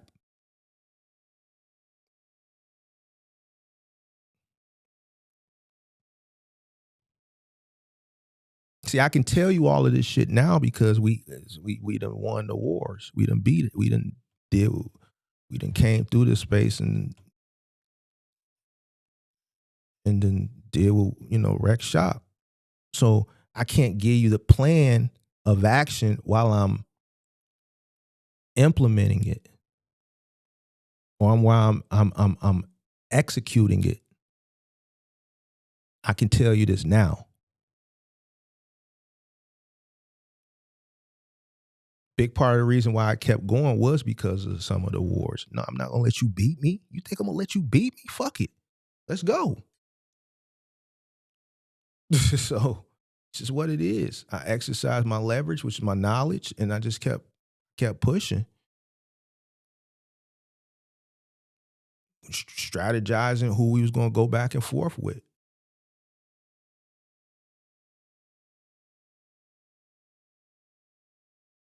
Focused on negative bias. Show people like, nah, this ain't what you think. I'm giving you something else to think about. So instead of you just thinking because everybody is saying one thing, here's one thing that's this one lonely guy over here is saying. But for a few people, it's going to force them to weigh now. Majority's still going to go over here because there's hope. But there's going to be a few people that's going to assess it. Wait a minute. I was leaning this way, but I saw this, and the title kind of threw me off, but I still clicked it. What he's saying is making some sense. Let me listen a little bit further. But that's the minority. The majority going to look at it as hate. Or they gonna say things like one of the shorties came in, I changed his whole mindset. Oh, nigga, you a hater. I said, you watched this one clip of this one video and why were you saying a hater? Because you must have failed or something. Failed at what? You failed. Your trucking business failed. I said, this the only video you watch. Where do you get failed from? Because you saying this, that, and the third. So I said, I implore you to go watch some more of the content. Go watch more content. Then let me know what you think. Most don't. One individual did, and he came back the next day and apologized. He said, this one clip of this one video, it threw me off, but I see what the intent was here, and I just watched it. This is the only thing, and I was wrong. I apologize. Most people ain't gonna go and do the full research.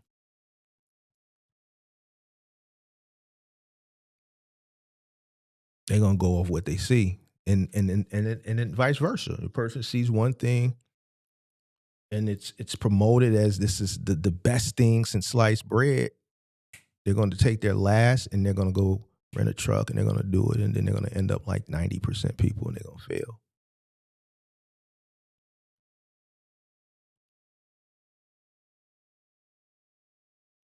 So even with me, even having an employee, I didn't even know one of my former employees was lurking in the chat one day. So it's just a lot of content. You used to hate the Beamer. Who remembers this episode? On the real. Which one? The gray one or the Yeah. white one? What was I saying? In regards to what I just got done telling you, like how I used to snap on motherfuckers, and I realized why you did what you was doing. Oh yeah. So the biggest issue was a lot of people counting my pockets. You know what I'm saying? So when you talk about like that first million, you see what I'm saying? And like even you knew, I never told you, but you saw the invoices. You see what I'm saying? So people knew the money. You see what I'm saying? And I remember Hadley told me, we was going back and forth. He's like, man, we making you rich. This is the type of stuff I had to go through. People counting my pockets. A lot of the issues that happen are from people counting pockets. The whole situation with Q was because pocket counting. Yeah, because motherfuckers used to hate the Beamer. On the real. Which one? The gray one or the white one? I only seen the white one. Okay, yeah. The white one, I had a gray 750. But why would they hate it? I worked for it. Right. And because I had asked Montel one day, like, how your brother get started? He's like, he had an Avalanche and used to do shit in the back of his motherfucking pickup and saved his money and got him a box truck. I'm like, no shit. I'm like, oh, so he is self-made. Your brother was like, hell yeah. But them other motherfuckers, I don't know how much they knew about you. And the only reason I knew that about you is because I asked your brother Montel one day when you sent him to work with me and shit. Right. He got on the truck.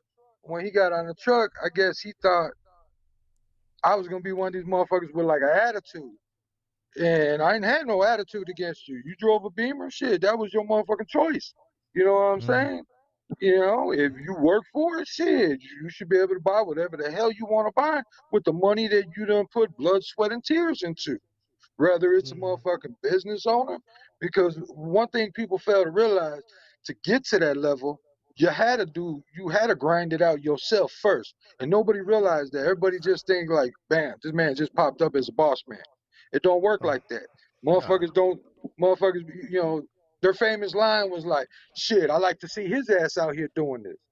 And I look at him and I tell him, what do you think? He just won the lottery and said he gonna start this up.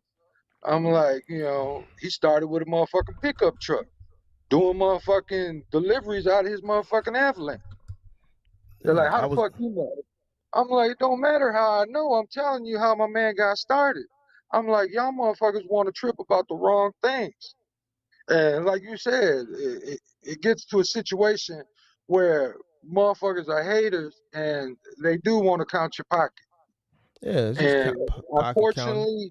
unfortunately, it was a lot of that Yeah, it between was a a lot lot of of it. different people that worked up there. Yeah, it was a lot of that. You know what I'm saying? And that's where it all, that's where a lot of it derived from. And if I could go back to those days, there's a lot of things that I would do different. A lot of the stuff I wouldn't change, but that's ultimately why I have the mindset that I have now about like businesses that I start now. I try to start business that have very minimal to no employees. Like I've done with employees. Like I don't want to deal with employees no more. So yeah. Yeah, it's a lot of buried content. Motherfucker just be like, I'm like, go through the content, bro. But motherfucker don't want to go through that content. You know what I'm saying? Because that catalog is deep. It's deep. So motherfucker just look at you and they'll think, oh, nigga, I done did this shit in a place where most people wouldn't be able to do it because they wouldn't be able to deal with the type of people that I've had to deal with to get shit done. This nigga right here, old Latin King nigga. So I got a bunch of street niggas working for me that I got to control and get shit done every single day. And guess what? They count the invoices. The movers, they doing 3 moves. They charging. They know what to charge. They got to call it in to close the invoice out. Mark just charged this motherfucker $1,000. This motherfucker just paid $800. This motherfucker just paid $500. So this truck made $2,300. You get paid $10. You get paid $10. You get paid $10. Whatever the pay was. Well, times however many hours, this truck made this much. He got how many more trucks making this type of money? So it wasn't like I could hide it on the moving side. The moving side, they knew what the money that was coming in. So they get to count pockets. The final mile trucks, no, they don't really know for the most part. Right? But the moving trucks, they doing the invoices. So they see the money coming in. Count pockets. It is what it is, big dog. There are people out there like that. They get into something just because they see your success and they feel like they are getting left behind. It happens all the time. It happens all the time. And that's the people that are working for you and they're living through it. Other people, you can tell them your success, but what I've learned with black folk is shit. It's hard for black folk to believe that another black folk could be successful. And that was something else that I dealt with a lot when I first started creating content. It was like, it was hard because I was just saying it before I started showing it. So it was just hard for people to believe a person could start a box truck business and grow it like that.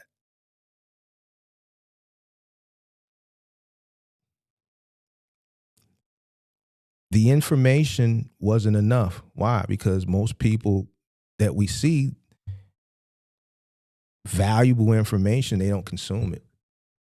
They don't know how to comprehend it to a point where, yo, this makes a lot of sense. To say, yo, I rock with it because this is valid information. The only way a person would have this much value in this type of information, they have had to be involved in it.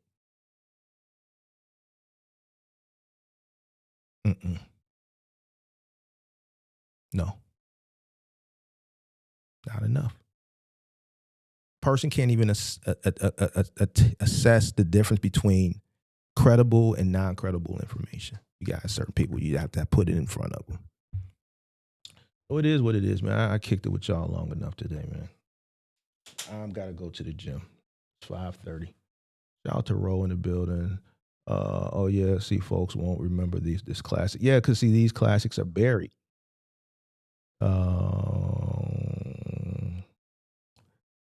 The Box Truck Bros won't even and that right. That's why I said go do the I think with him is the reaction. He admitted, he said he just automatically assumed it was hate. And that's when he said, well, what have you done? I'm like, what have I done? Go do the research. What do you mean, what have I done?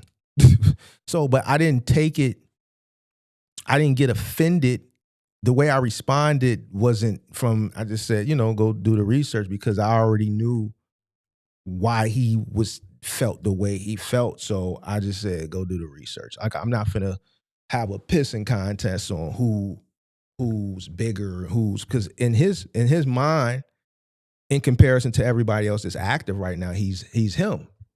He is in comparison to everybody else that's active, whether you like him or you don't, which he admitted that he has a lot of hate, and whether you agree with how he has operated to get to where he's at the end of the day, as far as everybody else in the space, box trucking that's active, he's the scaled the most. I don't know anybody that has scaled since that time period higher than him. So in his mind, yeah, he was looking at me and probably Kirk like, nigga, you buzzards. You didn't do the research. That's why I said, yo, what do you mean when he asked, what have you done? I knew he hadn't done it. Never go into a battle without doing your research. I just didn't want to, because I'm older. So regardless of what the ignorance that followed him over thought, I don't care. They could think I'm this, I'm that, I'm third. I'm almost fucking 50 years old. I don't give a fuck what motherfucker think about me. The younger person, I would have went right through the archives and started pulling this shit out. Nigga, here, look at this. I don't have to do it. It's in the content, just go through it. But yeah.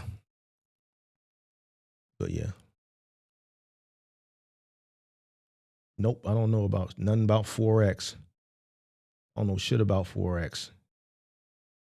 You and Manny, the mentor, would do a great collab. I heard of him. He shit used to come across my feed a lot, like when I first started doing content, but I don't see him no more. I guess maybe because he don't do content. You doing a late night tonight, Mark? I don't know, man. Probably not, man. I thought about doing one last night, and I was kind of tired. It's late now, 5:30. By the time I get to the gym, it's gonna be 6 because I've been kicking it with y'all. Excuse me. So probably not.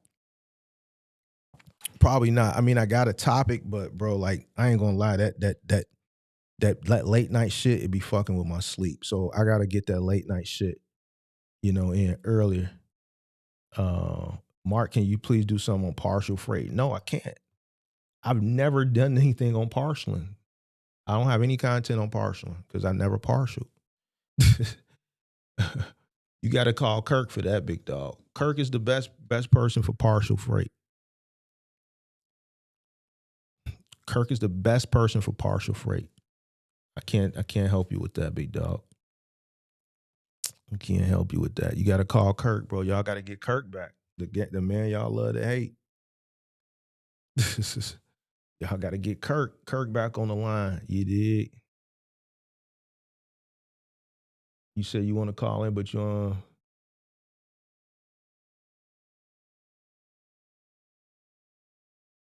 So it is what it is. So can you please do something about partial freight? All right. You doing late night now? Yeah, I'm out. Yeah.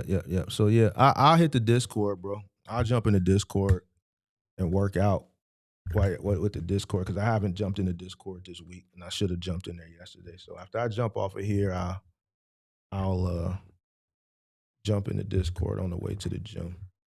I gotta figure this shit. I don't know why it's either too stiff or too loose. All right, bro. I'm out. I'm out. I'll catch y'all tomorrow. Peace.